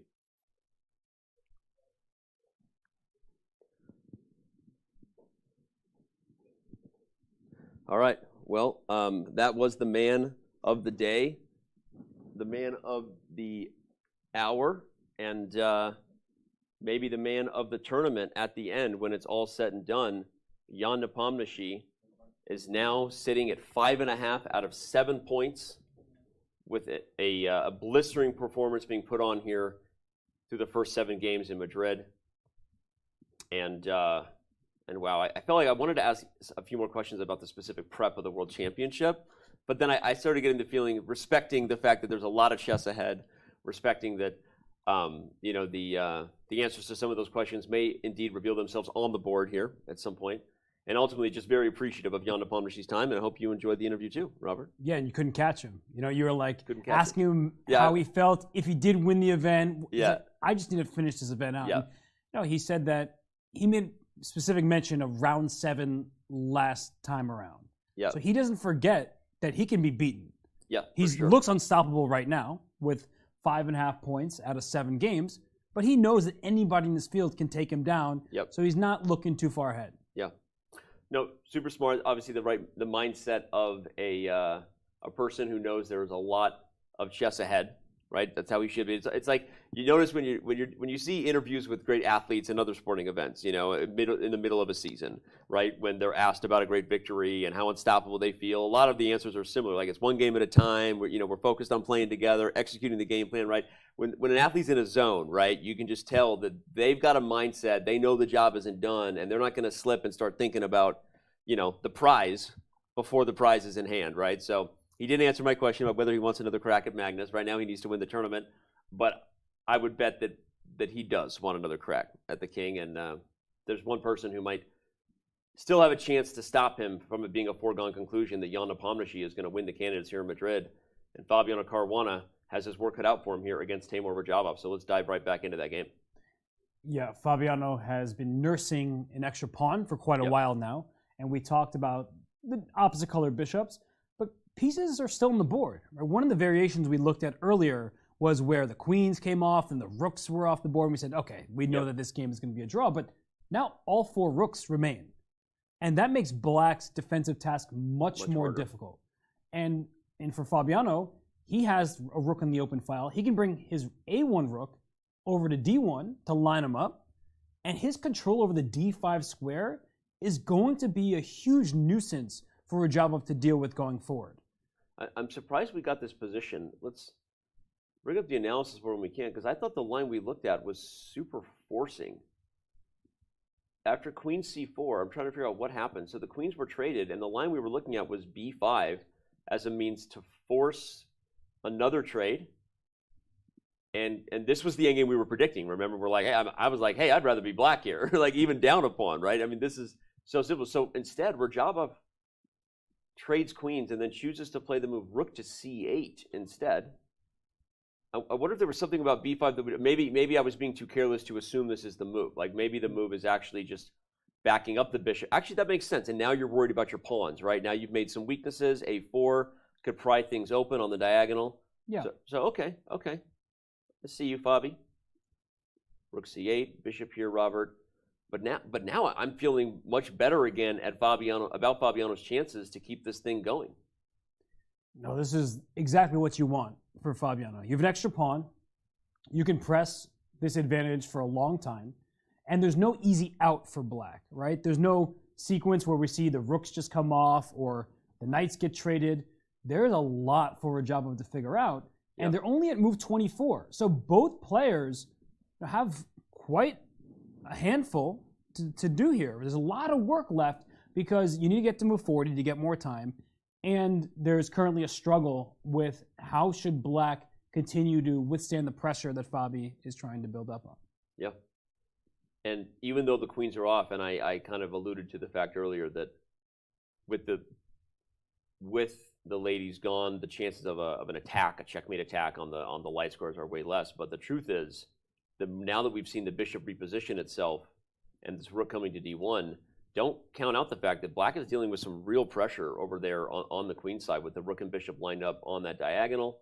The fact that this knight not only has ideas of maybe jumping into that party on b7, but there's also other squares that the knight can join. So there's definitely a fight here ahead.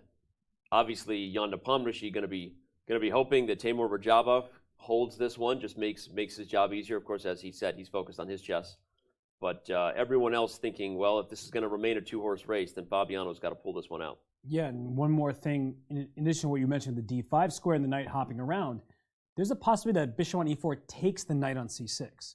So what has drawish tendencies are opposite colored bishops. Yep. But if this, rook a1 to d1, rook to d7, these kind of ideas happen, at some moment, black really has to look out for bishop takes c6 because that's not really a trade that black would want. Like if you make a move and maybe I come in here, be a little careful. Yeah. But if I come in here, there's threats of taking and then knight to d5. Yeah. But there's also threats of taking here. Exactly. Because if you take with the rook, the 7th rank is mine, and if you take with the pawn, it's even better, right? I mean, or in some ways, the knight versus bishop is a dynamic you would much prefer over opposite bishops. Yeah, this has gone back.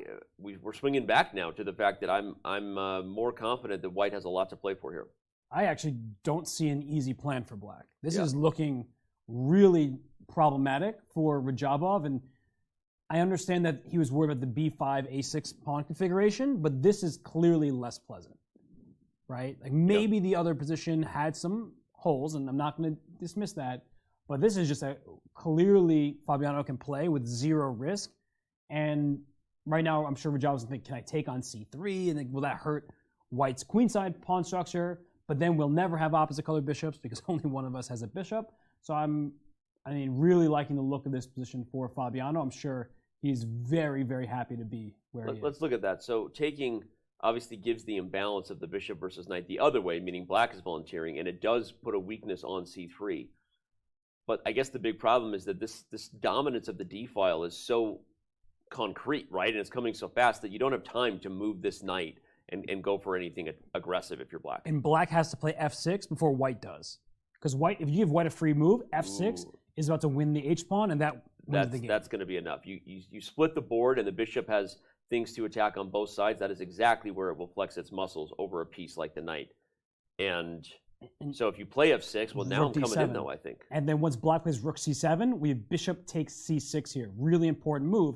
And maybe black can hold this, but I don't think so. You're down a clear pawn. Yeah. And what white can do is trade a pair of rooks, bring the king up to f2, play g4, h4, so throwing the pawns up the board.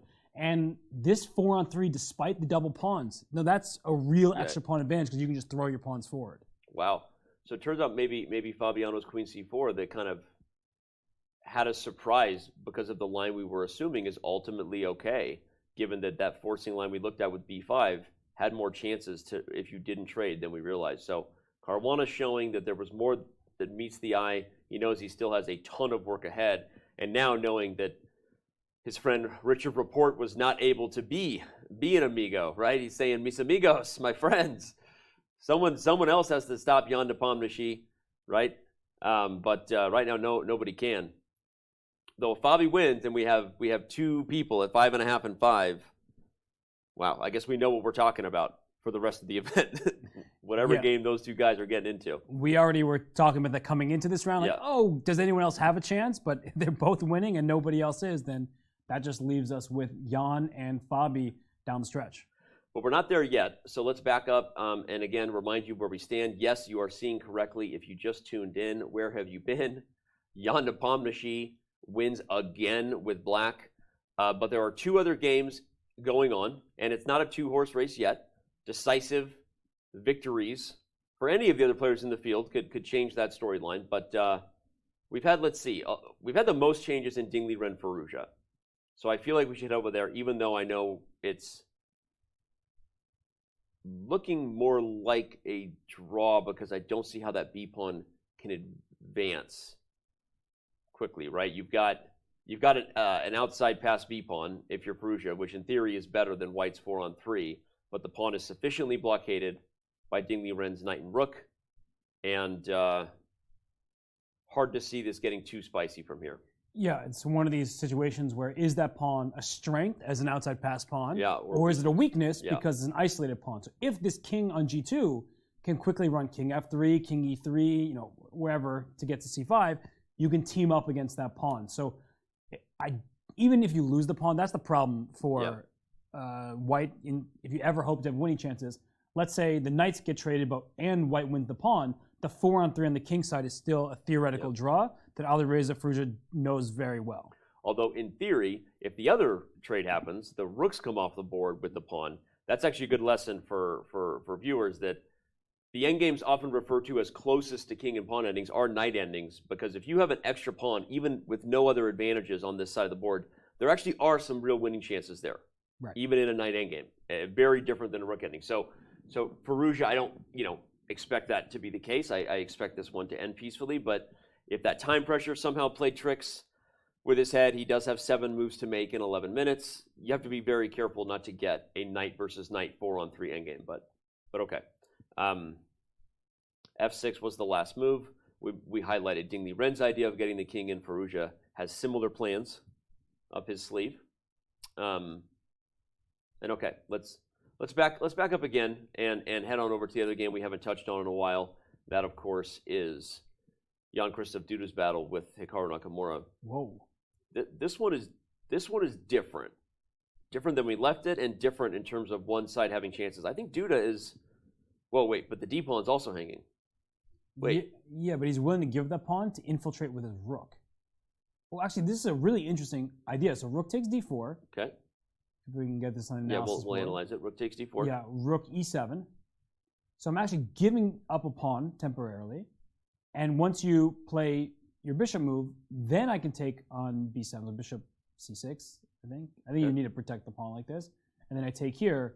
So after bishop takes b7, I kind of want to do something else, right? Keep the bishop on the board. Yeah, it's actually kind of annoying. And then if I go knight d8, you can still take on... wait, you can't take on c5. Right? Because you have rook c7 at the end with a pin. So you'd have to move the bishop to a random square. But then I can take on a7. Ah, and I can't take c5. Even with d4, this is going to be a wild position. Wow, yeah, your pawn is actually... In fact, but maybe this move was better. But I forgot about the d5 pawn actually being a usable piece. Right. It's been stuck in place forever. It's been the weakest thing on the board, on any board. It's like an isolated pawn that you wanted to forget about. But in the game, we see knight to d8 played. Hikaru was about to move right there, but has not yet. Yes, d4 pawn. That's been the key. Yeah. That's been, unfortunately for Duda, but great play by Hikaru. That d4 pawn has been targeted like all game, and that's the reason why Duda has been unable to increase his advantage. Yep. He finally did get his knight probably away. debating between taking the pawn or maybe playing a move like King F8, because you're going to lose a pawn no matter what, right? You're trading B for D here, but if you play King F8, you're stopping the rook from coming in, right? So is that the idea? Maybe are you more worried about rook E7 than you are about losing the B7 pawn? I'm not sure. I think both King F8 and rook takes D4 are possible, right? Yeah, and the question becomes, can we trade off the minor pieces from Hikaru's perspective and then just liquidate into a position where the pawns are getting traded for one another? The rooks will just start gobbling up pawns. And if that's the case, then Hikaru will definitely go for that. There's no risk whatsoever. Hikaru looking like he was about to play King F8 there, looking over here at the camera. What's up, buddy? We see you. Hikaru's thinking about what he's going to do next, and we're gonna catch up next here with his interview that he gave to Dina Belenkaya after round 6 before the rest day. He caught up downstairs before he exited the Palacio de Antonia, and we'll see what he had to say. Hikaru, thanks for joining. We were speculating today. Has that been your biggest preparation ever? No, I mean, I've had some other games which have been worse. There's one in particular. I had this game against David Howell, actually, in the London Chess Classic.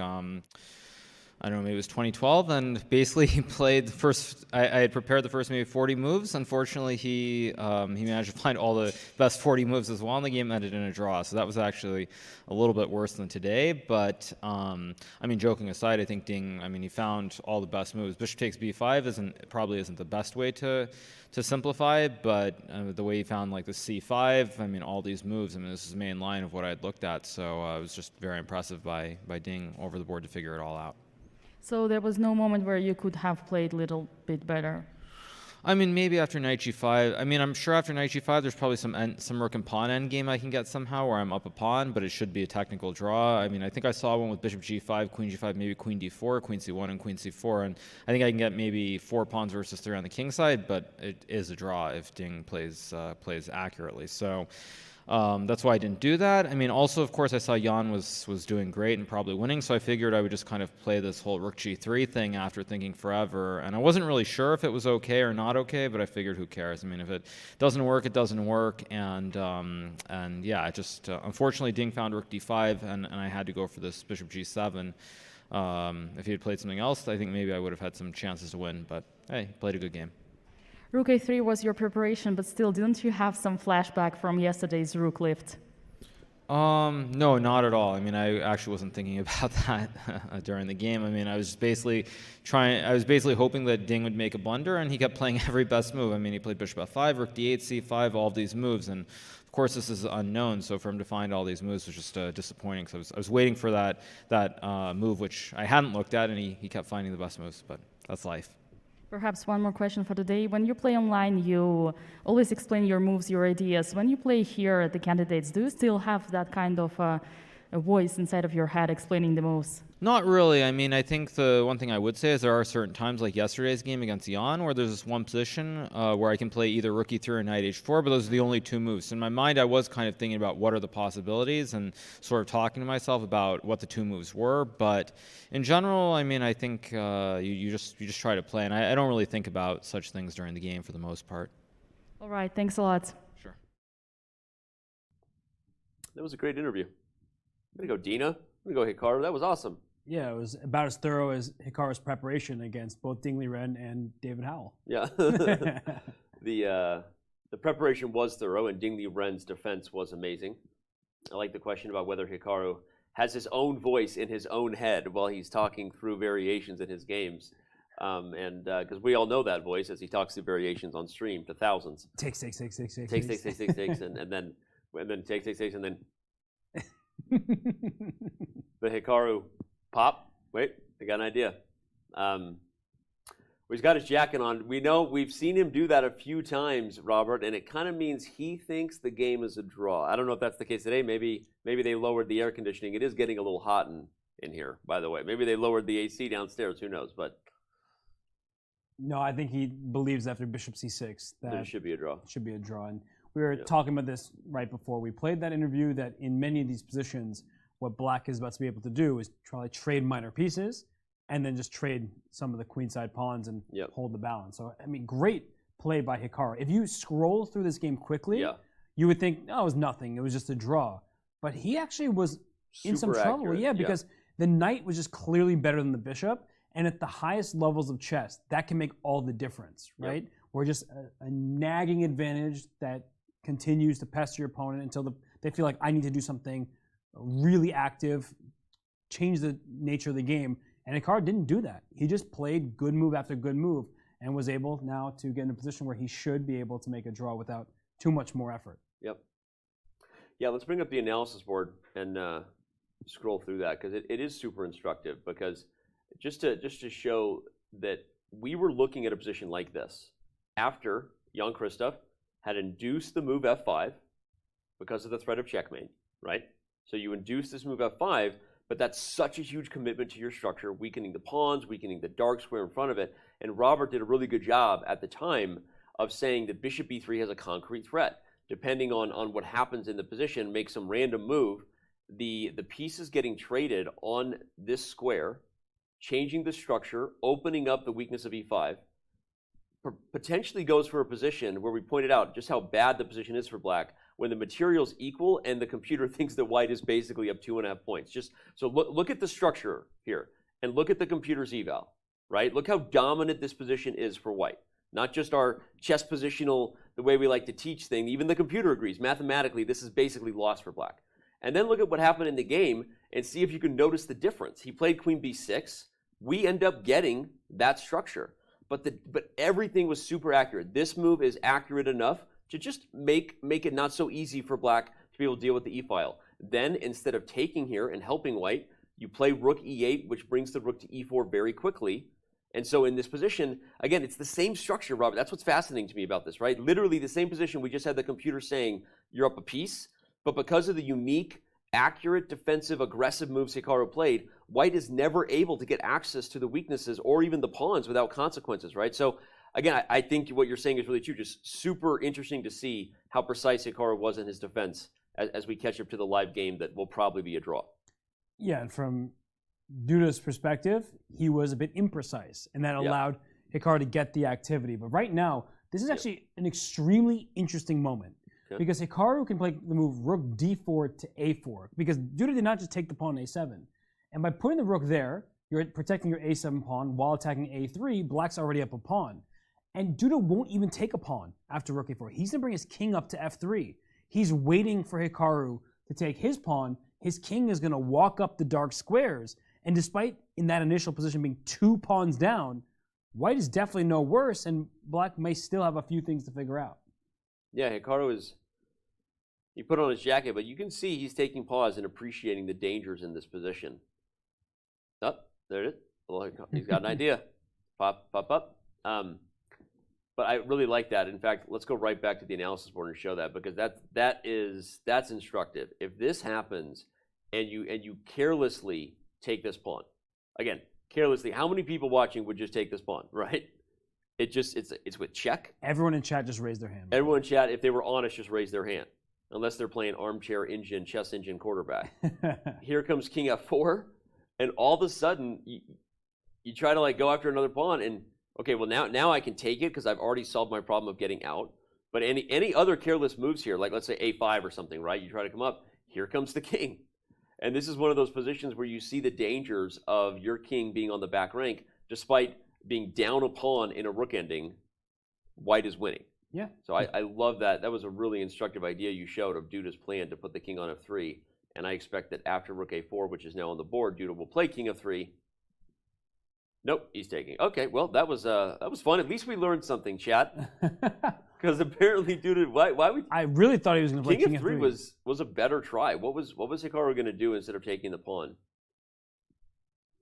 I don't have an exact answer for you. I mean, it's still even with best play. Maybe you start with a5, that way you don't want the king in, and only after the rook takes on c6. Now you're the black king. Now you can take and then come up. Although this still is not that easy. Still not so simple, yeah. White is king e5. I think Duda, okay, it was objectively a draw anyway, but I think he could have taken a page out of Robert Hess's book over there. I think Hikaru would have played king f3. I think Hikaru would have played king f3. I think Magnus would have played king f3. I think maybe Duda just decided, all right, it was over. He's just trading down here. c6 is a literal draw offer, and we're about to see our second game finish here in round 7 at the 2022 FIDE Candidates. And Hikaru is making that face of, how do I want this draw to occur? Should I push my a pawn, or should I just take the c6 pawn right now and immediately trade the queen side? So that's what he's trying to figure out. Yeah, instead of just offering a draw at some point, how do we get that repetition going? Yeah. Rook a5, a3. He's taking on, a3, you're right. I thought he was going to take on c6, you know. He's going to force Duda to push that pawn. Yeah. Not much to analyze anymore here. We're going to let them wrap this thing up, and right as we said it, they shake hands. And another game is done here in round 7. Not quite as exciting as the Rapport Nepomniachtchi explosive result with explosive effects for the rest of the standings, but Hikaru is kind of not sure what else Jan-Krzysztof could have done there. It's kind of funny you say that, because I feel like games like the one that these two just played are like the most interesting. Because some games where the Rapport game, for example, you should have taken the draw, or if you were going to plan, you should have done this. There's a very easy explanation for the most part of how that game could have gone. Here it's like for 12 consecutive moves, you can argue about like these little nuances. And that's a lot of fun as a chess player to go through. But I don't think Jan-Krzysztof Duda is having a lot of fun. He would have preferred to squeeze a victory out of his advantage. Yep. And there we see what remains ahead. We have Liren and Alireza Firouzja. Only 4 minutes for Firouzja. So we'll probably head over there and just check where things are at in terms of the move number. Only a couple moves to make. Wow, but Radjabov now is in big time trouble. Radjabov in big time trouble, and he actually just made a huge commitment to take on c3. You know what? We're going to go over there. Change of plans. Caruana, Radjabov it is, because bishop takes c3, Robert, I think is telling of what he's figured out, which is, you know what? I can't just sit anymore. There's no passive way for me to hold this. I have to do something very active right now. And if you look, that was move 28 from Radjabov, and if you look at the clocks, that means he has 30 seconds per move going forward on average. And Fabi, not in much better shape, actually. Fabi also has 12 moves to make in only 8.5 minutes. So both of these players are going to be on the edge of their seat, which gets me excited. You know, there's only 2 things in life I like better than time pressure. I'm not going to... And neither one of them are something we're going to talk about. Yeah, I was very tempted to allow you to say, like, no, let's avoid that altogether. Here we go. Time pressure it is. 120 minutes is what the players have to make their first 40 moves. After that, you get an hour added onto the clock. And if you are still playing at move 60, it's increment time, which means you get 30 seconds per move for the rest of the game. So that time control has led to some of the exciting moments we have here in the candidates. It's also been met with some criticism by the players. It's a fun storyline. We'll get into it later. Right now, let's talk about the chess. Okay, well, Fabiano just played a move rook c1, clear point, defending this pawn on c3, and f6 played by Timur Radjabov, and the evaluation went up, but I'm actually not so concerned with the evaluation as I am concerned with the idea. f6 prevents white from playing that move. White was ready to sacrifice the pawn any moment to shatter black's kingside structure. Yep. The problem with playing f6 is king g3, king h4, king h5 at the right moment. Maybe that moment is now. And if I'm able to kick your knight out of e5 with an eventual f4, this would be a losing ending. So this is actually a scenario where I think Fabiano has great chances because he has a very clear path for his king. Yep. Well, we've got fireworks potentially about to happen here on the board. We also are being told we have Hikaru Nakamura here in studio. I'm not sure what's going to happen with that or how we're gonna transition or handle this, but a huge shout out to Hikaru for being here. Fabi, by the way, went for your idea, Robert, immediately playing king g3, and I really like how quickly you pointed out that the knight, while looking pretty on e5, this is not a real outpost square, everyone. Remember, an outpost square is a square where you can't be kicked by a pawn. So while the knight might look pretty, it's not permanently stable there, and the moment white has a reason to do it, white will kick that knight. And this is a moment where the double pawns are good, because if you put that f3 pawn on, say, e3, then the knight has a stable outpost, and you're never getting the g6. Yeah. So Fabiano's plan is clear. Radjabov is move 30. He's now down 5 minutes, 18 seconds. He's really in some huge time trouble because Fabiano's path, king h4, king h5. How is Radjabov going to survive this game with that plan being so obvious? Yeah, and also with only 5 minutes to figure out what he's going to do for the next 10 moves. So it was an active transition. Let's analyze it real quick. Back up just a little bit to what happened with bishop takes c3. Great move by Fabiano. Yeah, rook 5 to d2, by the way. Almost, I guess in hindsight, that's what I didn't realize when we came to it. That's why I wanted to go, is it was basically forced. You basically had to take c3 because knight d5 is about to be on the board. So now that I see that, I realize it wasn't just that he chose not to sit. He actually was forced to do so. Put the knight on e5 after Fabi defends the pawn where we stand. So, but it shows you how tricky this position became the moment that that relocation of the bishop to this diagonal was on the board.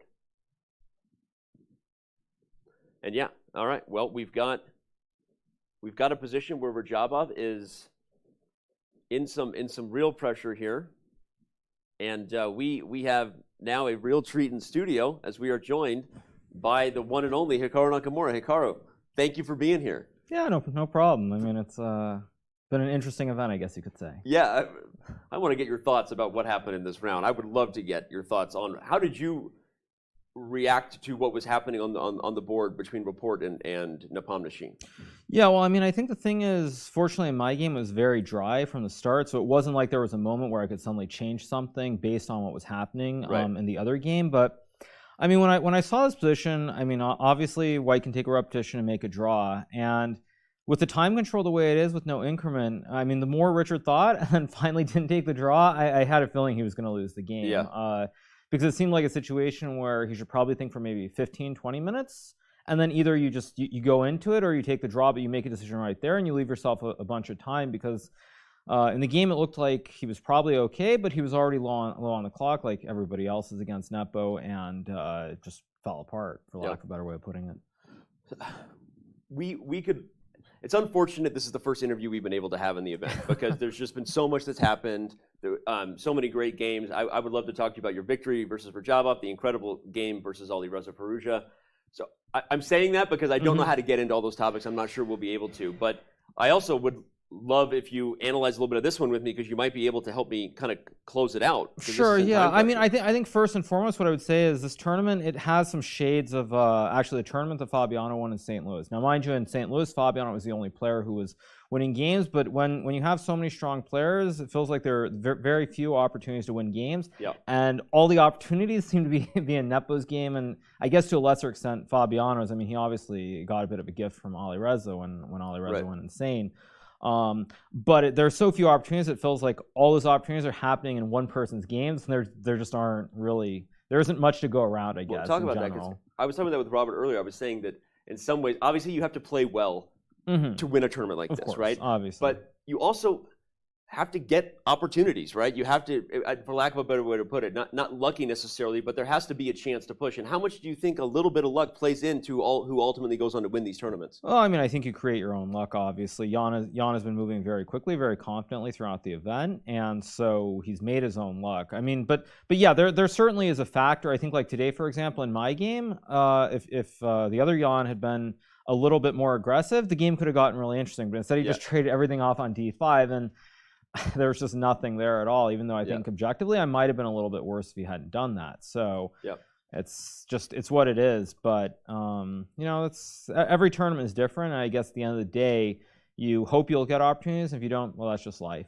really. If your opponents play well, I mean, I thought, for example, my game against Ding Liren is a perfect example where I had great preparation. I think I caught him by surprise, and then he played every best move. And I feel like, you know, for example, you look at like a game of Jan's, say someone finds all the best moves and makes a draw, it's a different situation, but they don't find the best moves. And then like in my case against Ding finds all the best moves. I mean, it's just, sometimes it seems very random. But I mean, to be fair, Jan has created a lot of his opportunities because of how quickly he's played and how confident he's been throughout. So it's not too much of a surprise, perhaps you could say.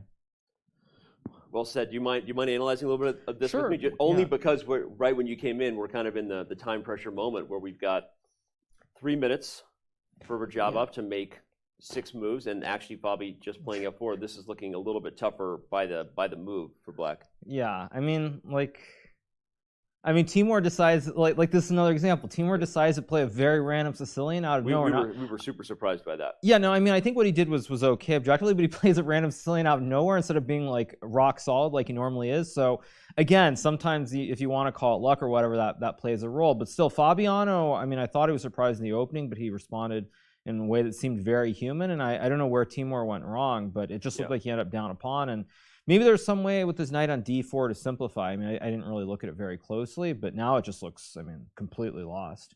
Any chance for Black to hold this? So if the knight moves King G6, or take me through what you're seeing here. Well, the problem is, where's the counterplay, basically? I mean, you're not like, for example, say there were no A pawns on the board, and you were able to win the C pawn, you would have a passed B pawn. But with A and C versus A and B, I mean, basically, even if you get the C3 pawn at some point, your whole king side is collapsing. You just lose.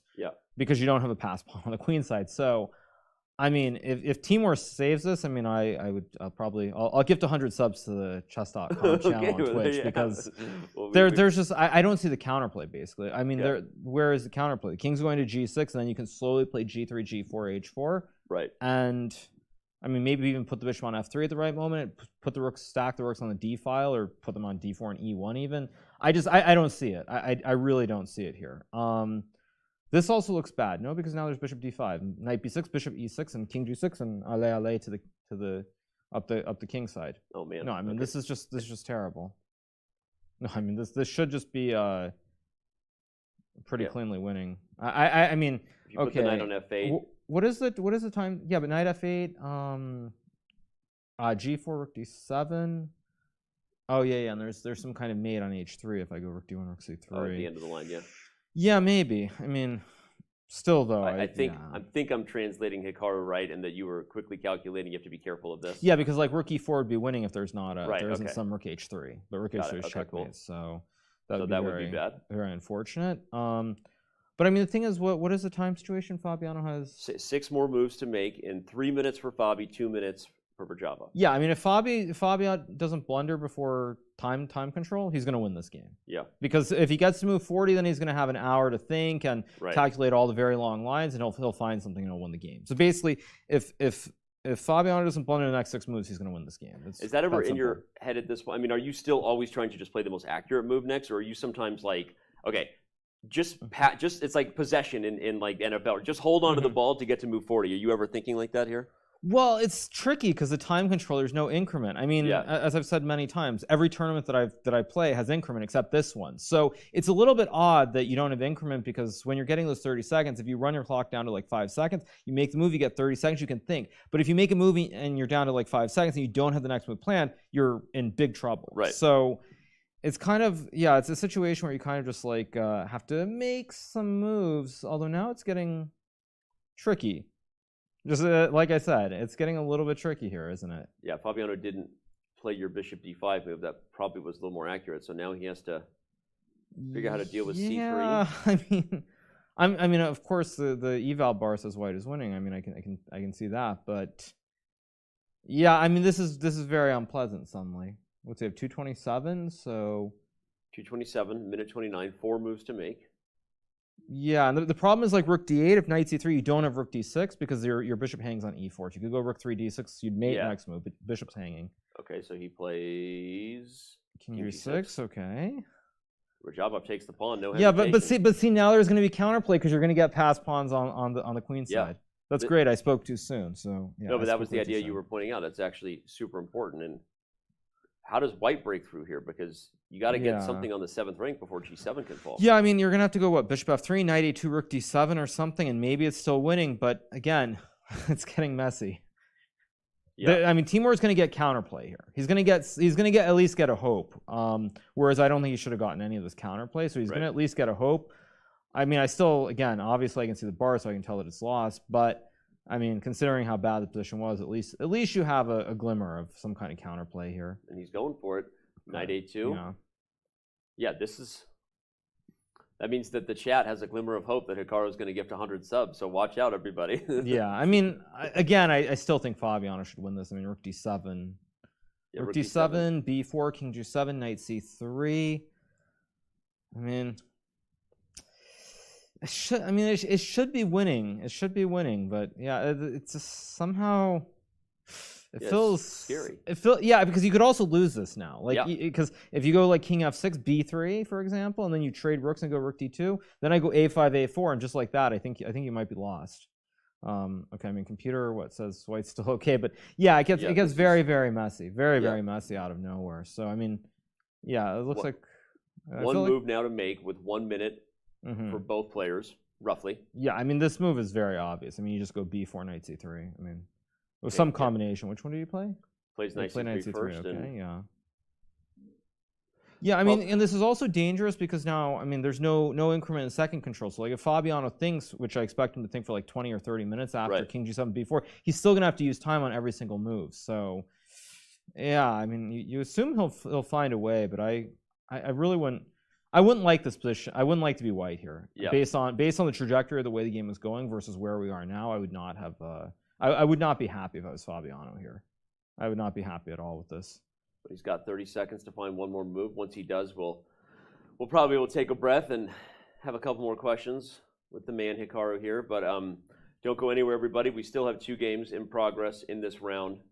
And king g7, b4. Wow, Raja has the time, but he plays it anyway. No, actually he did. That was move 40, right? Yeah, but I mean, this is going to be very, very tricky here. You know it's stressful when both players get it. It doesn't matter whose move it is, right? They're like, all right, let's take a break. Yeah, I mean, what the computer says you can go king f6, b4, rook d2, and then just run the king and go f6, f7, I guess. But king f6. Yeah, I mean, this probably will happen. On b3, and then I think you go rook d2, and black's just too slow, because a5, king g6, a4, f6, a3, f7, the f pawn. E6? Okay. Oh, sorry. I thought you said that. I was just moving. Yeah, I said g6, but I mean, it doesn't matter. I mean, either way. Yeah, and you're just too fast here, I guess. It's just one tempo. So Fabiano, I mean, actually, I assume he'll find this. Because it's not that hard because black doesn't have many moves here either. I mean, if you get to this position after, this is the position right now, right? Yeah. So after king f6, b3, rook d2, a5 is the only move. Because you're just going to go, I mean, you have a clear plan, move the king, e6, g6, and just push the pawn up the board. So it's actually not so hard to calculate. Because black doesn't have alternatives, so as long as you can see that you can move the king, Fabiano should win this game. All right, well, let's back out real quick because you made a comment. If I'm quoting it correctly, I heard that you said that you thought if there was increment, Radja might have held that game against you. Here we have a game that without increment obviously had a lot more drama. What are your thoughts on the time control in general, and obviously the fact that it doesn't line up with what you've consistently played, but if it wasn't for that, are you generally okay with it? Just give me your thoughts on it. I mean, the game changes. I mean, I'll say this: I think I would have beaten Nepo if there was increment. I think if there was increment, I probably would have kept the game going, even though I'd already thrown it away to some degree with this whole knight b3, bishop c3. If I have 7 minutes there and I'm getting 30 seconds every move, I probably still play on quite a bit. But without the increment, it's a completely different ball game. So that's another game that I think would have gone differently if the time control was different. I think it's just weird because I think all of us are so used to playing with increment, whether it's the World Rapid and Blitz, Rapid or Blitz, or classical chess, whatever it is. I think about people like Grishchuk without increment. I mean, that guy, he probably would have lost like 50 points in the last 2 years or something. Yeah, exactly. He would have lost so many of his games in those scrambles. But I mean, you adjust to it, obviously. I think it's just the main thing is if you get below a certain point, a certain amount of time, you just have to go with it. Actually, I would say it's very similar to the RCC, which I played on chess.com. The first day it's 10-0, and then on the second day it's 10+2. And like on the first day, there's a certain amount of time. I would say somewhere around like 2.5 to 3 minutes, where if it's headed towards an end game, you just have to go into it. You can't really calculate at that point. So yeah, it's difficult getting used to it, and I think in a tournament like this where everybody's so well prepared, there are going to be a lot of surprise in the opening, so it definitely adds to the drama. I think for spectators it's probably better. I think for the players it's much worse. So it cuts both ways, is what I would say about the time control. I'm gonna ask the overarching question because we were unfortunately not able to have you after some of the earlier games. Just give me your quick synopsis, if you would, on how you feel you played through the first half of the candidates here in Madrid, both your form and maybe some of the critical moments. How do you feel that things have gone? I mean, I think I've played excellently. I think if I look at my result, it's about where I should be. Maybe I could be on +1 if I had beaten Jan. But I think I've played well. Fabiano, of course, I made this one very big error, castling kingside when I shouldn't have in the first round. Maybe I shouldn't have lost that game. At the same time, you could probably argue that I could have lost to Alireza, so I think that's pretty much a wash. I've played well. I can't complain. Certainly, if there's one thing I would say, I'm a little bit surprised. I mean, obviously, the tournament still has a long way to go, but I am a little bit surprised at perhaps the preparation from some of the players. It doesn't feel like they necessarily used all this time to find a lot of great ideas, I guess is what I would say. I mean, I think Richard, for example, I'm a little bit surprised by what he's done throughout this event. I mean, Liren, I guess, didn't have much time, but Alireza also, it doesn't seem like he, has come up with a lot of really brilliant opening ideas the way I would have expected, considering he had like 9 months to literally prepare for this tournament and only this tournament. Yeah, because he hadn't played much. Yeah, so I mean, I would say that's maybe the one surprise to me. But overall, I'm happy with my play. I mean, if people like Jan are just going to win every game, there's not much that I can do about that. I mean, you can only concentrate on your own game. So. What are your thoughts on that? I mean, as you look at moving to the back half, and obviously the storyline is right now, who's going to stop Jan? Can anybody at this point? 5.5 out of 7. It's one of the best scores ever there. So, what will be your approach going up against him, and what do you think is going through all the players' minds right now? Well, first thing I would say is, I said this on my stream. So to me, this is no surprise. I literally said on my stream multiple times, the odds makers, I don't know what they're talking about. They've Ding and Alireza being the favorite. We were saying like, if there was real money in betting on chess at this point, we would be making a lot of money because the odds makers definitely had this wrong. Well, I mean, I said it multiple times. I thought there were two clear favorites, Fabiano and Jan, because they're the two players who have played this tournament and won this tournament, so they have a lot of experience in it. Whereas Ding, he only played the last time, and sure, you can say what you want about COVID and perhaps being stuck in a bit of a lockdown before the event, but he didn't perform well last time. So I thought he and Alireza were a little bit of outsiders, perhaps. I think just drawing on my own experience from playing in the candidates in 2016, I mean, I was very nervous. I slept horribly. It was a very, very rough event for me. I mean, at a certain point, I was on -2. I did win a couple of games in a row to get back to even, but I was never really in contention, and the pressure just kept building every day. Whereas this time, I don't really feel any pressure at all. I'm just trying to play good chess. So it's night and day for me. And having had that experience, I think certainly for someone like Alireza, who's never played before, it's a lot to expect him to suddenly play really, really well, considering that the stakes are so different than any other event he's played in. So for me, it's not a surprise. Can someone stop Jan? I mean, obviously it's possible. Fabiano, if he wins this game, he's also going to be on +3, so he'll be half point behind. But yeah, I mean, I think go ahead and bring one up of those the two bird's guys eye have the view best while we have chance. Hikaru in here, because I want to ask one more question. I don't want people to be mad that we don't have the boards up. We're going to keep Hikaru here because he's an awesome interview. So that way people don't get mad about where that's going. I want to ask you about that. So what you said about Alireza, you know, another storyline everyone was talking about, not just the pressure on him, the comments Magnus made, but then the fact that he kind of disappeared for the last 6 months, and now we've seen some difficulties for him coming out of the gate. Like, what would be your assessment of what's kind of going on there as Firouzja seems to be struggling a little bit with his form?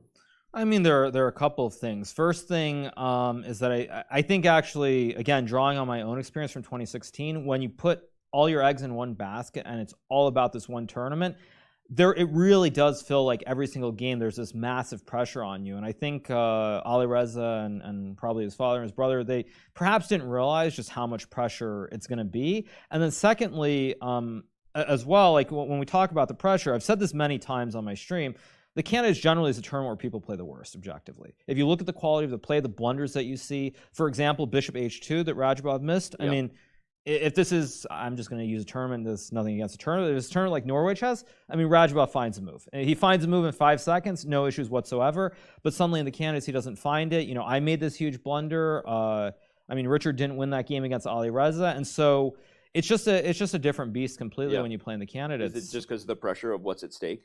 Yeah, I mean, it's the only tournament where you finish second and you feel like you finished in last place. Only tournament that you can do that. You can gain 10 points, finish in second place. I mean, I think like Fabiano in 2016 when he finished second after Sergey who won the event. I mean, he felt terrible, but I think he had a very good event overall. It was great, but finished second, it's just a huge failure. Right. So.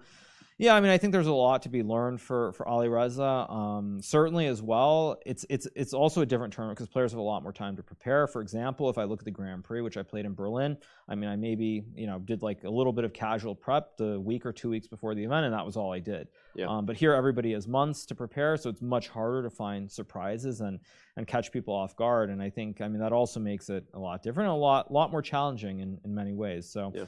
I'm sure he'll learn from it, but it's certainly something that I think you should just kind of try to play, just try to keep some sort of routine and not bet everything, not bet the whole house on this one event, because certainly it hasn't gone his way. Great answers, Hikaru. You're an awesome interview. I have one more question I want to ask, and then we'll let you. If Fabiano is to go on and win, I mean, this I can game, just stay here. Okay, well, I mean, I can stay here for another 10, 15 minutes. This is awesome to have you here, and it's great thoughts, great content, right? As you know, you're the biggest chess streamer in the world. If Fabiano does go on to win this game, and the storyline becomes, with all due respect, that you kind of have a 2-horse race going, right? Does that change your approach to how you play them? Does it change other players' approaches? What's going through the other 6? You guys are all, can I say badasses at what you do? You're all badasses. So like, but now you got 2 guys that are leading. Are you going to change your approach against them? I mean, we'll see. I play Fabiano tomorrow, so probably it's better if I don't answer that super clearly. But I think there is one thing that is a problem with the format, which is that, as everybody knows, the prizes are based on every half point you score. So if you end up in a situation where only 2 players are in the running for first place, there's some incentive for the other players to not particularly give it their best effort, considering how much money there is for every game in a sense. As far as my approach, I mean, we'll see whether I change something or I don't change something. But as I've said before, I'm just going to play my own game. If things break my way, that's great. I mean, it doesn't seem like they are, but I just keep playing. You keep playing your game, and you don't rule out the idea that you might be able to put a few wins together, right? I mean, you never think about it like it's over. Actually, that's the thing is when I played in 2016, it was a very bad event because I started off, I think. I lost. I mean, I drew my first game to Fabiano. I think I lost in round 2, or maybe it was round 3 to Sergey. And then two or three rounds later, I also lost to Levon. So I was very quickly on -2 at the halfway mark. Yep. And I mean, it felt like the world was ending. Just really, really miserable. I was not in a good mood. And then I was able to sort of catch lightning in a bottle and win 2 games in the middle against Topalov and Anand. Not in the middle, sorry, towards the end. But I won 2 games in a row, and suddenly, just like that, it was a completely fine result. So, I mean, you kind of just take it one game at a time. You hope something happens. I mean, today actually I was a little bit optimistic for about one moment that I might get some chances, but then Duda just killed the game. So, it's what it is. But it's fun to play, and it's I'm enjoying it. I guess I'll bring it to a close there to make sure we catch some of the final moments and kind of whatever. Although I am you're going to get a 20-minute think here by Fabiano, so it's not. That's like probably true. So change. that's all right. I am going to get one more question out of Hikaru. Go back. I want people to see Fabiano's game because I want to get his answer to this. Because is there? You made a comment. I've played Fabiano 100 times. He's gonna think for 20 or 30 minutes here, and he's gonna calculate it move by move, and then he's gonna blitz out like 4 or 5 moves. And he's gonna win. There you go. And probably he's gonna win as long as he finds the right play. There's foreshadowing from Hikaru. Last question, and this is the last. I want to say you made comments about the format. Obviously, the incentive potentially not being able to draw. There's another hot take here, which is that, with all due respect to Richard Rapport as a creative, genius in many ways, a very strong player, exciting, and I applaud the idea that he would play that position for a win because he cares about his chances, not others.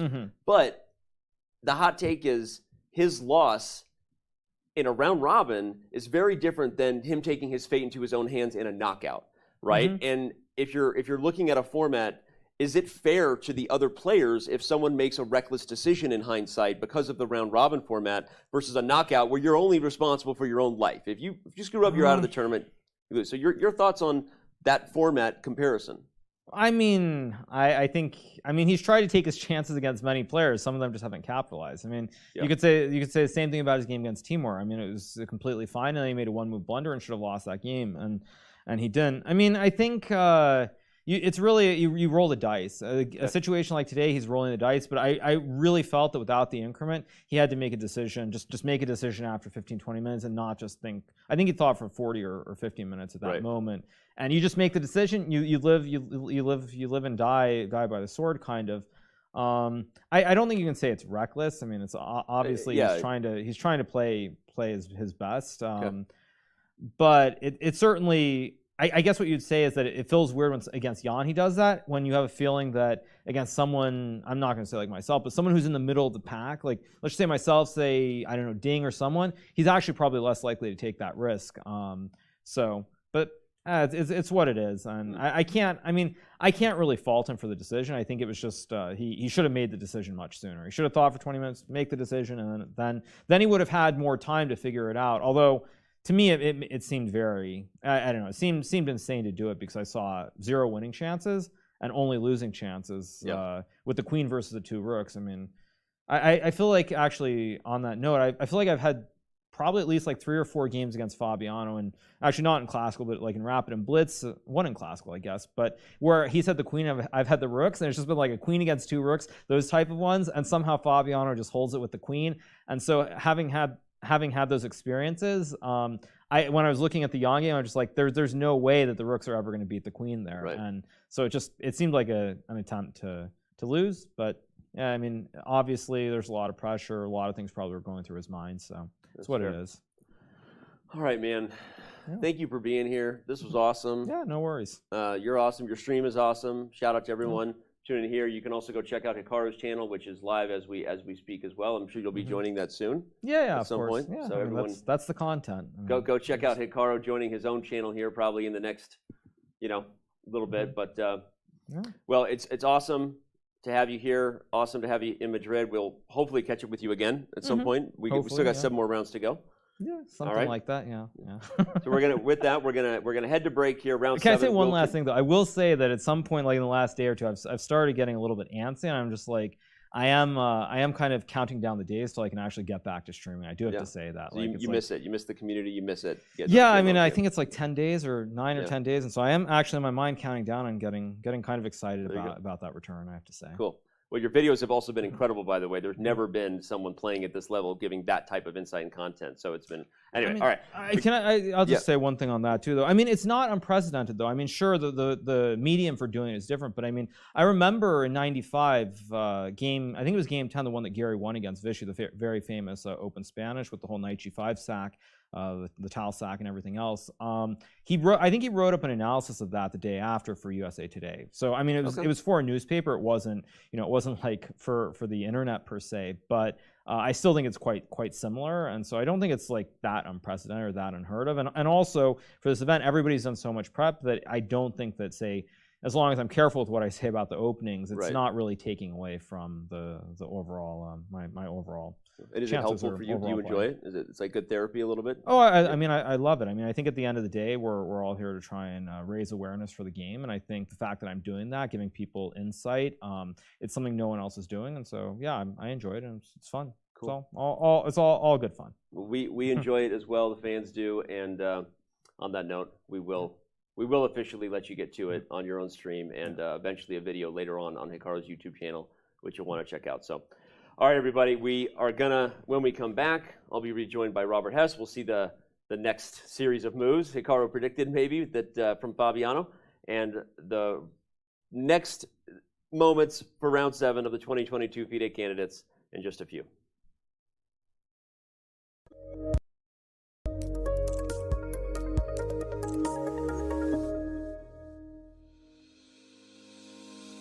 Want to hold a massive chess tournament with dozens of clubs or hundreds of players? Or maybe a small chess tournament with local but competitive clubs? With Club Arenas, you can. Club Arenas allow for tournaments of any size with any number of clubs and players. Customize the arena with any time control, with standard chess or mini chess variants, and with any starting position you want. Club Arenas are the most flexible tournament format on chess.com. Try one out today. Apparently, this is the horse she rode in on, literally. Queen Isabella herself on a knight, a noble steed, changed the world forever. It's why everyone in Madrid knows the game of chess. They know that the candidates is here. They know that that this is one of the capital cities of our great game. And it's all because of that lady right there on that noble steed. Now that's a 9. Thank God for Queen Isabella changing the rules, right? And giving the queen her powers. I know that in the filming we're really running with this, but in my head it was the Queen of France. So that begs the question, who is the chess.com historian, and can I fire them? Well, you'd have to fire yourself, I think. Yeah, that's a good point. That's called as an outtake, I believe they call it in the business. Outtake. So Mike's going to say it was the Queen of Spain next time. He knows. Yeah. He knows. Yeah. We got to find more about this lady and find more about what the people know here.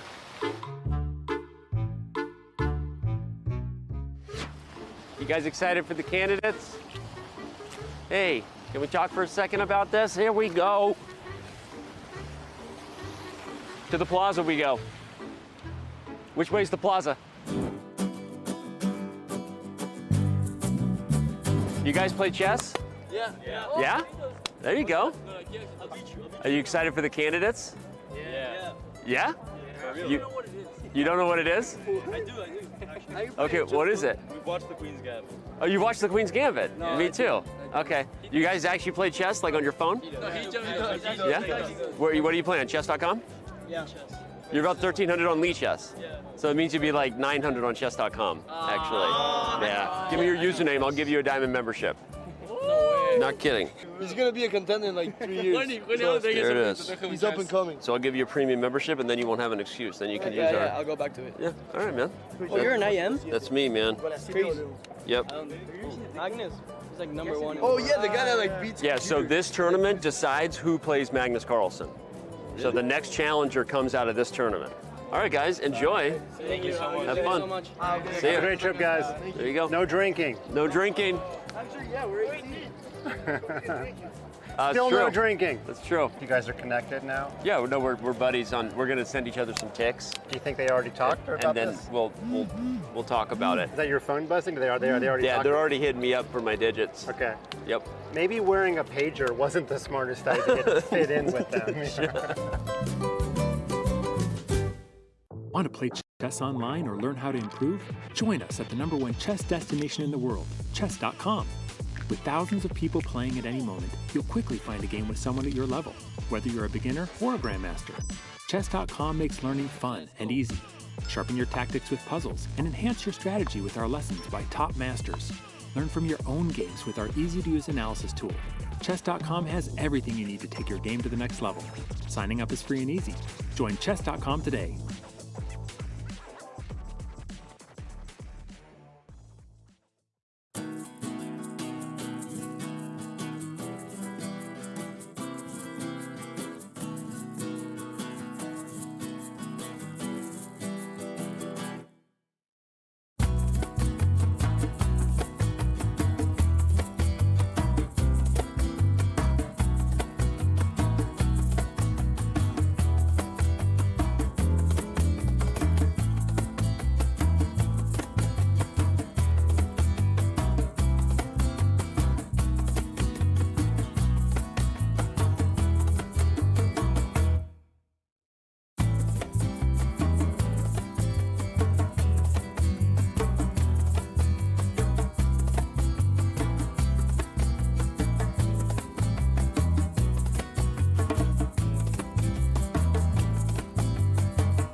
Madrid. Civilization here is almost as old as the game of chess. Some claim the queen was given her powers to honor Queen Isabella. Now that, my friends, is a chess legacy. Passion for chess continues to thrive in Madrid. For the first time in 30 years, Spain's capital plays host to the Candidates, the most important tournament in chess. At the Palace of Santona, the stakes are high. 8 of the world's best players competing for the right to challenge for the most coveted title in chess, the World Chess Championship. The Candidates is grueling. The winner requires mental endurance and unbreakable focus. There are those familiar with the biggest stages in chess, yet still chasing unfinished business. And others from the next wave of stars with little patience for yielding to those before them. Mis amigos, the next challenger to the world champion of chess must come through Madrid. Like Queen Isabella before them, the Candidates is all about leaving a legacy.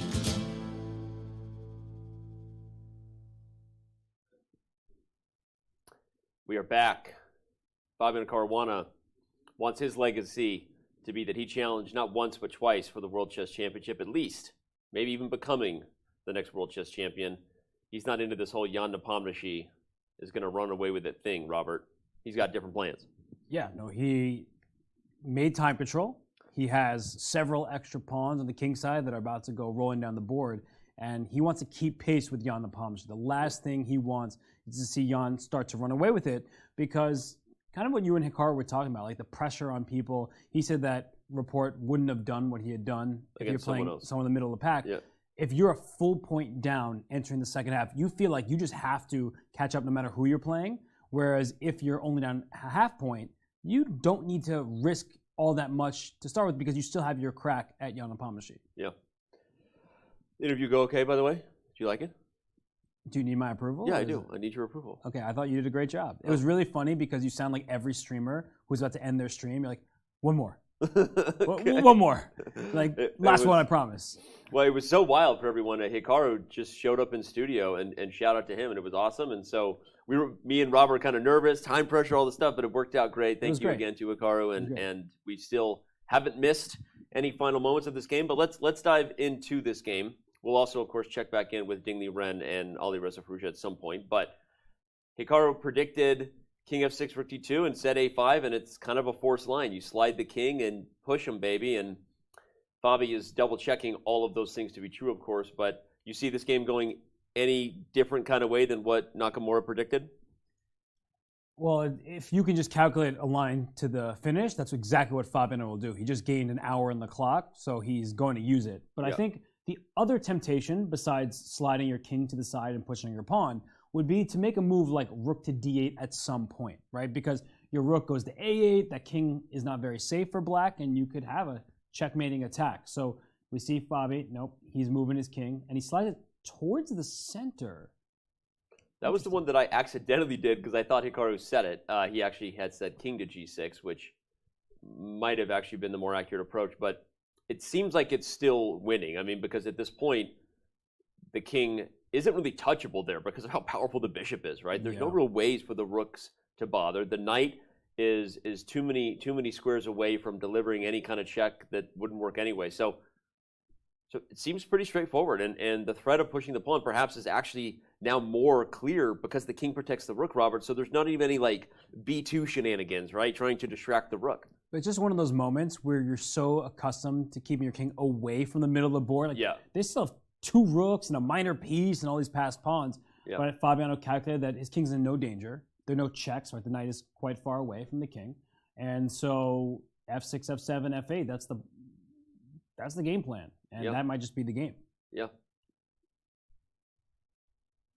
Well, let's bring up the analysis board and see if we can just do a little bit of, not necessarily guess the move, but just give you the concrete suggestion of where we see this game going. If black plays a4, why is black too slow? Because we just push, and if a3, I think just f7. It is kind of scary when you've got games like this, you know? But it makes so much more sense why I play king e6 now. Okay. If the king were on g6, b1 queens with check. Oh, okay. So Fabi is literally calculating the most concrete lines, and now we see before us that this move wins because when the queen comes here, there is no check on g6. So there's, just whatever it is, there's going to be a checkmate over here in some sort of fashion. Yeah, everything at that point is. You go queen takes rook on c5 because the rook on c7 was pinned just a moment ago. Oh, that's true. That's it's just everything nice is winning. Move. Yeah. Okay. So that's actually really cool to have the foresight of putting the king away from a square that might become a check, in addition to the potential usefulness of the king helping out with the other pieces. So king e6. It's kind of funny that there are 2 almost competing thought processes. One is with so many pieces on the board, you typically don't want your king out in the open. Yeah. But the other is, as we're pointing out, that with mutual promotions happening, that you want to make sure that your king is not checked first. Right. That's always the issue when we see a new queen appear, is that if you're both getting queens, if you're the person with the first punch, you typically win that game. Yep. So not allowing that check on b1 is really important. So king e6, that looks like the right start. Yep, king e6. So not sure what else Radja would have in store here. We see him with head in hand, facing a perched Fabiano Caruana, as we've said. And a lot of things to unpack about some different comments that Hikaru made about the players playing these guys in the back half. He said he's playing Fabiano tomorrow, so he's not going to reveal whether he changes anything different because of the standings. But overall, I mean, it does seem like we're going to be having just more and more 2-horse race conversations. And if Fabiano wins this game, at least we have that and not a 1-horse race. Nothing against Jan or Fabi either way, but of course we want drama, right? Everyone wants there to be more battles that really, really matter in an event that is becoming lopsided. And I agreed with Hikaru's self-assessment that he said he's playing quite well. I think that he has shown great play thus far. And he got off to a bad start by losing to Fabiano, and then he immediately won against Timur Radjabov. And he's like, I think maybe I could have a half point more, but I'm about where I should be. And I think oftentimes players feel that way, right? They think about all those half points left on the table, results that could have gone differently. But I do think ultimately ignoring the specifics of the result, that Hikaru has played very well. Well, and he was fair too. He said objectively you could say I maybe should have lost Alireza. So he was very fair in the assessment that even if he thinks he should have a half a point different. So yeah, it makes sense. All right, this is huge for Fabiano. I mean, catching our breath again and just appreciating that Fabiano has to convert on this game, especially now that he has this winning advantage. We expect him to do so, but while we see whether Radjabov can make anything spicy down the stretch, we actually have another potentially spicy interview ahead for you. We had Nakamura in studio. Our own Dina Belenkaya, in the meantime, was catching up with Richard Rapport. Let's see what the man from Hungary, now representing Romania, had to say about his game versus Jan Nepomniachtchi. Richard, thanks for joining us regardless of the result. What was the resultative decisive, so to be, factor that made you play on? I don't know. I guess I should throw away my computer, because I'm pretty sure the line is bishop d6 instead of bishop h3, queen takes a7, then bishop h3. It's a draw. So I figured I should be better here, because, okay, it was not, I should play on, but I played so badly. Even afterwards, I'm probably just worse. So I guess, you know, I kind of tricked myself. I was trying to figure this out, like how to defend afterwards, but I got really upset about this, that I played on. No one knows for what reason exactly, and positions clearly seems to interest. And also many other small things which were not going my way before the game already. So clearly it was extremely stupid from me to play on, regardless of what's the evaluation of the position, what to do. Yeah. So you don't think it was just your chess style or character that wanted to fight? Maybe, but okay. I mean, it's more like I wanted to lose than anything else. So at least we'll see now, you know, okay, if I will do the same tomorrow, because I have another fight. So you're really curious. That's what we were speculating on. And do you mean that you played badly and there were better ways to play even after you refused the repetition, or it's just the repetition itself? Okay, you tell me. I don't know. I mean, I guess there was better ways to play, because I don't think White is losing on the spot yet, but I just started to miss very strange things. I guess this happens, yeah. All right, thanks a lot, Richard, and good luck in the following White game. Thanks. That was just heart. I would pound my heart, but it's next to my mic, and I don't want to. That was heartbreaking. Yeah. For Richard. I mean, to hear what he said about throwing his computer out the window, I'll be there to catch it. He has so many interesting ideas that I want to see what's on that laptop. Right. But in all seriousness, this is a creative player who says that he messed up his preparation somewhere, and that was clear when he allowed a forced draw. And then he's being very self-critical, and he's like, "I don't know what I was doing. I was playing to lose." And we were talking about that during the game.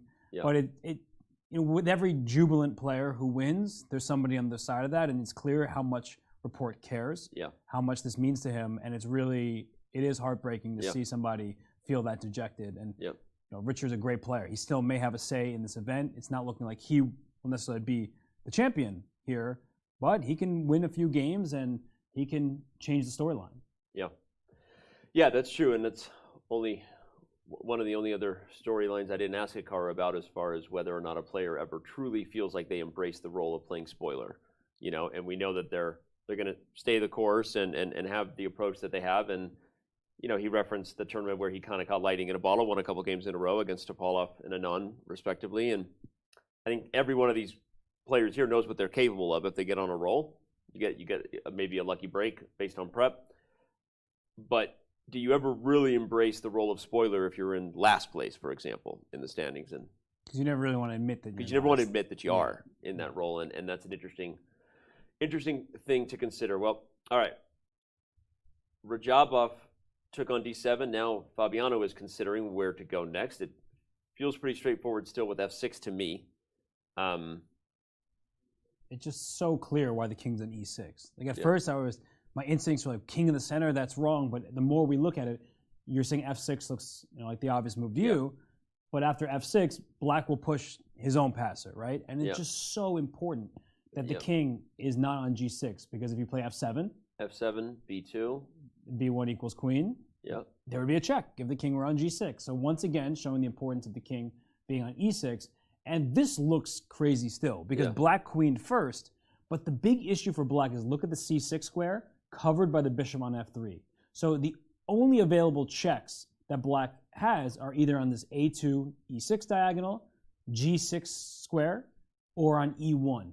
And it seems like no matter where you give a check, you're running out of checks immediately. And white is up a pawn as well. This is one of those rare endgames you can see where both sides get a queen, and then they might immediately trade queens and go right back to the pawn race, right? Where again, you have A pawn versus F pawn. And at least in this scenario, black seems to be a little more on equal ground, but I guess the problem is that white will switch gears, play a little more prophylactically on the queen side before just closing his eyes and pushing the pawn. Yeah, and it just, but don't be surprised if we see something like this. No, and this rook d8, rook a8 idea can happen in the game continuation as well. Like instead of just pushing the pawn up to f6, which is very tempting, like even you would here, start with rook to d8. And the point is that after king a6, rook d8, if you play b2, you lose the pawn immediately because rook a8 check, the king has to go to the b file, you check again, you win the pawn, and with that pawn gone, so are black's chances. Yeah. So yeah, b2 is an impossible move for black, but that means it's a slow push towards the other side. Yep. So if you the pawn back on b3 and you say after rook d8, how else are you gonna push your pawn? If you try to do this way, but now you're too slow. Right. Because you can't push a3, you'll lose that pawn. Yep. Just because of the check and capture. And if you push b2, we already saw what happens. You check, you win the pawn. So it looks like the more we look at it, the more it feels like rook d8 is probably what the doctor ordered, not my initially suggested f6. It seems like both are good, but yes, rook d8, I guess now that we're making the moves, it feels like perhaps it's a little bit easier. Although, you can't play rook c7. I was like, oh, yeah, maybe it's so hard for black. This bishop is just a monster. Yeah. And I was thinking you play rook c7, right? And to cover the b file or something. But after rook b8, you can't play rook b7 because the bishop covers that square too. Yeah, and you don't have time for things like knight to b5 to slow down. In this position, even with knight d4 check coming, f6, b2. And bishop e4. The knight's no longer on c3, so your bishop can help defend the square. But these are tricky things. We're playing them out now. We have the benefit, the benefit of each other. I am a benefit. We have the benefit of each other. The benefit of the eval bar. Notice how I slipped that in. But it's hard to be on your own, lost in thought. Even that line is very tricky, right? Because how nerve-wracking is it when your opponent can block the only file available to stop them from queening, right? There's just so much to calculate here. Like even here at b2, oh no, that's why you check and check, right? But if like knight to b5 first, you could be nervous about b2 coming. But again, the whole point is that if the knight leaves that square, you have bishop e4, so very nice. Yeah, and even here, there's probably a couple more moves that have to be played, but the issue for black is b1 is covered, f8 is not, and bishops being long-range pieces, knights short range, clearly the bishop has the advantage. Okay, well, Hikaru predicted he's like, Fabiano's just going to take a bunch of time and then bust out the rest of the moves to the end. Didn't take as much time as we thought he was going to before rook e2, but again, he's very precise, as we said. Just technical. He rarely lets his prey off of the hook. He also literally doesn't care about the chat getting 100 subs. That's true. He literally doesn't care about the chat getting 100 subs. In fact, that's right. If Fabi blows this chat, you get 100 subs. So now who are you rooting for? Yeah. Hikaru Nakamura. And I will text him right away if that happens and say, you better come drop 100 subs right now. And he will. He will. He would do it for the content anyway. All right, well, Caruana winning this will keep Jan Nepomniachtchi on his toes, only a half a point ahead of at least one player. He would be also getting that player with the black pieces in the back half. So we have quite the storyline ahead for us. Even if it is a two-horse race, it is still a race, and the highest title in chess, as we know, at stake. Do you mind if I go off script for a second here? Go for it. What are those cups that the players have? Oh, like what? I don't know. Yeah, that's a really tall plastic cup. Yeah, and it's opaque, and it almost feels like the cups you go to at. Rogers had orange juice in it earlier. Go ahead. It's like a fast food restaurant. It's a free refills, Yeah. But usually they're not see through. Yeah, there's the OJ, the remnants of an OJ, by the way, with extra pulp. clearly. Who likes OJ with pulp? Come on, chat. No pulp is what I want. Give me OJ with no pulp, unless it's freshly squeezed. I just never have seen cups like that. So the good news is they're really tall, because as chess players, we want tall chairs, we want tall cups. I definitely don't want a tall chair, but how many games have you played where you get some water, but the cup is like really that tiny? Is the most painful. So at least you have tall cups. Shady Jess, right on cue. Tall cups for tall chairs. Exactly. We love you, Shady Jess. I don't really like looking at the pulp stain. Easy to knock over, that's true. Yeah, I'm really not a fan of pulp in my... But you're a fan of Pulp Fiction. I am a huge fan of Pulp Fiction. Great movie. F6 from Fabiano. He does not go for rook d8. Okay, hold the phone, actually.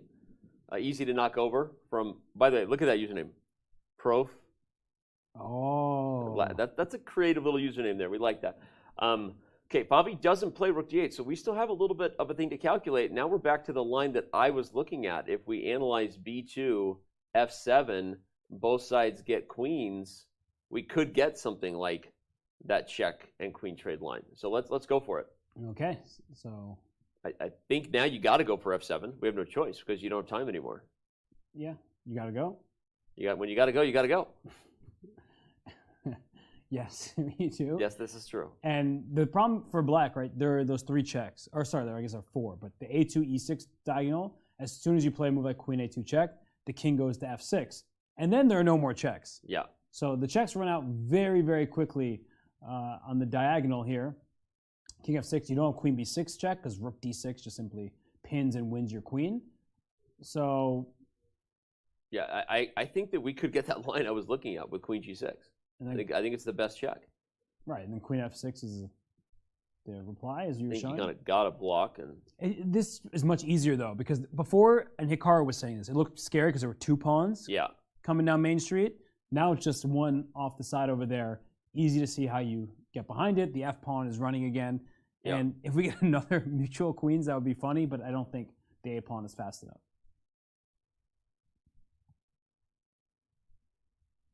So... yeah, Fabiano, he's got the perch going. He's still there. He's still leaning over the board, ready to end this game. Still got the perch. Raja still deep in think.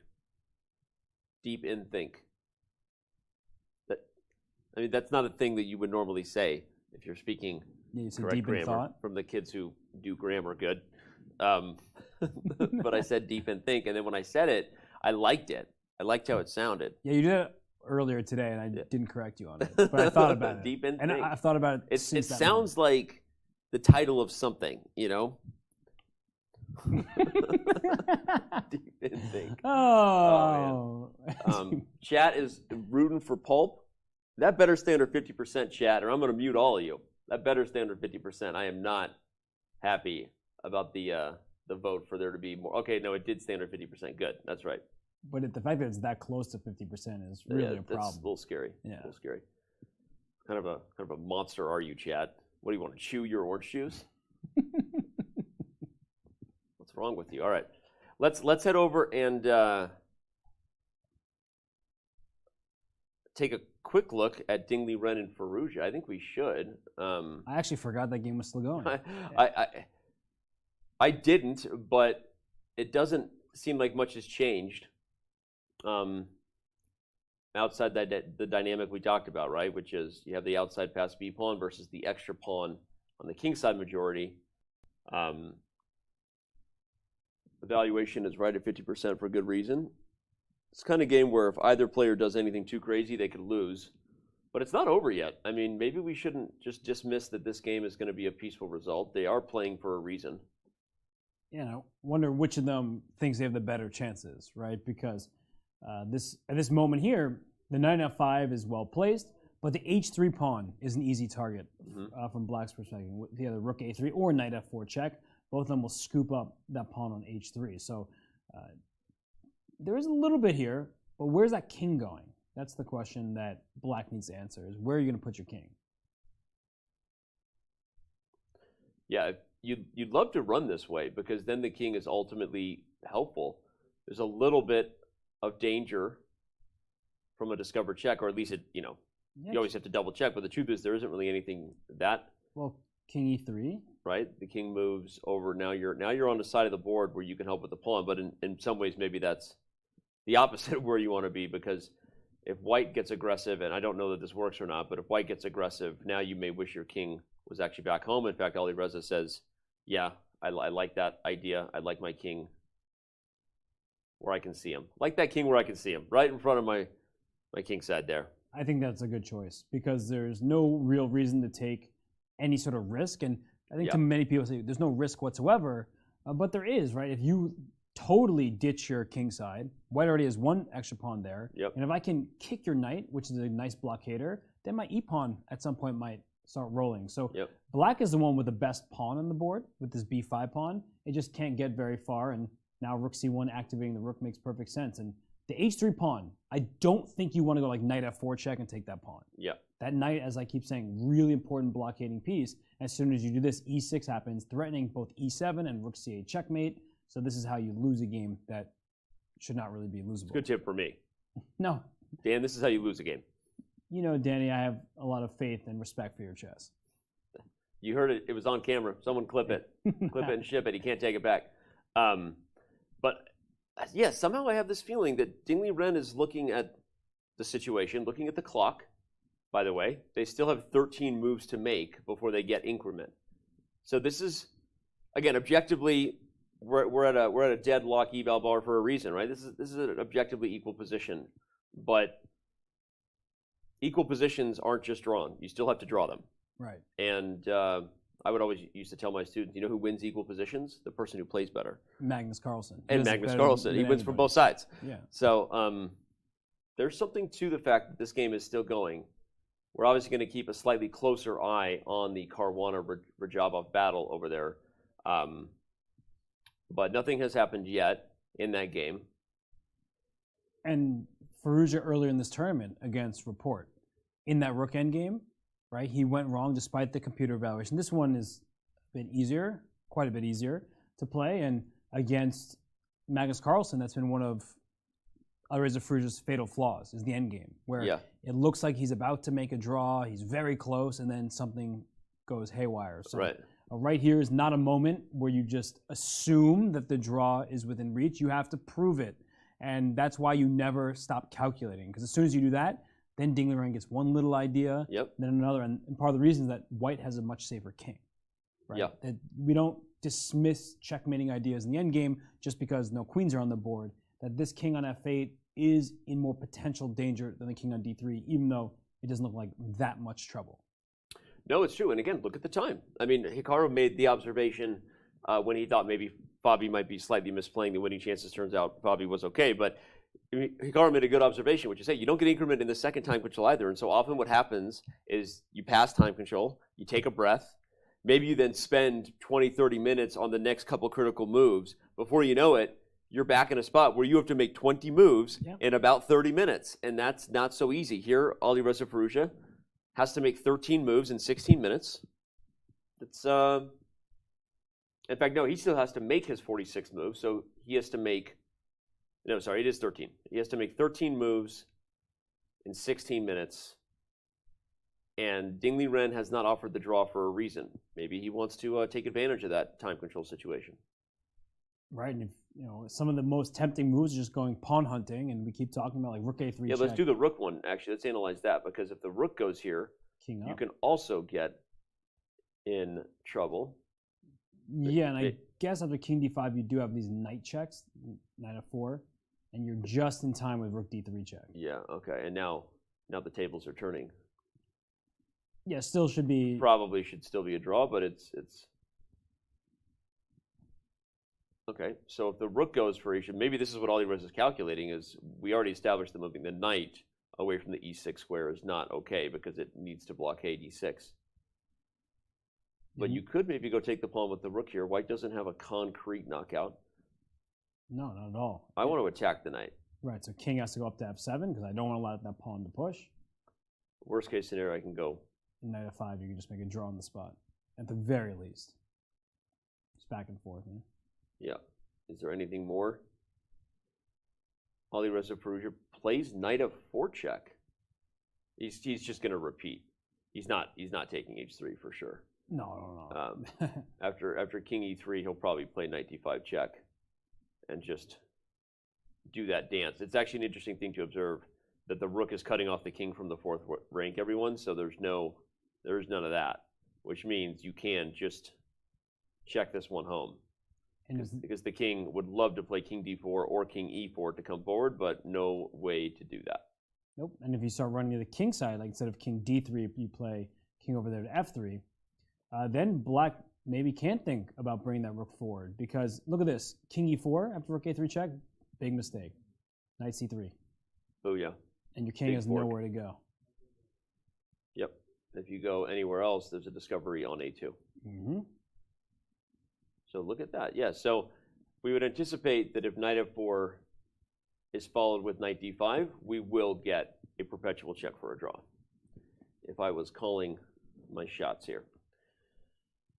Yeah, it looks like a straightforward repetition, which means that both these players still remain quite a distance away from Jan Nepomniachtchi, our leader. Yep. And for Firouzja, drawing Dina Liren with the black pieces, that's a very good result. So he can enter the second half of the tournament.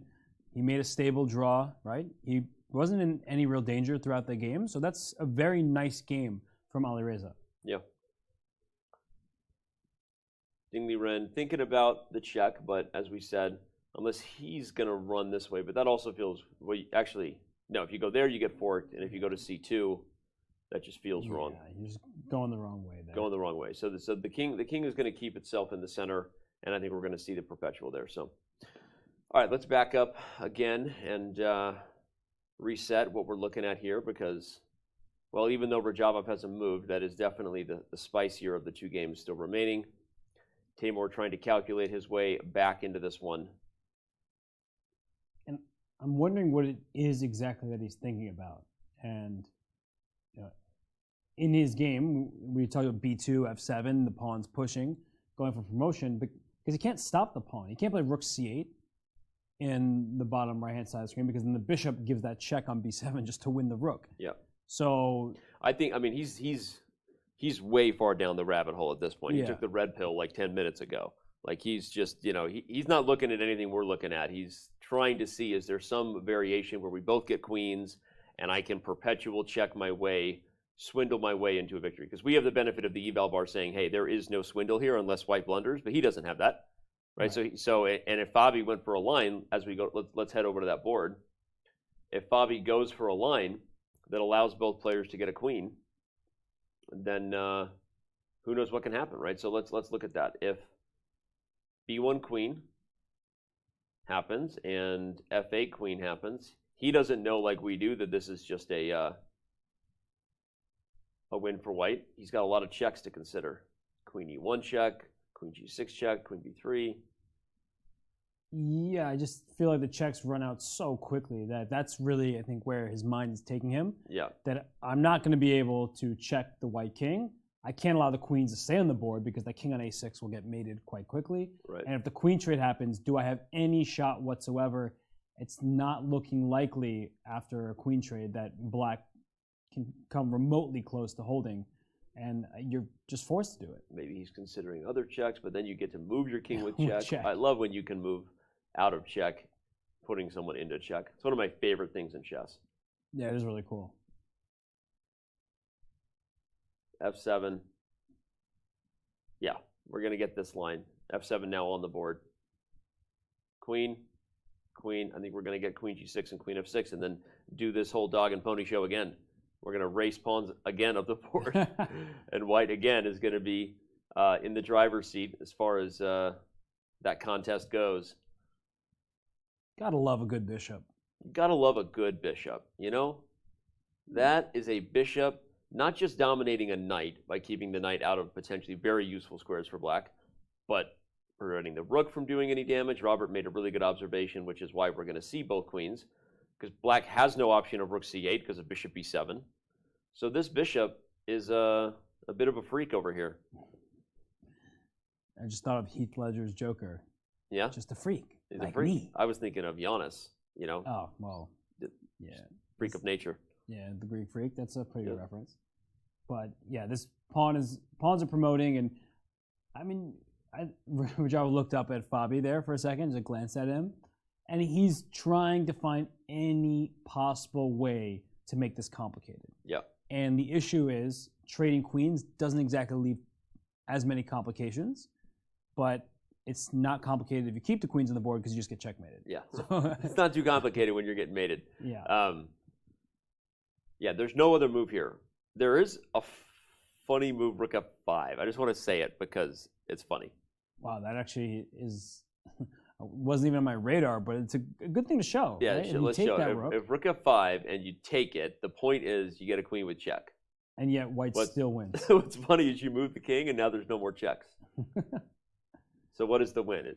Just king g7. King g7? Oh my gosh, that is hilarious. I love it. In fact, and you know Raja would find a line like that, right? You're looking at every possible resource, and so this is actually a common theme for those watching. It's an instructive one. There are many endgame puzzles and different moments where you force. It's an attraction sacrifice. You attract someone to a square that they don't want to go, in order to achieve another means. And in this case, it would be to get a queen with check. Unfortunately for Black, it's not enough because this pass pawn is just so strong. So. It's a cool idea to keep in mind. It does not work for Timur Radjabov, and he's going to continue to try to do the work he can to save this one, but I don't see it happening. That was a really good line, though, that rook f5. Rook f5. Yeah, because it's like a last-ditch effort. It also stops the pawn from promoting, and as you're pointing out, you're dragging that king to a square it really doesn't want to be on, the diagonal doesn't want to be on. So for Radjabov, I mean, look at him. He's got the queen in hand. He's ready to promote that pawn. Fun fact for the viewers, you are not required to get a queen if you touch the queen. If you touch the pawn, you have to move it. It's actually an important rule. That if you touch the piece you're promoting to off the board, you're not required to promote to that piece. I never even thought about that before. It actually came, I mean, as a, you know, I'm a certified national tournament director, right? Excuse me. I used to run international events. Okay? I don't know if I can I took the test. Wow, I feel like I'm you're telling me not a FIDE arbiter, but I don't even know what I think I might be a senior arbiter. I know I'm a senior TD. You just brushed the dirt off your shoulders, told me that I'm not even belonging in the same room as you. In a previous life, when I was, well, let's just talk about the chat. Radjabov intermittently stares at Fabi's forehead in an attempt to steal the moves from his mind. Get that person a diamond membership. That's my favorite comment of the day. You also probably like you get a diamond membership. You like the username. I love the username. Yeah, McCown. Let's get that person a diamond membership. That's it. That's all I got. Anyway, back to my story. So, yeah, I took all the tests to become a senior TD, and it was there was a tournament where I was like making a ruling where someone in time scrambles, it's scary. Yeah. You touch the piece off the board, and then you realize what would often happen? It's stalemate. Mm-hmm. So you put the queen back, and then the opponent made a claim you had to get a queen. And so I had to look it up. At the time, I didn't know it. It wasn't on the test, but I looked it up and made the right call. So anyway, so it's a good fun fact. If you're ever playing over the board chess, you only legally have to make the moves of the pieces you touch on the board. You can touch a piece off the board and you're not required to get the queen. So fun fact, even if getting the queen was a stalemate, you can still change your mind. And Fabi just got the queen. Fabi got the queen. You can get the queen. No, you get the queen. Well, they both did. We're going to do two queens. We got two. Yeah. And for Radjabov, yes, he has been staring at Fabi a bit, and it comes off as the look of a person who knows that he's losing this game. Yeah, but I think we're going to get that line. I think we're going to queen g6, queen f6, and do it again. So. Yeah. Yeah. Oh. We're having a great time. We had a great interview with Hikaru Nakamura earlier. If you're just tuning in, it was fantastic. We also have had many great interviews with Dina and the players downstairs. We've got this game going here where Fabiano Caruana is trying to keep pace with, right now, clear tournament leader by 1.5 points over Fabiano Caruana and Jan Nepomniachtchi, who won with the black pieces over Richard Rapport in fine fashion. We got to stop taking that zoom-in take of the pieces with those cups right in front of it. We keep doing it, and the cups are like, can we get an arbiter to walk through the room and remove those cups? I mean, I'm only half kidding. Can someone in the team be like, hey, could you guys move those cups? I feel like that's distracting to the player. It is, but put them on the other side, guys. Content. Think of the content. I think the content that Fabiano Caruana is thinking about is winning his game. That is it. That is the content he's supposed to think about. And I'm supposed to be thinking about this content, you know? Well, it's interesting that Fabi hasn't moved yet. Do you think there's a possibility he's thinking about playing King E7 here? King to E7 instead of trading queens? Well, he hasn't made his move. So is there a variation here, King to E7, where you keep the queens on the board because there's not a single check that black has after King E7? At least not one that doesn't give away material immediately. To the Batcave. Let's analyze it. Let's go. King to E7. We got to review it. I guess after King 7, there is Queen H7 check, but that doesn't really King to E7. Put too much fear into anyone's heart. Yeah, Queen H7 doesn't actually help. You just you go King to D8. D8. Oh my gosh, I love this so much. And it's one of those rare cases where what Robert was saying earlier, almost often the first person who delivers the check in games where both players are getting queens goes on to win, or at least have a perpetual. Very rarely do you see situations like this where the king is hiding in the middle of the board, right? Hiding in plain sight, as they say. But the problem is, now black can run with the king to B5. And now we have a dogfight. Yeah, you do not want this situation where your king is on E7. Yeah. There's a queen, a rook, and a knight that can all eventually go after your king. And the black king may be able to run away as well over to like A4. It's funny because you start looking at lines like this, Queen B8, you assume it's going to be a win, but then this, you give another check, and you're like, where's the mate? And all of a sudden, it's like, you got nothing. Yeah. Now you're losing, maybe. Well, you're in some trouble because Queen G7 check is an idea, and that king is not very happily placed on E7. So yeah. So more evidence as to suggest that I think we will get Queen F6. This King E7 being met by King B5 would be not what Fabiano wants. No. Especially because after Queen F6, the lines we've been talking about, where you trade queens, and after A4, you put your rook down on D8, it seems like this is much more clear-cut. Although, black can play rook C7 here, and that's something that wasn't available in the previous lines, because that's a rook A7, right? If you trade rooks, are you going to be able to stop the A pawn? The answer doesn't seem to be yes very easily. Actually, not at all. Yeah.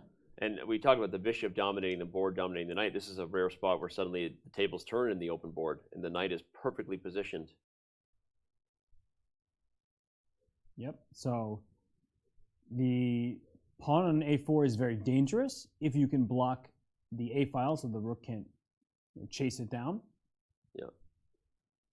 Although here the move rook C8 looks very nice.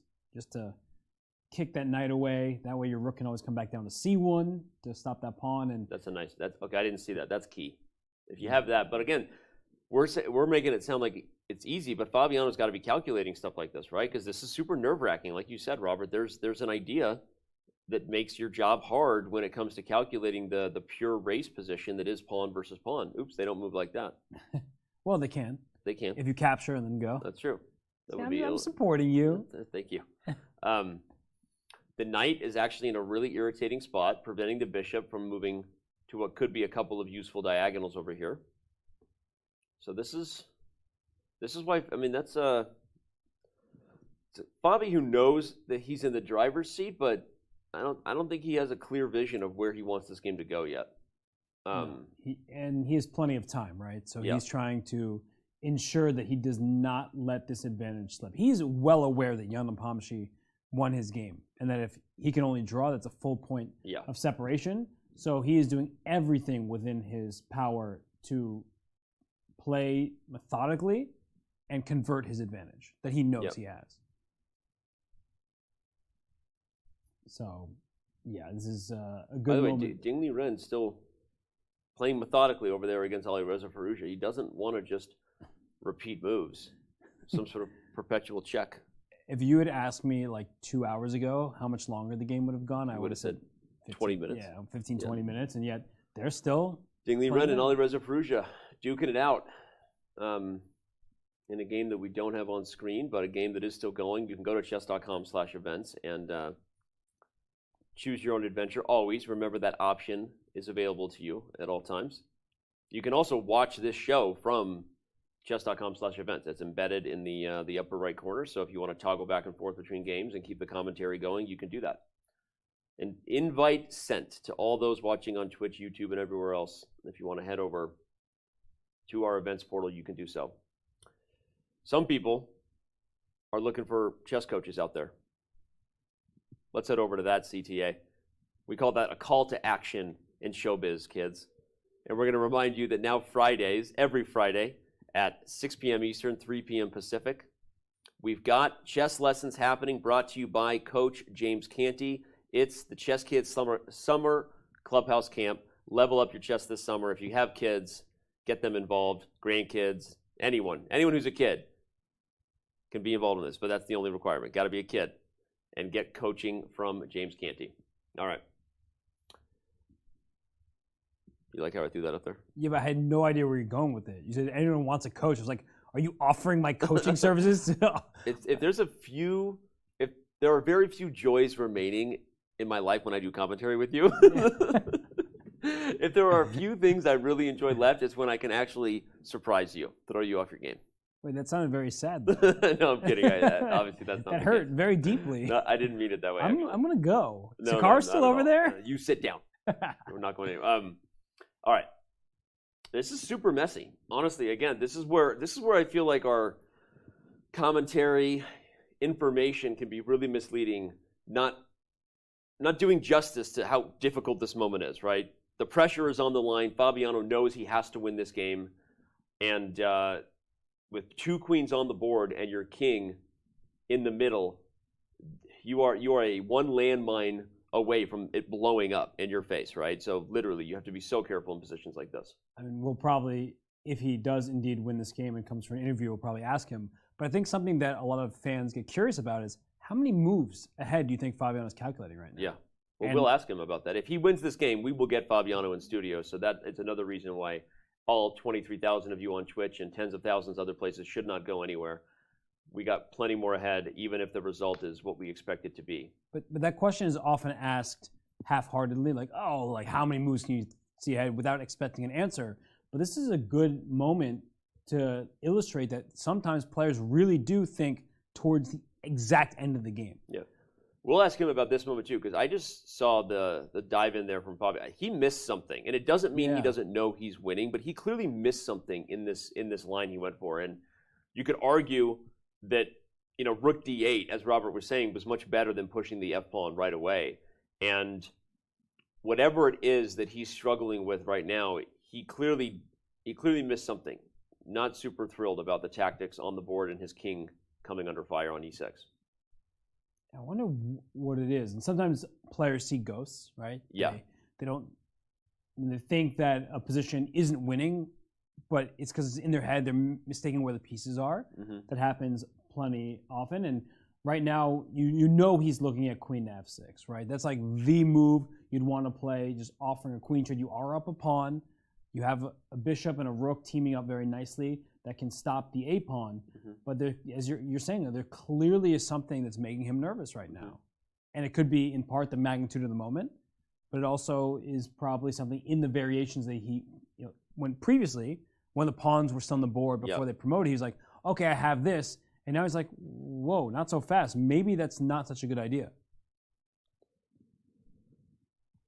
He's got 23 minutes to 27 minutes to make 13 moves, so it's not real time pressure yet, but not an eternity either, especially in a position that could get away from you quickly when you have your king in the middle of the board and all kinds of opportunities to go wrong, which is why I think ultimately we will just see queen f6, Robert, even if whatever he's struggling with right now to play, I think he will go for it because I don't think he's going to want to risk king e7 unless he sees a concrete win. But you're absolutely right, though. Like, we see him, like, he's fidgeting a lot. Yeah.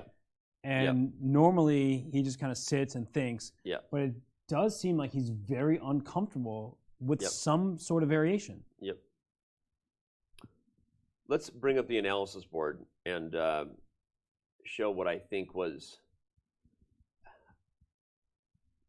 So again, it was right here where rook d8 in hindsight was the most accurate thing to do. But again, we have all the benefits of everything, you know, each other, as I said, as well as the engine and the eval bar. And even if it's not the engine moves all the time, we still have so much more complete information that just having someone tap on your shoulder and say, hey, you're winning, allows you to often find better moves. But he doesn't go for that. He plays f6, and at the time he was still confident about it, and then Radja went for a long think before committing all out to the race. So I'm sitting here wondering, like, what is it in the line? Let's look at, so what is it deep down the line that we think is awkward for him to spot? Maybe he doesn't, because he missed it earlier, Robert, I'm wondering, maybe he just doesn't realize how strong this idea is, right? We have that idea because we now found it once, and we have the computer telling us white's better, but maybe he's underestimating how strong that point is. It's very possible. And actually, can we just go back before the queen trade right there, after queen f6? Is there queen e8 check? And then you have to find this. Yeah, that move by itself isn't the issue. It's more like, how many moves does that king have? The c5 rook is hanging. This is so...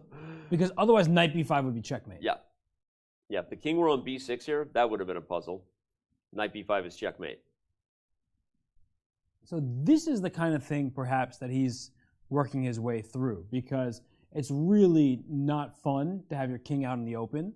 You're always looking out for a potential checkmate, and you know, am I at risk of a bunch of checks? It may not be a mate, but may lead to a draw by perpetual check.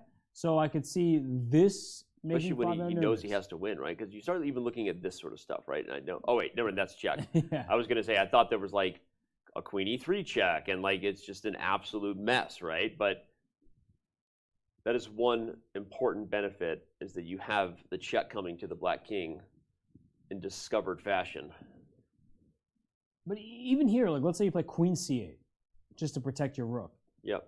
And you get your discovered check with king e7, and the king goes to b5. And then it's like, wait, the black king, I don't see a good check against that king, right? Yeah, this is not easy. It's getting wild again. So maybe he missed that queen e8 check allows black to keep the queens on the board, and now he's trying to figure out, all right, if the queens are here to stay, what should I do to keep my king safe and to hound the black king? Yeah, and it's just so much easier for us to look at this position and say like, oh, it should be, who wants to play this position for either side? I mean, look at this. The kings are like, this is like not fun, right? Even when you think you're the one who should probably be winning, that's such a scary position to go for. And then now the only good thing for Fabi in the live position, as we back out and look at it, like he has no choice at this point. Whether you play king e7 or queen f6, Robert, he has no choice but to go for the crazy. Like he's already here. There's no turning back. So he's nervous, and we see him fidgeting. But I think he'll probably find the right variations because there's no bailout here, right? There's no way to go backward. No. So queen f6 it is, and yeah, I'm really curious as to what is making him quite so nervous. Yep. But I guess the question for you, Dina, is the more he thinks, is there a possibility? Because king e7 here. Yep. And doesn't offer the queen trade just yet. We've seen this before with Ding Liren. We saw it, right? The longer he thought, the more we knew that something wasn't going to go right. And the more you think in positions like this, sometimes you can become your own worst enemy in those spots. So, all right. Ding Liren and Alireza Firouzja are also still playing. I think we're going to have a lot more ahead in this game. So we are going to take a very quick break. Don't go anywhere. When we return, we continue our coverage, round 7 of the 2022 FIDE Candidates from Madrid. Night settles upon the city of Madrid, and often the city comes to life. We're eating dinner around midnight here in Madrid, and it's because pretty much everywhere you're looking downtown, this is the vibe. It's pretty chill and pretty awesome. Don't go anywhere. This show is going to continue to be pretty chill and pretty awesome. Chess.com's coverage of the FIDE Candidates returns in a moment. Did you know you can watch top chess events right on your phone? You don't even need to download an app. Just open any mobile browser and head to chess.com/events. You can see what's happening right now, check out top games, see results, and so much more. Try it for yourself at chess.com/events. I was told by the locals of a chess school. And there's people out there. We should go while they're opening the door for us. Let's go. Let's go. School of Chess. Don't cost nothing. Dodging traffic. A game as old as chess itself. And half as dangerous. This is the most dangerous part of our career. Game on. Gotta give the people what they want. Game on. Keep going. Don't stop. So we tell them that chess education gives you better life decisions as we get hit by a car crossing the road in a non-crosswalk at 5:20. 5:20, what time we got? Starts in 20 minutes. Dude, Should we just stay and crash? Of all the places we could film in Spain, the fact that there's going to be a class and we're here, we can film other stuff, but we got to stay for that. Yeah, I agree. People say crashing weddings is fun. We're crashing a school.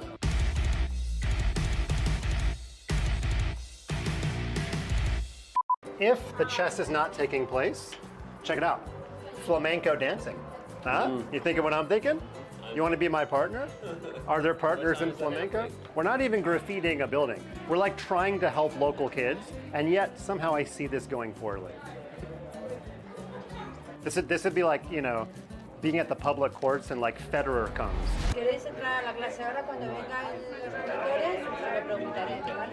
But we are walking quickly. I heard the word seguridad and I was like, no seguridad, Mike Levidad. Yeah. I said Feliz Navidad, but we gotta go. You know, they obviously kind of knew that we were, you know, they kind of knew we were a big deal. They opened up their arms and... So this is why when we were kids, our dad told us to say open sesame, which gets you into the building, but if you say open address, you do not get into the building. You don't get into the building. No, it's open sesame. You got to remember that. Dad was right. I play a lot of it. Yeah? I love it. You could have gotten us into the building. You play on chess.com? Yes, of course. Do you know who that is? No. You don't? You don't need to. No, you just need to use the app. He's the face of chess.com. Do you have a diamond membership? No, That's I like the don't. paid membership. Yeah, no, I'll give it to you. Seriously? Yeah. For now, you get a pegatina. There you go. Pegatina? So just next time you're on the site, just send a message to support and say, I met Danny in Spain. Say, I met Danny, and Danny said I could get a diamond membership. Okay? All right? I love your work. Okay. I love your work. Thanks, Big guys. fan. Bye-bye. So it's funny, Danny, we were sold a bill of goods. They flew us here to do real work. Yeah. And I realized our entire job is just to go around giving out stickers. Honestly, well, there you go. I can't even do that well.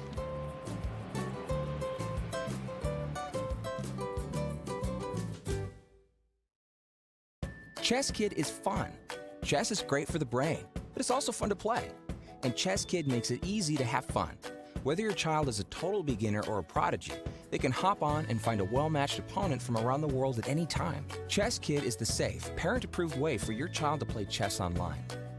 Chess Kid is educational. To kids, it feels just like playing, but chess is a great way to learn patience, strategy, and critical thinking. Chess Kid features a comprehensive training program that guides kids to level up on their way to mastery. This curriculum is designed to work with Common Core standards and global educational guidelines. There are more than 50,000 chess puzzles and a whole library of entertaining videos that teach strategies, tactics, openings, and endgames specifically for kids. Chess Kid is easy. Whether you're a parent helping your child, a coach managing dozens of kids, or a school of hundreds, Chess Kid helps you organize your students and monitor their progress. Each child receives a weekly report card that shows how many lessons, puzzles, and games were completed. You can also organize kids into clubs and send them messages. Chess Kid is the online home of scholastic chess for thousands of kids, parents, schools, and coaches. Signing up is free and easy, so what are you waiting for?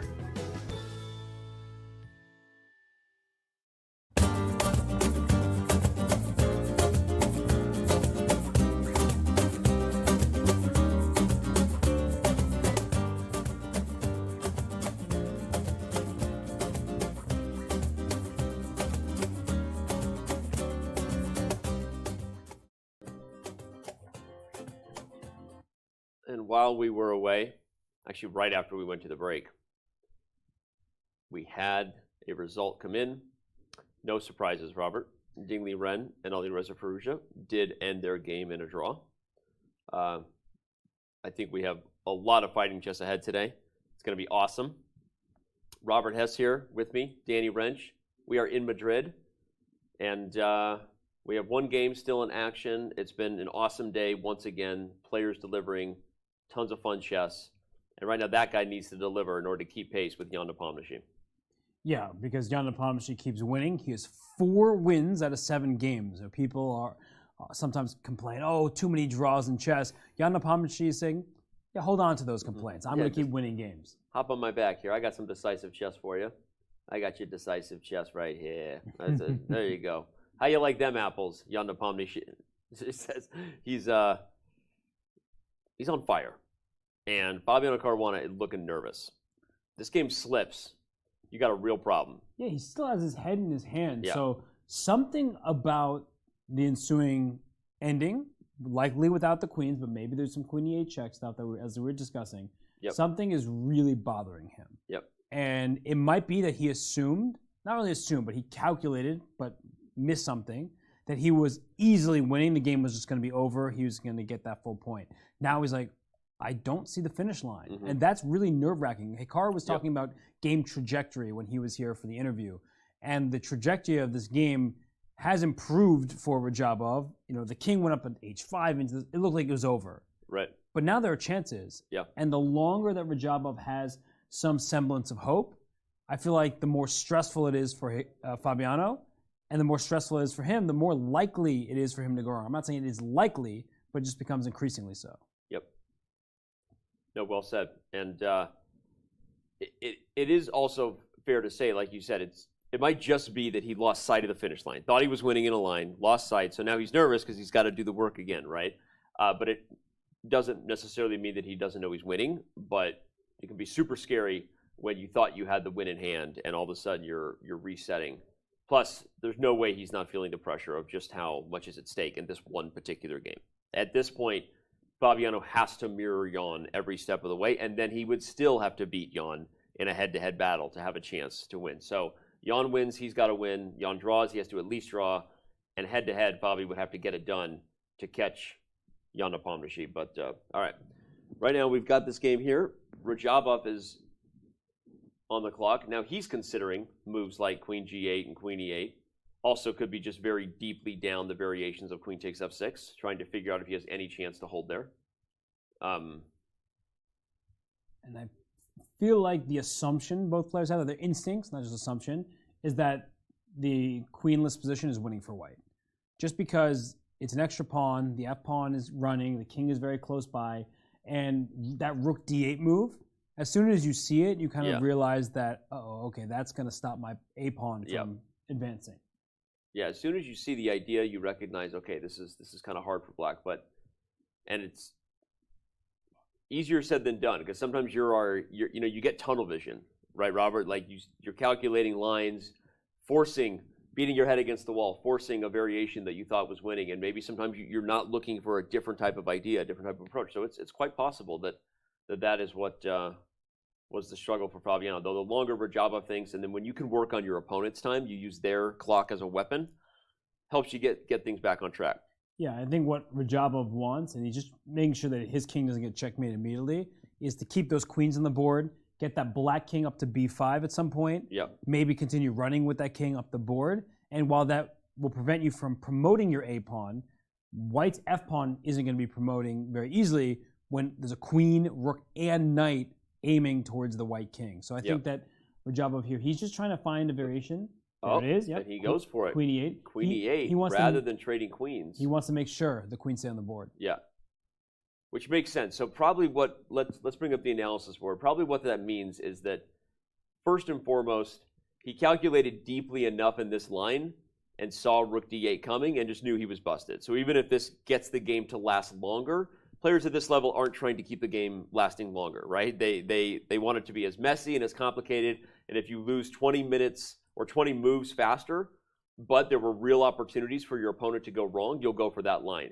And that's why he's gone for queen e8, because in this line, even if objectively the computer says that white is winning more quickly after king to d6, as long as Fabiano finds that, this is a scary position, right? Everyone wants to go for positions where your opponent has a chance to blunder.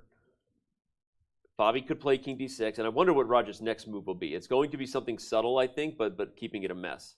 Yeah, I think king b5 is not very good because it's a rook b7 check. The king can't go to a4 without dropping the rook, and if it goes to c4, there's queen e6 check. And get the queens off, and then we're back to pushing. And we see how good the rook is on b7. It can always go to a7. The f pawn is running up with the king's help, and that bishop on f3. It's such a good piece. It keeps control of that diagonal, does not allow black to get anywhere near the f pawn. Okay, that's huge. So if king to b5 isn't an easy way to protect the rook, moving the rook, well, bishop b7 check is that's immediately possible. There may be other things, but I'll just... Wait, but you can't take on c8 there because there's knight e4 check. Right, so bishop b7 check, king b5, but you have queen e5 check. So as long as you get the queen off the board, I feel like white is going to win the game. But it was just very important to note that you couldn't just take this rook on c8, even though you started with a little bishop fork there, because the knight was coming to e4 with check. It is important to note that king d6 really is the only move here. If you play rook e7, black actually has an interesting draw in hand by sacrificing here first, then trading queens on f6, then forking with knight d5 check, then both sides push, and we get a drawn endgame with queens. And I just see one TB, which table base. Which, by the way, that by itself, I guess, should be obvious because we already know we've solved table-based positions up to, I think, 8 pieces. But I wasn't expecting that to happen. So just a draw with both sides getting a queen. So that's a fun way to blunder into a draw. So that worries you that Fabiano's thinking, because you're thinking, don't play rook e7 due to this trick. But you could miss that. I mean, you know, it's not likely, but it's possible to miss something like that. We see Fabi shuffling in his chair, looking around. That could be a serious blunder. And he's calculating it for sure. He's working his way all the way down to the end because actually if you just finish off the sequence with in that line, all this stuff, and then let's just push the pawns. Let's show everybody what it's like. So a4, f5, and so on. Right? So white is still up a pawn, but at the end over here, after f8 equals queen, the black queen goes to e5 with check, and you don't even need to take this pawn on h2, which I'm sure you could get away with, but you can keep giving checks, it would appear. Checking on f5 is likely good enough, even on king g7, queen g5. Eventually, even if you're forced to take this pawn, this is still a theoretical draw. And one of the funny things to note is you just never put your king on a square like this. You see the table base now go to white winning. One of the most dangerous things about queen and pawn endings is the crossfire check, where you check and you force your opponent to make a trade. Good lesson for the viewers is actually you kind of want your king on the most awkward squares away from your queen. These are the kind of moves you want, where like there's no way for them to be caught on the same diagonal or file. Of course, if this pawn were on h4, you would have this move. But the point is, keeping your king on awkward squares away from potential crossfire checks is the right way to draw these, not to try to, for example, rush your king over. In fact, the closer you get your king to the potential checks, usually that's how you lose. That's right. So, fun little, at least you can walk away from this saying you learned something. 100 Hikaru subs incoming. If Fabi blows this, Hikaru Nakamura dropping 100 subs. You heard it on stream when he joined us earlier today in studio. The thing is, he has no choice. So queen e7 is the only other way. If you're not going to play king d6, rook e7 we saw as a draw. Queen e7 allows queen g6 back, and then you have to play queen f6 again. So this might be smart by Fabiano because they just play their 48 moves. So repeating will give you a couple moves, get you closer to the next time control. Because Fabiano, he's down under 13 minutes left. But my wondering is if you check, is there any other check that then makes it even harder for you? Because that's the problem. Is like if it starts to become a mess, and now just saying Fabi will never miss that. We'll see.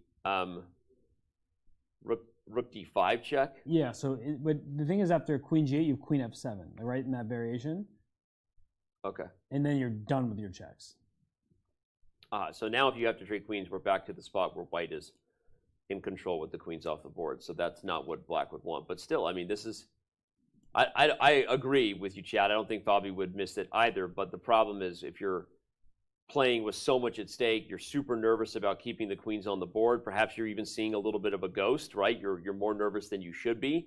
It's hard to keep your king in the center, right? I mean, don't judge him, right? He's working, and this is not easy. And the point is, you definitely don't want to lose. So if he panics and says, I think I'm going to lose, you could see him go for something like that, where he's not going to win, but it's still possible you could swindle your opponent in a queen and pawn ending. So that's what's scary, is the longer Fabiano thinks, the more you feel that he's not thrilled about the required path to win, right? And that's what I'm saying, Robert, right? Like, the required path to win has become an absolute bleep show, right? It's absolutely scary to play king d6. He does it. Okay, he does find it. And we expect Fabi to do it, right? He's a very good chess player. But you can see the nerves on his face. Yeah, this is not easy at all. Yeah, and I think that's the misleading part about the evaluation bar, right? Some plus, what does it say, +6 positions are just very simple, right? You're up a full rook, it's +6. This is, you're only up one pawn. Your king on d6 is one check away from getting checkmated. Yeah. So I completely understand why Fabiano is hesitating. And I think, for Radjabov, he needs to keep that up, as you were saying. And that's a really important defensive idea, is that instead of necessarily finding, okay, this move looks like it prolongs the game, but you know you're going to lose anyway, you find something that is not just tricky in the sense that like you're playing for cheap tricks, but it's tricky in the sense that white's path is very narrow. So at this point in the game, with the king out on d6, a move like king to b5, right? We can see how that would keep the game to be quite tricky, but we already talked about this. There's rook b7 check, and unfortunately queen e6 happening after. And that's what Fabiano wants. He wants that queen trade to get off the board. So what Radjabov, and why he's thinking so deeply now, is he understands that he needs to keep the queens on. How do you do that? Do you play rook to c8, as you pointed out before? There's that bishop b7 check, and it looks like the queens are in fact coming off in that position with the queen e5 check. So he's like, okay, rook c8, eliminate that. I love that line, by the way, because after bishop b7, the idea is not to take the rook, but to force the king where you can get the queens off. Go ahead. Yeah, because knight e4 check is really important. Knight forks always are a tricky thing. So you don't want to make that blunder. That's very clear. And the bars. So eliminating rook c8 because of bishop b7 and queen e5. Queen c8 is possible, but then there's bishop b7 check. But look at that variation.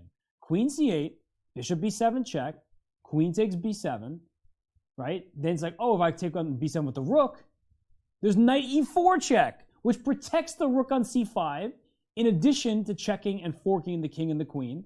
So that would actually win for black.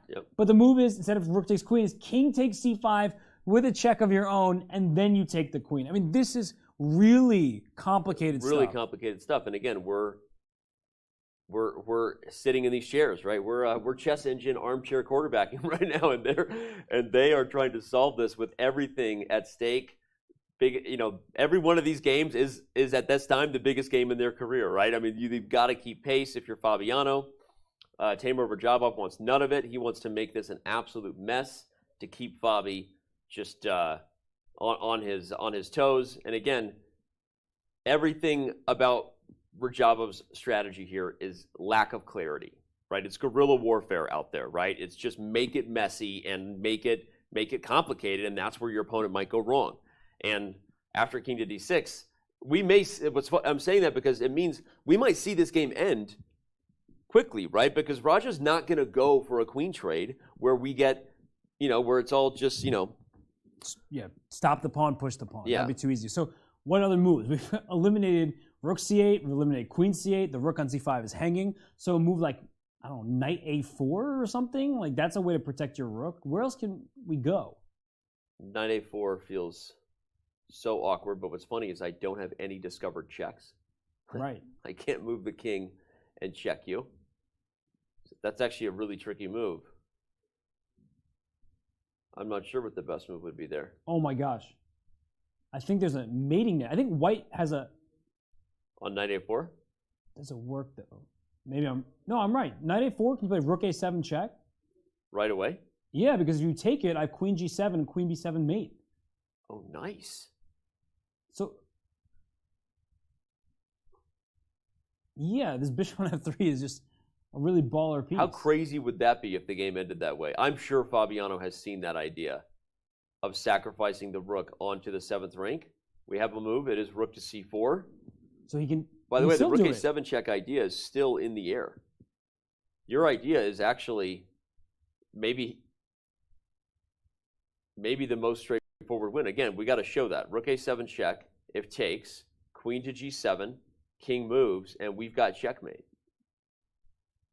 Oh, but so you can't take the rook. So that has become clear after rook a6. So king b6, and then now what? It's such a ridiculous position. But you, at the very least, you can play rook b7 to protect the rook. And now? Now, again, if the king could put itself anywhere else on any legal square on the board, it would be winning. Yeah. But you can't get out of the way of your own queen. Literally, you can't get out of your own way here if you're Fabiano. There's got to be something, right? Just like rook e7 looks kind of nice. Because rook e7 makes sense. Look at this bishop yet again, by the way. And by the way, because the queen is blocked, if you check, we get out of the way with check. So rook e7 is actually a serious problem. And no matter where you check, I'm checking you. And the moment white gets on check, it's over. Yes, because if the king goes to b5, once again, there's queen e5 check trading queens. Yep.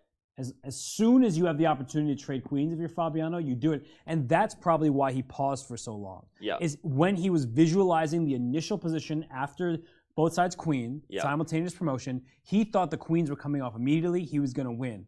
Then he saw queen e8 check. He was nervous about king d6. He plays it, but he is down under 10 minutes. And he still has 10 moves to go. That was only move 49. He's getting into time trouble. Yep. He plays rook to c7?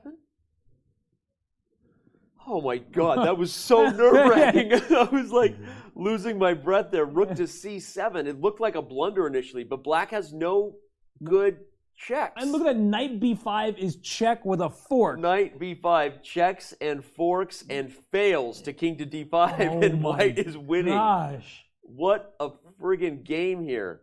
Rook to c7. And d4 is covered.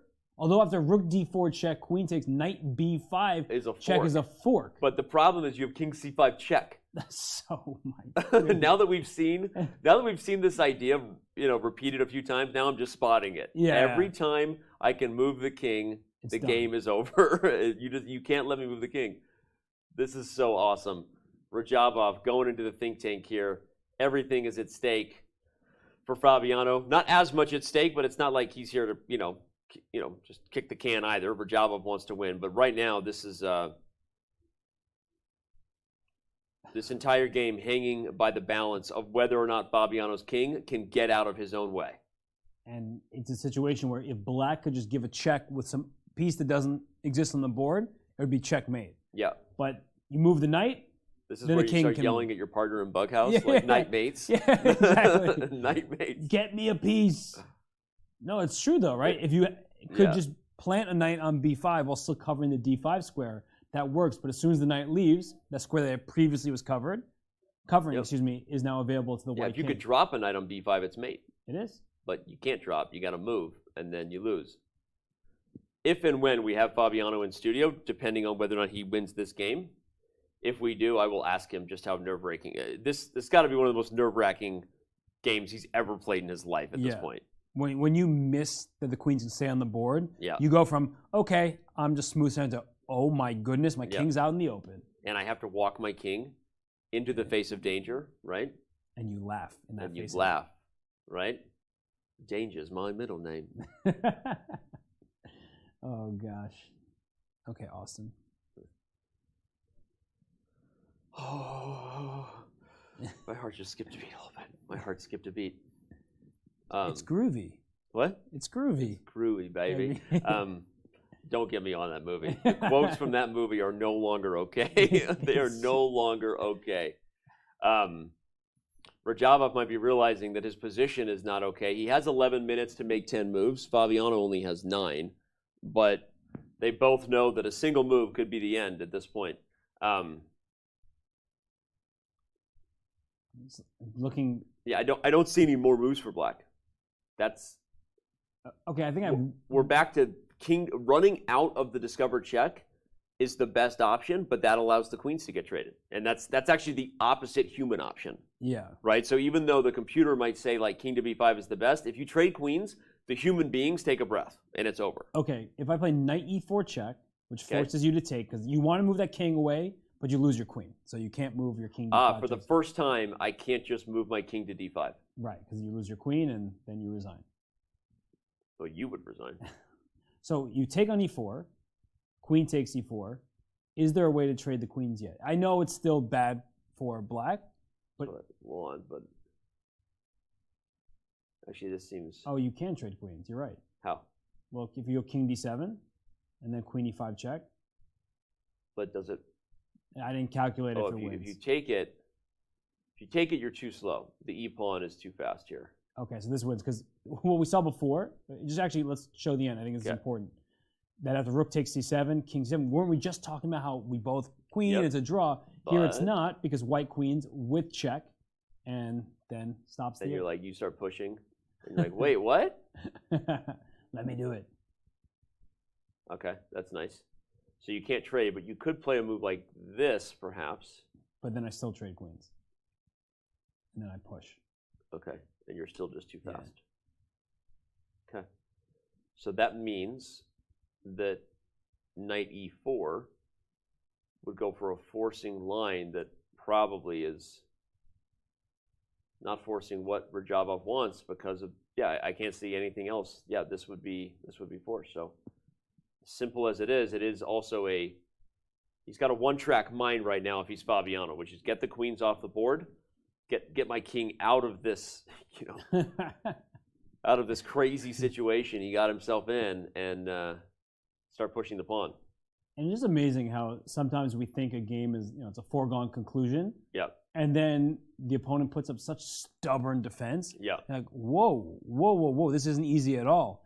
And it goes to show how strong these players are. First, Radjabov with the defense, and then Fabiano to recognize that things aren't going according to plan, since that he mapped out what he thought was a win, and then the queens didn't come off, and he's like, oh gosh, now I gave him a new lease on life, but then he's like, no, king d6, rook c7, I have this under control. So just to be able to calm yourself down, to compose yourself is really difficult, and both players have done that quite well, and now Radjabov, though, he's still thinking, he's on the clock, and I think he heard you there. Yeah, he's running out of ideas. You said his name, and he was like, is that Robert Hesse here? I love that guy's commentary. That guy's commentary is so good. That's what happened right there. I don't think so. He actually does love your commentary. Well, thank you. He's a fan. Not a fan of his position, though, I think.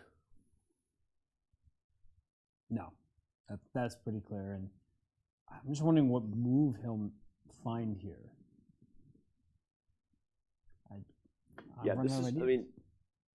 I love what you said about calming your nerves there, right? We saw a visibly shaken Fabiano, right? He was on edge, and I think he's much more dialed in now. Now you're just like reconfirming variations, which is you know when you're in that moment, it's so scary where you just keep going over the checks again. You're like, okay, that check still loses. Okay, that check still loses. Right? You're just like reconfirming over and over again that you are correct and you are winning. Those moments are just so nerve-wracking.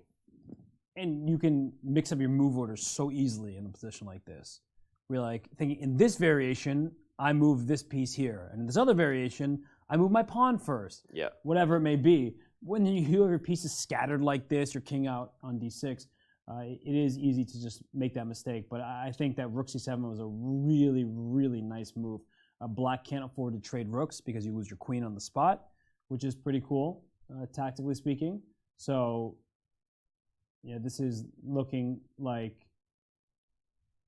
Fabiano. I feel like he knows now. He just took that sip of water. Yeah, that confident sip. He's back to a bit of the Fabi perch. 6 minutes and 45 seconds for 10 moves. So that means we're going to have an answer here in just a few moments. He has to make a move in 6 minutes where he loses on time, and I think he's running out of ideas. Yeah, he glanced up at Fabiano there, He's looking at him, trying to study his opponent, but this is like a study. This is where experience is paramount. Imagine the pressure these two are feeling right now.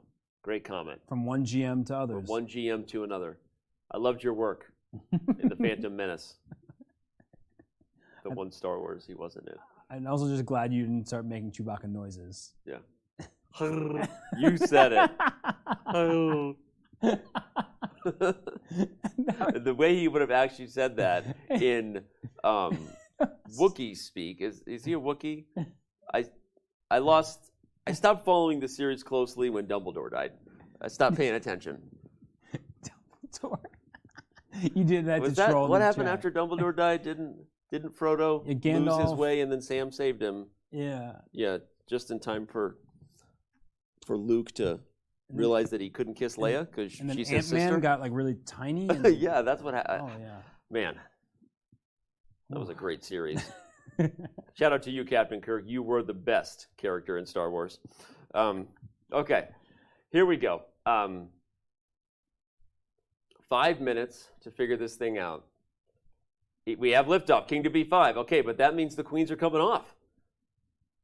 Fabiano might be taking a breath. Is there some sort of trick of queen e5 check? Let's look at it. Queen e5 check, queen takes e5, f takes e5, rook d4, king e7. No, I mean... The knight's under attack, so... Yeah, oh wait, I was about to push a4, you're right. So I can't even play a4.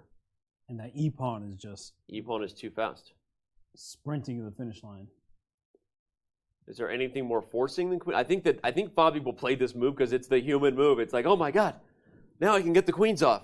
My king is safe. There is a way to get the rooks and the queens off, but I don't think it's really worth it. Like, let's say you start queen f5 check, the king has to move. You take on c4 with check.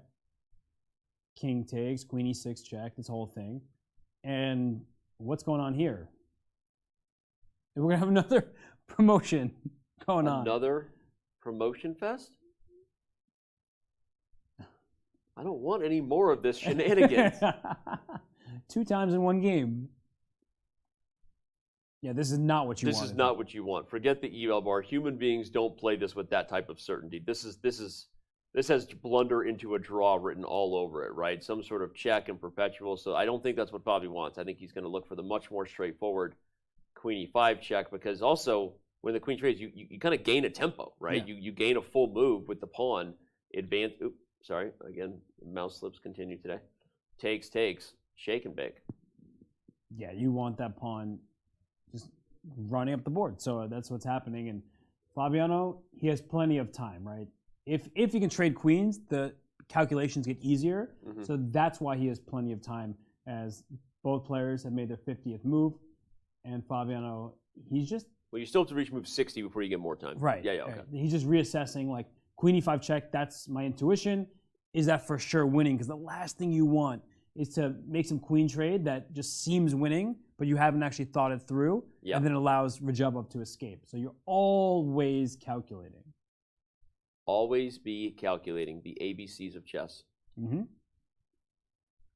And that looks like queen e5 to... Queen e5. Queen takes e5 is the only move. As is pawn takes. And now we'll see what Radjabov's final stand is. What was his last idea? Probably didn't really have a choice anyway, but maybe there's some sort of setup. He envisions an opportunity for Caruana to go wrong.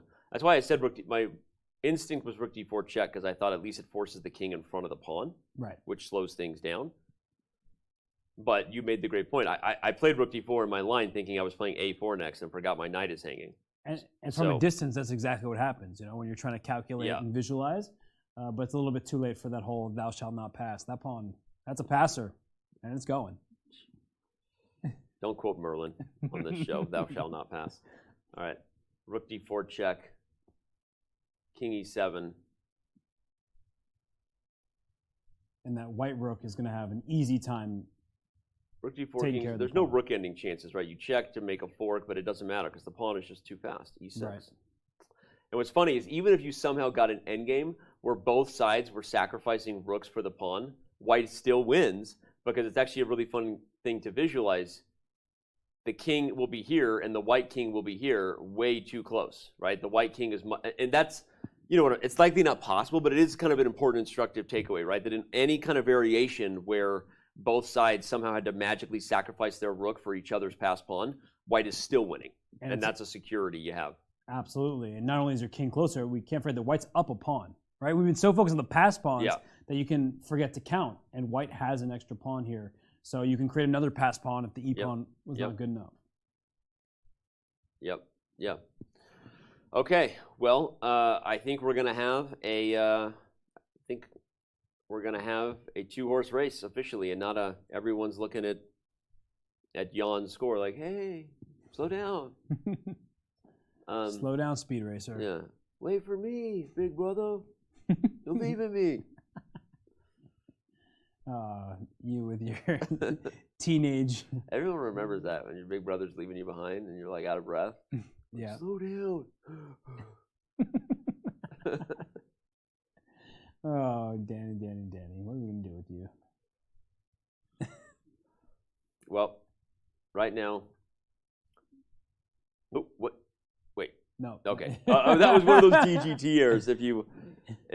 When the players slide the pieces, there's that pressure that's put on the square which sends the relay, so that's a funny little moment where Radjabov, clearly what that showed was how angry Radjabov is, because he slid that piece with enough force to trick the DGT board into thinking he played rook c6. But what's going on here? Because a4, e6, and e7, e8 is unstoppable, so he's going to play king c5. Okay, I see. He's going to play king c5. That way he can... He has knight b5 check. That's the idea. That's actually... Shout out to Raja for continuing to find. That was actually the one line we didn't look at. He trades rooks because on e6, he has knight b5 check, king d7. He can put the knight on d6, and on e7, a4, queen, a3. Guess who loses? Yeah, the bishop won't be able to catch the pawn, which is why. I got to show that line now that it's that's actually this is an absolutely stellar defensive try, because in this line you can blunder your way. We're going to see it on the board. Not that Fabiano will blunder, but in this line, you can blunder your way into losing because the king is actually perfectly in his position to stop the bishop from stopping the pawn. Right, which is why after, in that exact variation, if we just knight d6, e7, a4, you first take care of the pawn. So you make the move bishop to d1, then that attacks the pawn. If there are pushes, you play bishop b3, because black cannot stop white from promoting the pawn, and the bishop covers the a-pawn, and that will tell the tale. That is game over. One more important thing, which isn't that important, you know where I'm going with this. Oh, let's do it. Light square bishop, dark square h8 square there. If somehow black could magically put the king in this corner and keep all other things equal. Yeah, you'd have to take the g-pawn as well. But yeah, it's too much. That's a very nice line, again, by Radjabov, finding one last trick. We knew he would, and he's thinking about it, but after knight b5, king d7, I think the game will go to here, and after e7, a4, bishop d1, and bishop b3, we will see a resignation. That is my official prediction that this will be the final position on the board. Want to bet, chat? Will Danny be right? Vote now. Will Danny be right? In chat, let's do it. I think this is the final position, and then we see a resignation. I think we will see it right. Radjabov. And at that point, it will be game over, Red Rover, send Fabiano Caruana right over, upstairs to the studio. He will go, then on to Grandma's house, avoiding the evil queen, whatever. Toodaloo. And Danny's prediction on the analysis board, the live position where it stands. Yeah. Radjabov has 37 seconds left. So I didn't even realize that. Yeah, it won't matter. It's not consequential in this game because this is, as you predicted, likely to be the final position in a couple moves. But Radjabov also doesn't have time to calculate even if his position was defensible.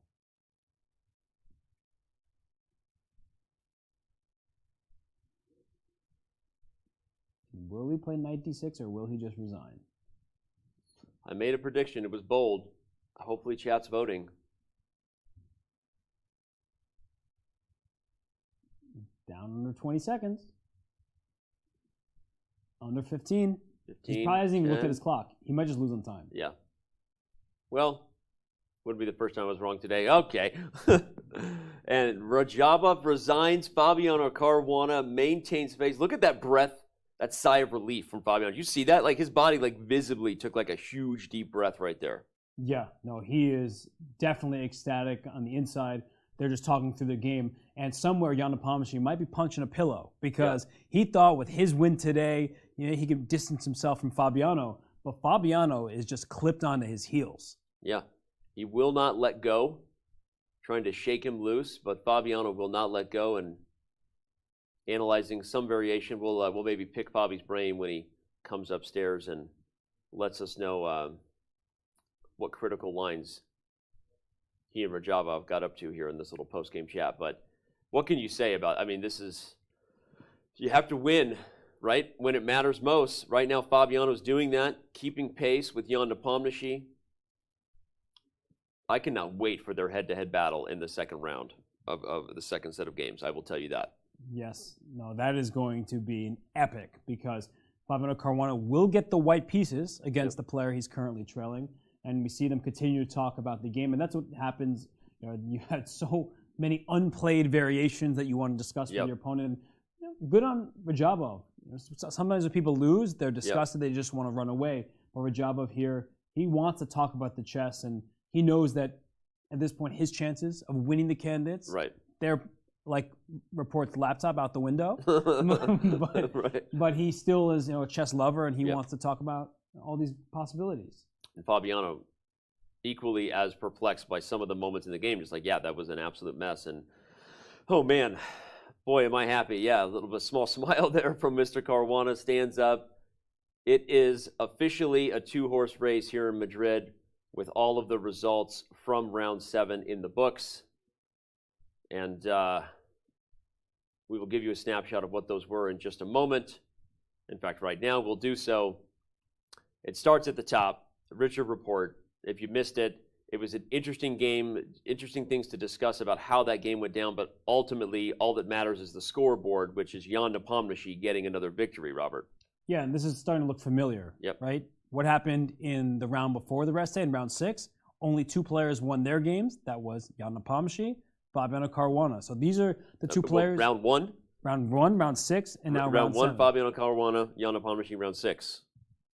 Okay, so there you have it. Duda Nakamura was interesting. Maybe there were some moments it could have been a fight, as Hikaru said when he was in studio. If you missed the interview, it was great. Back up and check it out. Liren and Firouzja, they both fought hard. They played a strong chess game. It was one that they took all the way down to the wire, further than we thought they would. But unfortunately for those 2 players, it's not a victory for either one to try to maintain pace with the 2 leaders. And then Fabiano Caruana just beat Timur Radjabov before our very eyes, which is why he is keeping pace with Jan Nepomniachtchi. On that note, let's bring up the standings and talk about what that means for where all the players sit. We see the players not sitting there standing and still talking in the playing hall. But look at where things are. Now 1.5 points separates Fabiano Caruana from the next closest person, which is his countryman, Hikaru Nakamura. And Jan Nepomniachtchi, 2 points ahead of the rest of the field, not named Fabiano Caruana. Unbelievable performance by those 2. You would think that Fabiano Caruana would be in the lead. If you just told the world that somebody had 5 points out of 7 games, that person's in first place. That person is in the lead, and they're going to win. Right. And last time around, 2 players had 4.5 out of 7. But Jan Nepomniachtchi is unstoppable right now. He has not lost a game. He is 4 wins and only 3 draws. He's playing out of his mind. He's getting a little help from his friends and competitors. Today was not Richard Rapport's day, but you have to give credit where it's due. And Jan Nepomniachtchi, he's been absolutely stellar. You said it. I don't need to repeat it. We still got so much more ahead here as we back this thing up here in studio and prepare to send it to a break before we are likely and hopefully joined by the other winner on the day. We also had Jan Nepomniachtchi in studio, by the way. We had such a great interview with Hikaru Nakamura. We forgot that. Something else you should back up and check out. So don't go anywhere. For my partner, Robert Hess, Danny Wrench, we're going to be right back on the other side. We will look ahead, of course, to what tomorrow's round 8 has for us. Hopefully, we're also talking to a Fabiano Caruana. Much more ahead as we wrap up round 7 coverage here for Chess.com's view on the 2022 FIDE candidates. Want to play chess online or learn how to improve? Join us at the #1 chess destination in the world, chess.com. With thousands of people playing at any moment, you'll quickly find a game with someone at your level, whether you're a beginner or a grandmaster. Chess.com makes learning fun and easy. Sharpen your tactics with puzzles and enhance your strategy with our lessons by top masters. Learn from your own games with our easy-to-use analysis tool. Chess.com has everything you need to take your game to the next level. Signing up is free and easy. Join Chess.com today.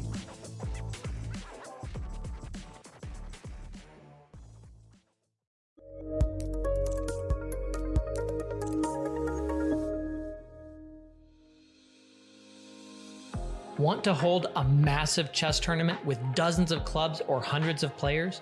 Or maybe a small chess tournament with local but competitive clubs? With Club Arenas, you can.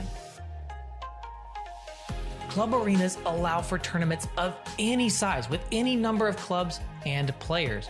Customize the arena with any time control, with standard chess or mini chess variants, and with any starting position you want. Club Arenas are the most flexible tournament format on chess.com. Try one out today.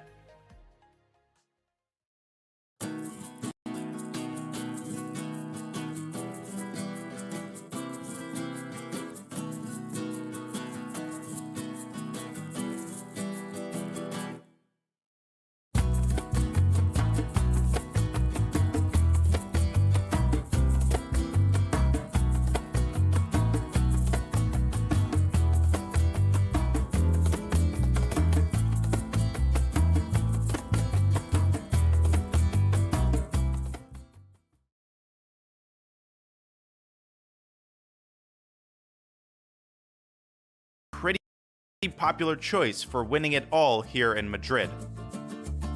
Fabi won this prestigious tournament 4 years ago in Berlin.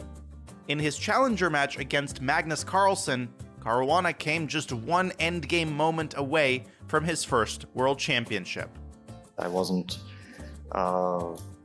playing my best chess today, and Magnus, I think, played very well.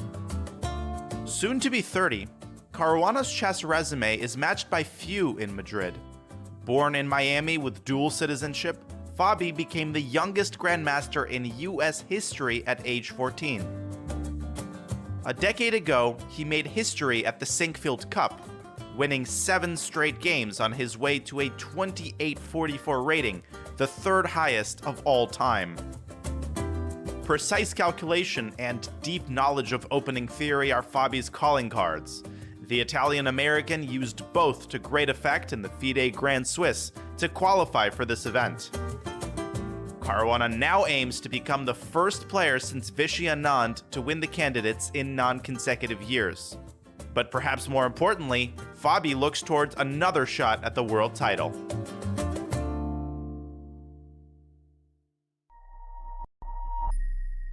This is going to be a real-time breakdown of Danny Wrench's games all-time on chess.com. That's cool. Oh! In the last month, I am playing 83.12. I'm less accurate than them in every stage. Yeah. Man, that stings a little You bit. should Okay. do the more game review. Okay.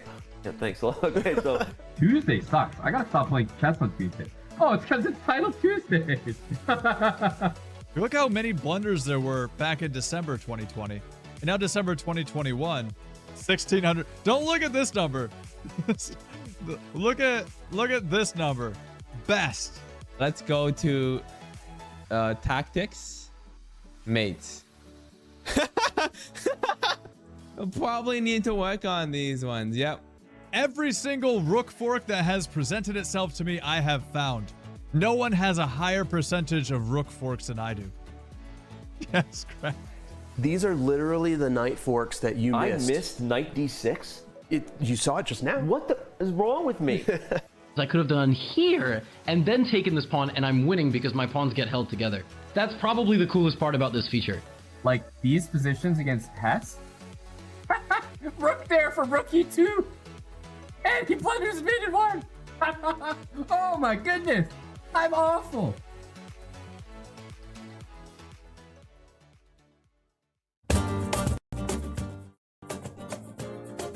And we are back here, Chess.com's coverage of the 2021 World Chess Championship from Dubai.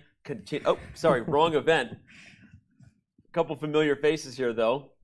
Grandmaster Fabiano Caruana joining Robert Hess and I in studio. And Fabi, just right off the bat, how nerve-wracking was that game? Yeah, that was the most difficult game I've played in a long time. Yeah, it was kind of crazy at the end. I was just worried I'm going to blunder mate or blunder something, blunder a rook, but I think I kept things under control for the most part. Well, let's dive into the chess so you feel like you can kind of get that off your head. For those who don't know, Fabi came in studio and immediately was like going to the monitor, like what was going on in this position because of so much craziness. We're going to stay at that craziness that I think really started with, I guess we'll go to Queen G6 check, right? Take us through what happened, because here's what Robert and I were observing. A friend who we know, we could tell your body language changed. You were visibly nervous. Was there something you had missed in this line? It was something that you were struggling to solve before you ultimately did, by the way, play the best engine line with Queen F6? Yeah, no, I saw this quite far in advance. I mean, I saw this position when I played Rook D2, and I saw that he has to go for this, and he has to play King E7, which was my plan first. So you saw it here? Yeah, when I played Rook D2. Okay. It's all very forcing. He doesn't really have any alternatives, and I might have some alternative, but I didn't really see it. Okay. And we have no increment, so right. I was trying not to think too much. And yeah, I figured King E7, Queen B5, but then I realized that it was sort of theoretical before, and then once we got here, I realized I'm kind of short on time, and I don't know exactly what to do. Oh, so you were planning King E7? Yeah, Queen B5, King B5, sorry, yeah. Which is forced, I think. Otherwise, he's just losing material or getting mated. And then I was trying G4 here. Wow. Because I need to cover this F5 square. Because if Queen F7, or I'm trying to trade queens, but then he always has Rook F5. And then he plays A4 because he actually doesn't have any way to improve his position. And it's very strange.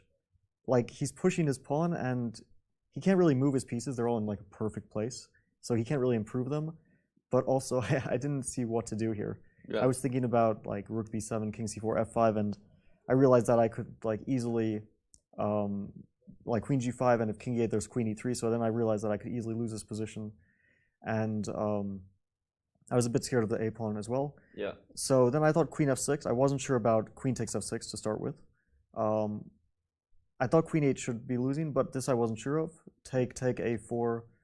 I was going to play Rook D8 because his pawn is super strong. His knight is just covering. My bishop is kind of dominated. His knight is also dominated. It's a weird standoff between the pieces. Yeah. But the good thing is that usually if I sack my rook, I will win because his knight stays dominated, even if there's very limited material. That's interesting. So you're already evaluating that if your rook has to come up for his pawn, but his rook has to come up with your pawn, you're still winning that game. You were already thinking almost always winning. So I was looking at, for example, King A5 here or King B5. I don't know. Let's say Rook A8, King B4, F5, A3, King G6, and Rook A5 I thought was losing, take everything, and again we both promote at the same time, but this one is even worse for him because now my king isn't in danger, so I just win. Right. And sorry, just showing your line, but go ahead. So then Knight A4 I thought instead of Rook A5. Knight A4, F6, A4. A2. Sorry, I can't even. No, you're good. You're good. Sorry. And I thought this was winning, but now I see the bar says it's not. I thought F7, Rook G5, King H6, Rook F5, and Bishop Rook F5. No, Rook F5. Sorry, Rook F5, yeah. And Bishop D1. I thought this would be winning, but now I see it's not winning. So, yeah, there was obviously some problems with my calculation. Well, I mean, you should just show the end of that. And this is sorry. The Rook F5 instead. Go back to Rook F5. And Bishop D1, A1 equals Queen. This looks like, Rook takes A4. I think this is what you were looking at. Yeah, take Rook F7, and I thought this position was winning somehow. This is. Wow, I would also assume it's winning, but I guess. I guess it's not. Yeah, his king is coming back quickly. But okay, yeah. Wow. It's one of those cases of long variation, wrong variation. But it helps us understand because twist ending, Robert and I were not working nearly as hard as you at the board, and so that line is mind blowing, right, Robert? I mean, the fact that we weren't even considering G4 at all. We did look quickly at this, but this is a crazy good move, and it's one of the engine's top choices too. But okay, Yeah, no, I thought queen f6 is a bit safer because here Yeah. I gave him kind of a free choice. In some Right. ways, like it's easier to blunder, and queen f6 is more forcing. Right. Yeah, queen e8 was a bit of a relief because okay, not entirely a relief because I wasn't sure, but I thought it should be losing somehow after king d6. Sorry, queen e8 like he played. Okay, yeah. But you were confident he was losing here. No, not confident. Oh, okay. I thought I should be winning, but didn't really see entirely how, but okay. Yeah. Yeah, Okay. those lines we were just looking at, pretty crazy. Yeah, and here, I saw this in advance as rook c4, and at first I thought I'm winning with rook e7, and then I realized this is not clear at all. The main reason I rejected it was actually because of queen b5, rook b7, and queen e8, and I didn't see how to make progress here. And okay, we discussed this a little bit before. Before Bobby came in, we were talking about the rook a7 idea. Yeah, and this would transpose to rook a7 and rook b3. But I didn't see rook b3 this at all. Like finding that move is just. It doesn't even have like it just threatens rook c3. It's kind of amazing. Yeah, I just want to win the knight. Chess is not fair. No, this is ridiculous. But rook c7, I was very happy to find because it like completely kills. I thought knight e4 is like the only chance. Bishop e4, queen e4. Yep. And yeah, I just thought the queen n should be winning, but it's still a fight. Yeah, queen n are always kind of tough to play, especially low on time. Yep. But yeah, what he did was much easier.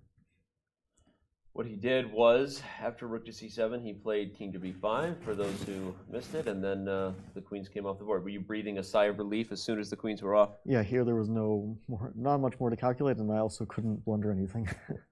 All right, well, I want to stay a little on the chat just about the other storylines we were looking at. We're not going to do the whole game, don't worry, but how surprised were you on a6? And then Raj's follow-up choice to go for this super sharp line with d5, and you obviously were taking your time here. Was this not what you were expecting him to play without revealing your prep? Well, Timur is almost always playing the Berlin. He used to be a Sicilian player, but not. Yeah, I mean, a6 came as a shock. He doesn't really play Sicilian too often these days.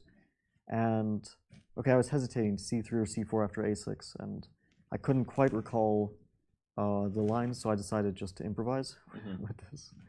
And it was kind of, it wasn't too pleasant to be so far down on the clock, and he was playing quickly and seemed to be prepared. But still, my position seemed good. I was a bit surprised by his d5. I thought he would play like g6 or something like that. I don't know. Something not so crazy. But yeah, d5. Okay, I just thought I would be better here. And actually, I was wondering about queen takes g2. I thought that was a very critical move. Here? It was good for you if you did it. Bishop e4, queen a +6. Oh, queen a4, b5, knight b5. Oh my god, I just blundered. I thought bishop b7. Okay, yeah, this is a bit embarrassing. We won't hold you guys. No one's watching these shows anyway. Okay. Anyway, so you were good there, and just we won't do the whole game. But when were you feeling just good about the position? Like here. Like I here, just felt good. All right. I thought I'm better. Yep. I wasn't sure how much better, but I thought it's a very pleasant advantage. Yep. And then I thought I messed it up a bit later. Like he was very close to equality, I assume, at some point. Yeah. What question we had during the game was, were you surprised when, if we go forward to that moment after the queen trade, right around here, that he didn't play? That he played rook c8 and allowed you to keep all the rooks on the board versus playing the move b5, which is what we were looking at. Yeah, I thought after b5 I have to take on d8, have to take on f7, knight f5, and I have to play rook d1. We were thinking if this happens that all your winning chances are going. I didn't think my winning chances were gone here. It's not pure opposite color bishops. There are knights on the board. I assume it should be a draw with correct play, but I wouldn't be confident black draws this all the time. Well, the idea we thought at the end that you might have planned was actually to play the move bishop f1 if this had happened and go for a4. Yeah, but here I thought that b4, take, and I guess knight e4, and even knight f5 I wasn't sure about, but probably not. Probably bishop e5 is better. Yeah, I just thought he would have a lot of activity and very good chances. I was going to go for the other one instead of this. Got it. And while you're in, this position, knowing you have some winning chances, but the fight ahead, let's talk about what's going on the other board, right? It was the storyline of the day for as far as all the other games were concerned. There was this huge decision by Richard to not repeat and take the draw. Ultimately, we know, hindsight 2020 or not, it was also questioned in real time. How were you feeling about what you were watching over there with the guy you're chasing? I felt kind of sick, to be honest. Yeah, I bet. I mean, it's one of the most shocking games I've seen from a top player in a long time. Yeah. It's like the line that's played is known. It's been known for like a decade that it's a draw.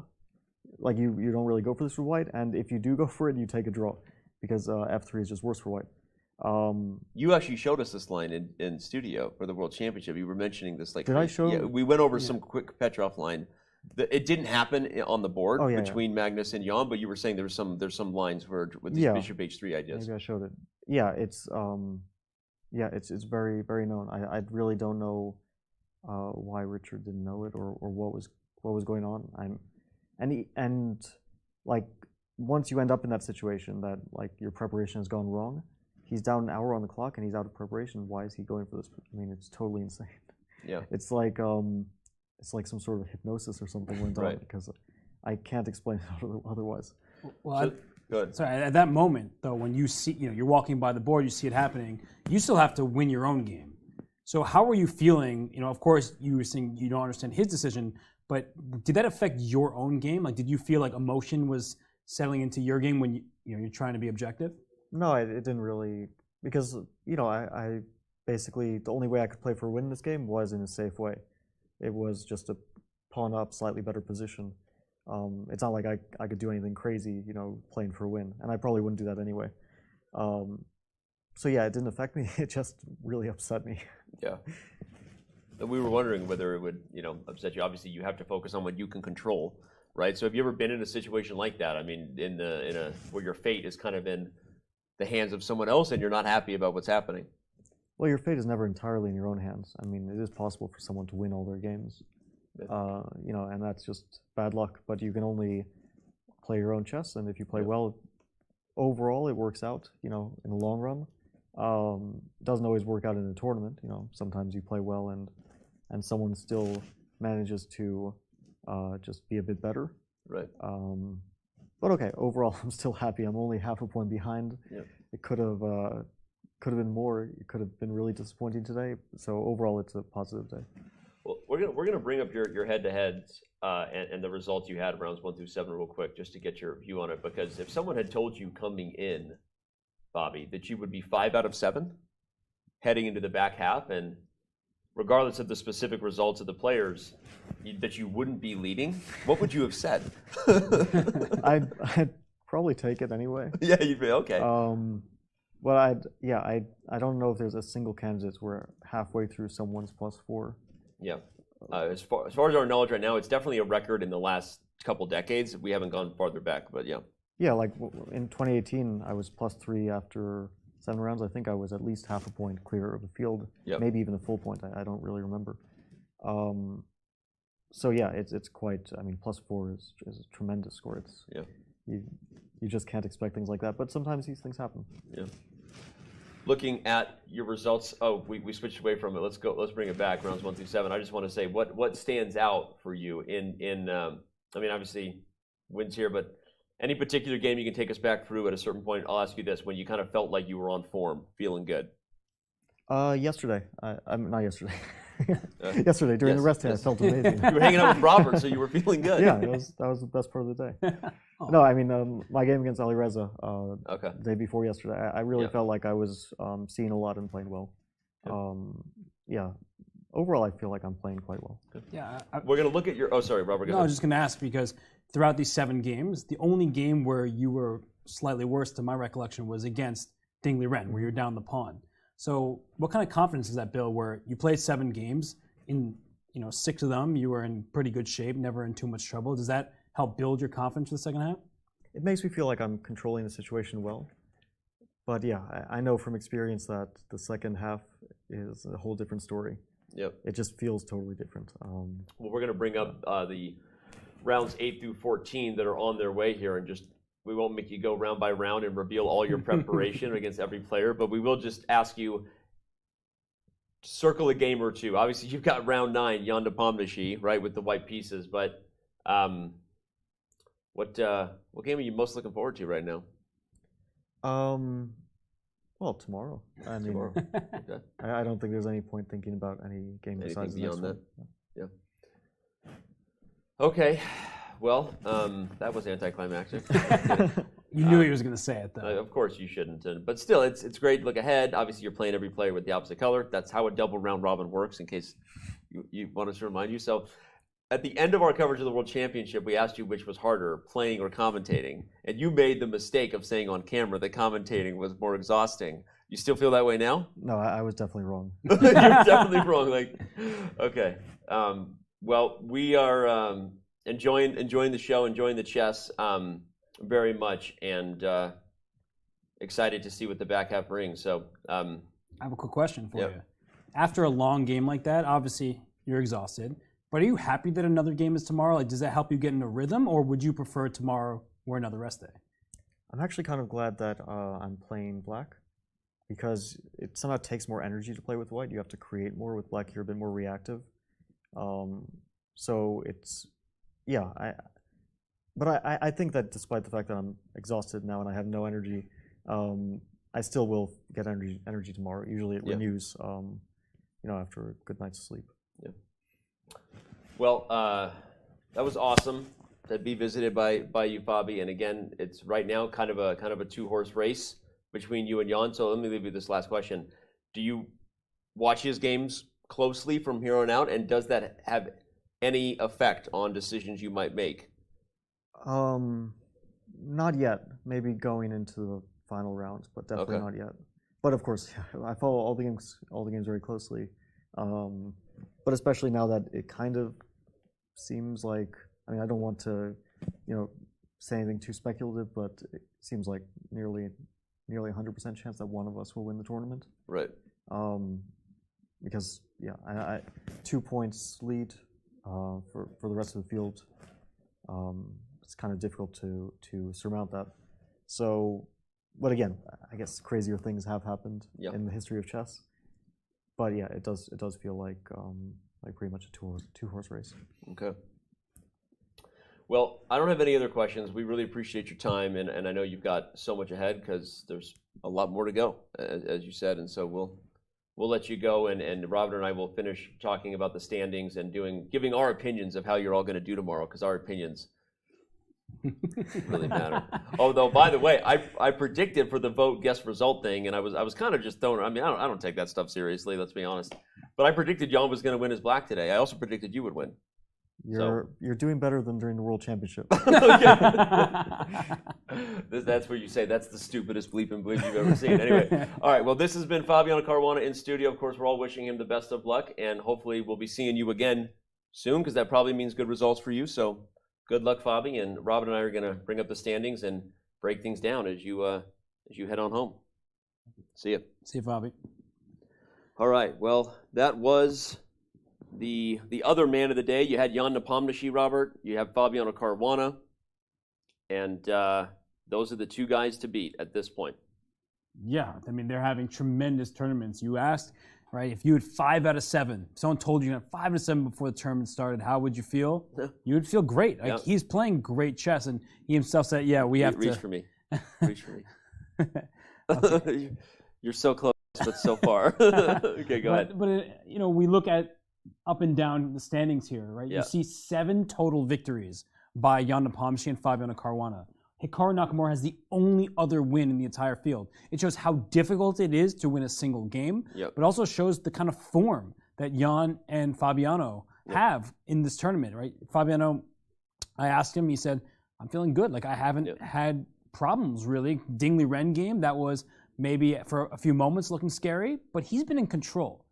And Jan Nepomniachtchi's in the lead, and he deserves all of this credit, and he's playing phenomenal chess. But there have been at least 2 games, his game against Fabiano and his game against Hikaru, where he was in some shaky territory. So despite the fact that Jan's in the lead and deserves to be in the lead, there have been possible moments where he could have slipped, and Jan the way he's been playing, it's not that surprising that he didn't lose games despite having those rough positions. But it's going to be interesting to see how these two jockey for position down the stretch. Yep. Well said. And if there was a game where Fabi could slip, we're going to bring up tomorrow's matchups. You have to be careful tomorrow, right? Because while he did win against Hikaru Nakamura already, but remember, he had white in that game.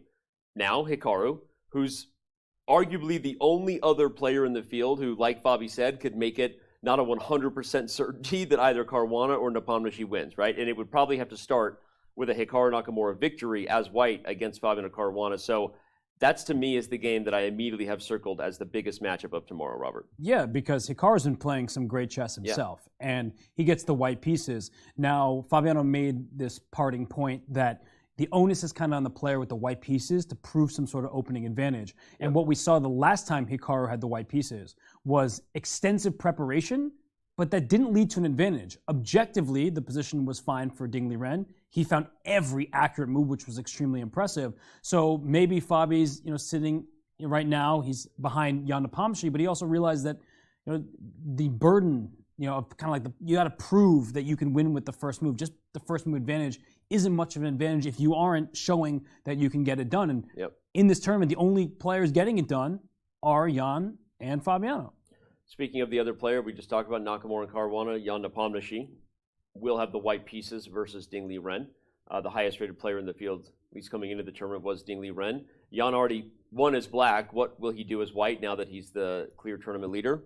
Who knows how much of a fight we have in that game. Rapport and Duda, I'll be interested to see how Richard rebounds, right? Your heart went out to him, as he said himself, and Fabiano backed up.